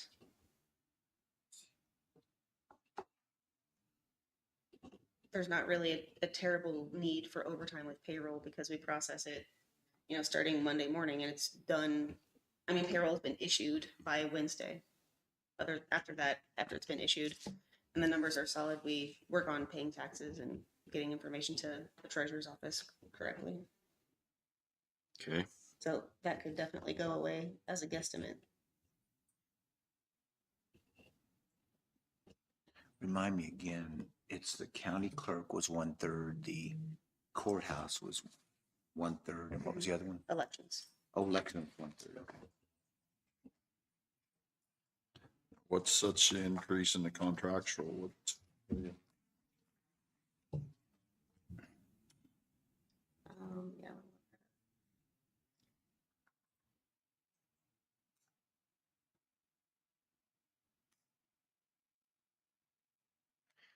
So it's no secret that we've been struggling to get our payroll accurate and right. We're doing fewer corrections, but we're hiring our payroll vendor to do some specialized training with us, and it's more long term. It's going to bleed over into HR, where we're trying to get people using a self-service sort of for benefits, for changing their W-4s, things of that nature. So we're trying to put things back in their hands in that regard. So this contractual is bringing Tyler in on a as needed basis to help us clean things up, tidy things up. And I'm fine with putting that on the clerk's budget as well if we needed to.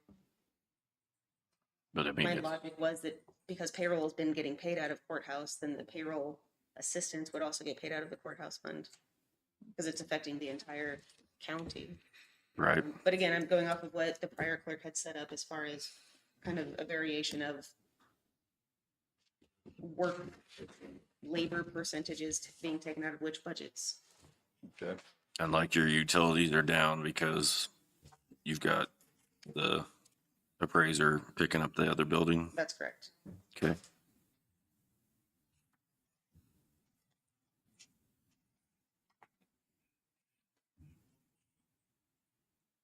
What do we have built up in courthouse capital outlay? Do we have anything out, I mean, larger? Any saved balance? Courthouse capital, courthouse equipment reserve is 5,000. How much? Equipment reserve for the courthouse is 35,000. 35K. Thank you.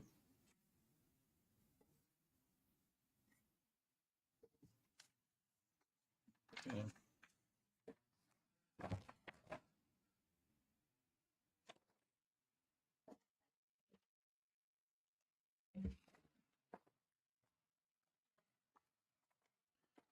So this, mainly what this one has is, it has payroll and it has anything that, any costs you have on the courthouse except for IT, is that right?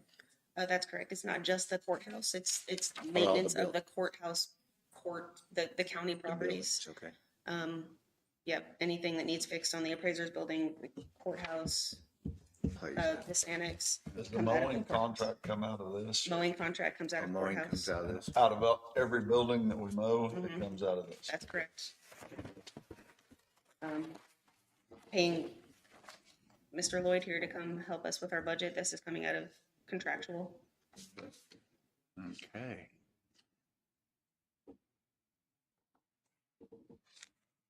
Anybody else have any questions? I don't. I don't. You there, Ally?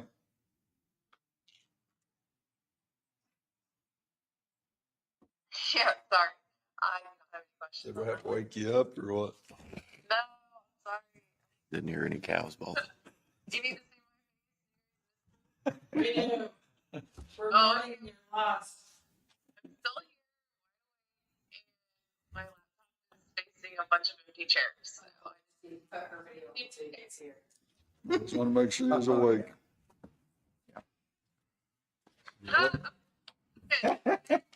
Yeah, we're still here. Okay. 4-H building, is that what this is, Danielle? That's correct. It's just the 4-H.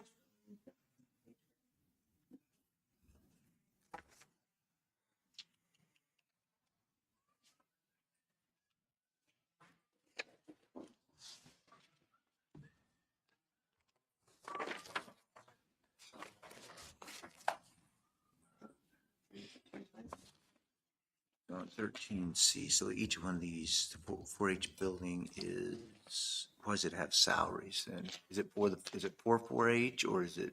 So it's a building we own at the fairgrounds. It's Okay. called the 4-H building. I think we pay 4-H council or someone to clean it, don't we? Well, he was saying, Got zero as far as what we give on the salaries. Is that what it is? But I I thought, don't think there is any salaries on the 4-H building. It's got a line item. It's got a line. It's a zero. oh, I see. Oh, I'm sorry. My eyes are getting crooked there. Yeah, there's zeros in there. Yep, got you. I thought for some reason that we did pay the, That would still be under like contractual, couldn't be. Because I thought right? we paid the, like, 4-H council or someone Right. to clean it for us. Mm-hmm. And that's where you drive into town and fairgrounds, you look back Down there. across the bridge to the left. And Yeah. only building we own down there is one Okay. building on there, so Okay, fair board that actually owns everything else. everything else, okay.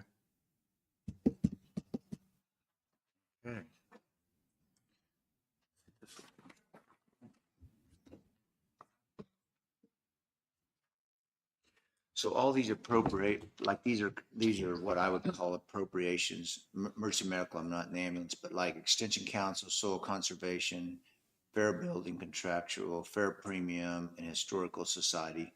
Those are all appropriations. And do they come make a presentation on that, or they just say they want the same as last year, or how's that usually roll? Like the fair building contractual, I think they have a mill levy, but they can take it up to that. But there's been times they don't ask for anything. You mean the They can fair reach board? out, pardon me? The fair board?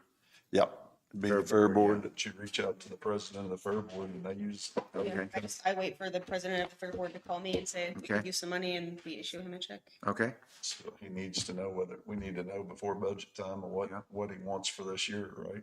Whether they were staying the same or whether they're asking for an increase. okay. There's been times they don't take what the actual mill levy is because they don't usually use it for building maintenance or rebuilding. Right. For the 4-H building, I'm seeing we pay the utilities and the taxes. Other than that, we do repairs and maintenance to the building, and then maintaining the Wi-Fi out there. In 2024, we spent $6,900 on air conditioning unit. Yep. Oh, okay.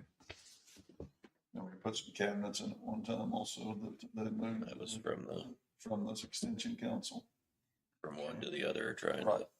I talked to Abby Powell, and she said that the extension council was set up as a budget item in the past, in 2022 or 2021. I believe she said 2022. It's not the Linn County Extension District anymore. They merged with they Miami. merge, yeah. And Miami is the home county of that extension district. Merzine Council or something. I think. Yep. Merzine Extension District. So according to her and according to historical not spending from this, I think it would be eliminate that from the budget completely. Yeah. Brown's going through that now. They're combining with Donovan and. It's been a statewide Yeah, push. it's a big push, yeah. Historical Society is $40,000, and twice a year we issue them a $4,000 check to each of the societies that belong to that program. So why on our 13C does it say 50,000? I thought we raised it to 50,000 is what I thought. Okay, in 2024, it was 40,000. I think if you look, and this year it went to 50, so what I That's what it shows here. Yep, sorry. Mhm. So we went from 8 to 10. 10, yeah, Okay. That's my recollection as well. yep. I just wanted to make sure. Boards, Now the soil conservation, have they reached out to you? They know. Yes. It was like 43,000. Is that the, That's at the FSA office. That's Stacy. Rockers. oh, okay, Stacy Reagan. Yep. Yeah, conservation district. Should be. Last year it was 43, I believe, isn't it? Mhm. Been Yep, 43. Yep. Yep, 43. Yeah, 43. 21.5 twice, yeah. She usually comes. Yeah, that's what, a lot of those like that'll come and talk to you. Yep. I'm so sorry. That's my fault. I failed to reach out to her. It's okay. That was my fault. I apologize. Okay. Yeah, it I happens. can ask her to come to an open meeting on a Monday. if you'd Yeah, like. yeah, that's what it usually That's happens. fine. Yeah. They may not come on this day. They may just come to a regular meeting. That's correct. Like planning and zoning as well as Yeah. Our fire and emergency management, they weren't able to come today. Yeah. either. Okay. Yeah. So as the fair premium, I don't know where we set that, do they ask the extension council or No. is that just? Fair board is asking us to contribute. Did we get something? Do they change it ever? I mean, I don't remember it being changed. I was looking for it. I didn't see it like in Premium, brown. that's what I'm talking about, the fair premium. It's been 15,000 for the last 3 years at least. 15, okay, Okay, where's that? that's what I'm Is that talking in about, a separate fair premium. Number I don't 27. recall, fund I or don't department? remember, I don't recall them coming, do you? Department within No. the general? but I think they just said that The they're gonna leave it the same. And Yeah. Okay. near 4-H. I don't think we've seen the fair board president most years, have we? Wade has come a time or two to, when they Right. I see it, that's what. when they wanted money, Increases or, when they was gonna take Fair it, board. sometimes they don't. Fair board, I saw fair board. Yeah, conservation, 4-H, fair board. Is it, historical but fair, that's fair premium. Emergency medical, what's that? See, that's another one. it's, That's So- 20. Fair, Fair premium should have another line. Ambulance, but I don't know what's. no, emergency medical, that is the,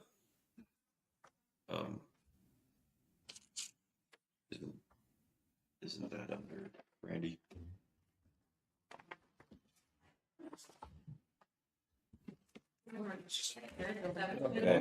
Okay, maybe this is the, I wonder if David's been combining the It's fair got- board and the fair premium together. Could been.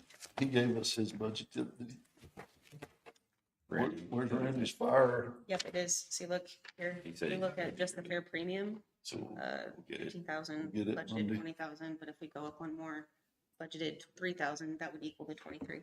Okay, Oh, okay. So he combines it. So in your budget here, I don't know why we the can't just fair, combine it here then. the fair building and the fair premium are all in In the one fair board, line yeah. in the fair board. Mhm.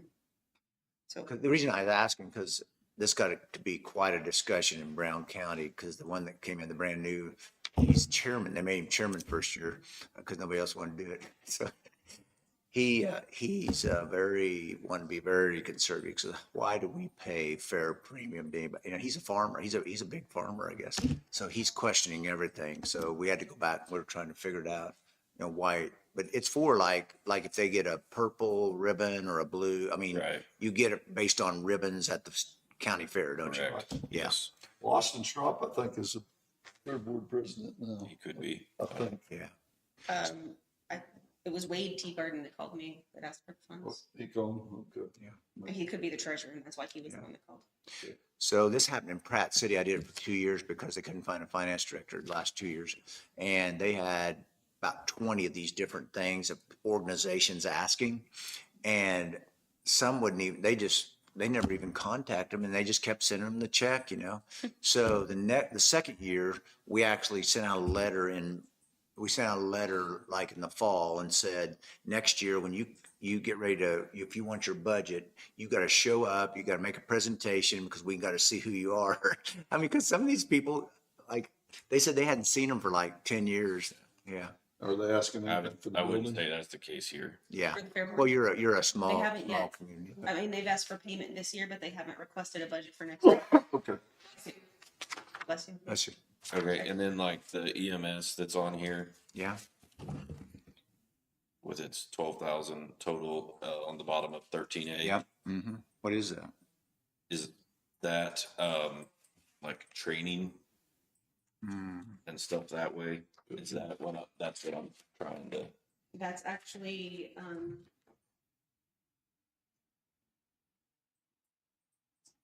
I believe that's where Randy spends out of emergency management.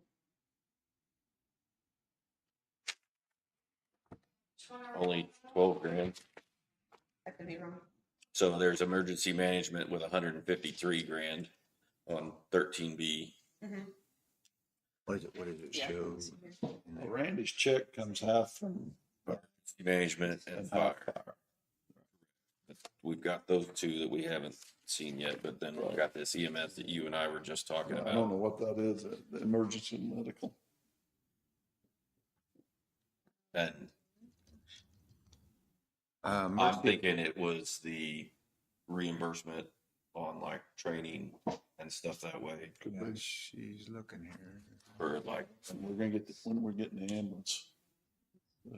they said Monday on that, so Monday. you'll have to take care of it. Okay.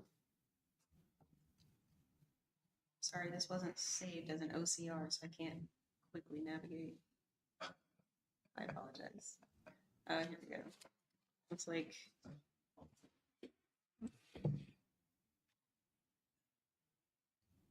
That looks like that's a sewer. No, see, that's, It looks like it's repairs to an AMR building. yeah.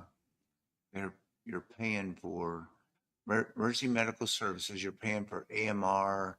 There's So it's the buildings that must we be- have must be. in each community where Yeah. we're housing. Yeah, 3 buildings. So yeah. Okay, Cause there's like a hardware store. There's a roof nails. Yep. Yep, all that. okay. Yep. Bank card. I don't know what the bank card would be. What is it? Oh, bank card is saying that it was charged Oh, charge. on a Oh, bank card. oh, okay. Instead of yeah. charged to Coleman's, it was on. a I bank got card. you. I got you. Okay, But it doesn't have a description. of what it Mm-mm, was. what okay. It's interesting. Yes, yeah. Okay. That would be AMR, or Building they, maintenance. building maintenance.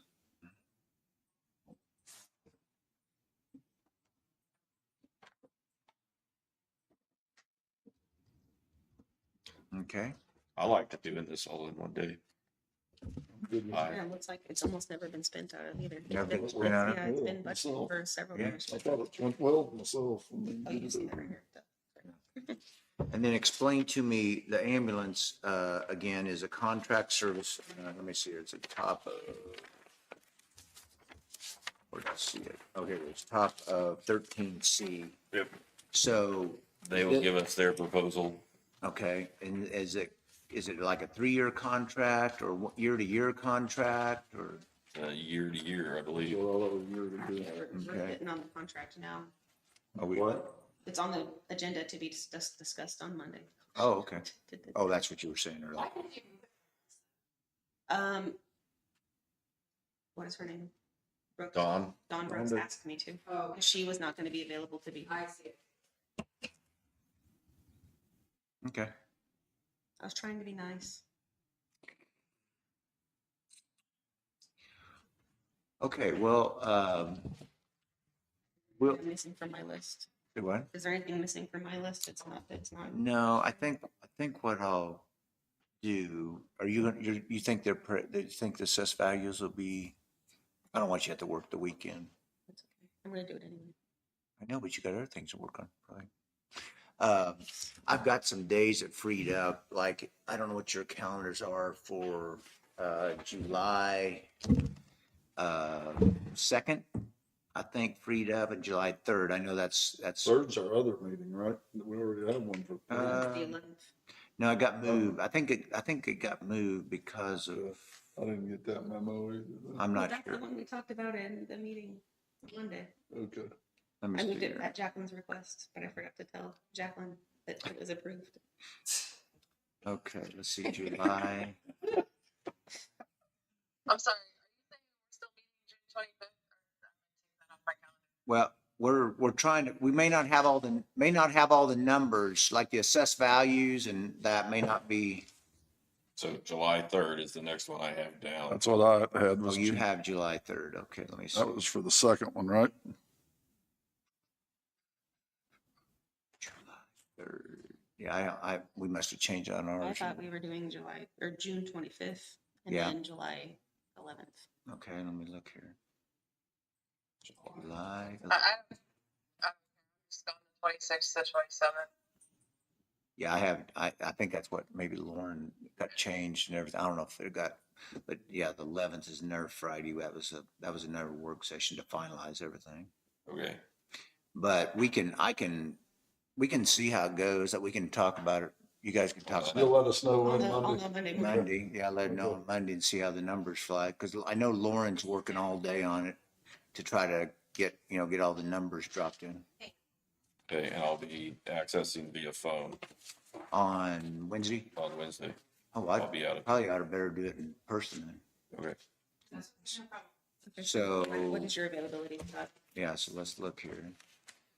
So are you available? You have it July 3rd. You have it on the calendar still? I do. What was it? Jacqueline can't do it on 3rd? Or what was the reason? That's what you said. You moved it to 11th. Yeah, Jacqueline couldn't do it on the 3rd. Ottawa is on it's final draft. How long will this next meeting be? Is it going to be the same 9 to 5? No, the next meeting will probably, I'll be honest with you, since it's new, probably 4 to 5 hours, because we're gonna go through, I'll have all the budget done and we'll go through every department to make sure it's where you want it to be. So it'll take a little bit. It won't take all day, I don't think, but it'll take a little bit. I say that Brown County I didn't get done until 5:30. Yeah. I don't know. They have a lot. Where's Brown? It's Hiawatha. Oh, Yeah, clear up on the Nebraska line. yeah. Okay, so We can, I'd rather have you all here I mean, I know Ally had to be on here today on Zoom, but for this next discussion is where we actually tear the budget apart to make sure it's working the way you want it to, based on these department head things. And then after that, phone calls or whatever, doesn't matter as much, but that next one's kind of, Actually, yeah, where we actually. ratifying what it- I'll be out of town all next week. That's why I was asking, because I 10 out of 10 do not recommend doing this again. I'm with you. I'd rather be there. What if we did it on Monday after the commissioners meeting? This Monday? Monday the 30th? Okay. Okay, hold on a minute. Let's see. That's June. Okay, June 30th. 30th, I'm in Ottawa. Osage. You're gone all next week, is that what you were saying? Yeah, okay, you were saying, okay. So I'm already on the schedule. I work Wednesday through Sunday all through July. So I'm going to need to find someone to cover my shifts. So whenever you decide, unless you do it on Monday or Tuesday. Monday or Tuesday, okay. Isn't our deadline July 25th? July 18th. 18th. Yeah, July 18th. I think I'm gonna be July on. 7th or July 14th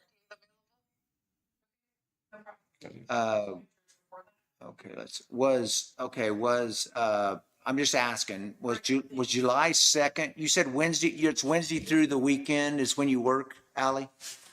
Yeah, so I know for sure on July 2nd, I have a presentation at 9:30. Other than that, I could possibly find someone to cover my shift and come in after that, but I would not be able to be here there until at least by 11.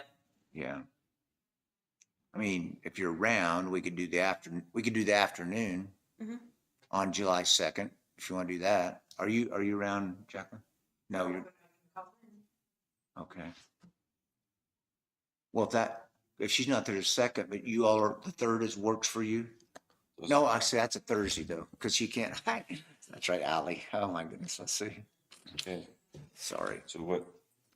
I can get somebody else made to cover. I know first I have to be there because we pushed it back as Osage County's first draft review. Now, the June 30th, we can't do anything. I mean, June 30th. it's a Monday after our meeting or something. What or- time's your meeting get over? We can make it get over when we need to. I mean, by 11 or so, for sure, I think we could make Well, that the happen. reason I'm If asking, Ally will allow it, it'll be fine. well, I was gonna say, because I am at Ottawa County, but I could potentially call in on that. I'm not sure on that. I'll have to do a little check. Let me check on the calendar. Okay. And So you're then, gonna let us know. so 1 o'clock, if we did 1 1 to 5 on Monday? on Monday, I'd have to drive. Let's see, 3, Ottawa. Yeah, that might be doable. I'm not sure how long that one will take. Yeah. I'll have to call you. No Okay. problem. And then do you want to keep the other dates? The 11th, they didn't know. I guess they don't know. 11th is good with me. The 11th looks good. I think I can make the 11th. That'll be the one that's It's short. a half day. That should be a little shorter, yeah. I have to go to Michigan for a wedding, so I'm leaving on the 30th, coming back. So I'm gonna be gone those 2 Mondays, the 30th and 7th, but I can call Okay. Okay. I would prefer to do the 30th. 30th? Okay. I'd like to have it done so we can be thinking about it, kind of seeing what. And then on the other one, we could call in if we have Yeah. to, if anybody could call in on the end one, right? Okay. If we could all be there at the 30th. Okay. Let me, would it work if I just set it like I know it'd be 1 to 5. Would that work on the 30th? Yeah. Make it work. So then you'd have your meeting in the morning and then we'd have lunch or whatever. And then I could just be here by 1 o'clock. Because that would give me a couple hours at Ottawa. So I know I got to be there for a little bit, so I could leave from there and just come here at 1 o'clock. Okay. It's not too far. We can make that Well, work. no, I'm sorry, Ottawa County. I was It's thinking Minneapolis. Ways out there. It's Minneapolis. I've got, it'll be a road. 3.5 hours. Yeah, it's a good Fly 3. there. Yeah. If that doesn't work. Well, let's just, we'll see if we got the numbers. We'll see. Let's see though. We'd have to have it done. No, it's next Monday. That's Monday after. Okay, yeah. So we'll wait for Monday. Yeah. I was thinking, oh my goodness. Yeah. Okay, let me get back tomorrow morning. I'll kind of look at the calendar and Okay. I'll email you. Okay. Yeah. That'll be fine. Thanks for bearing with my questions. I learned a lot today. It was good. We did too. Yeah. All right, do we need to adjourn? Is everybody done? I'll make a motion, we adjourn. I'll second. Let's fight over this. Been moved and seconded. Any further discussion? All in favor, say aye. Aye. Aye.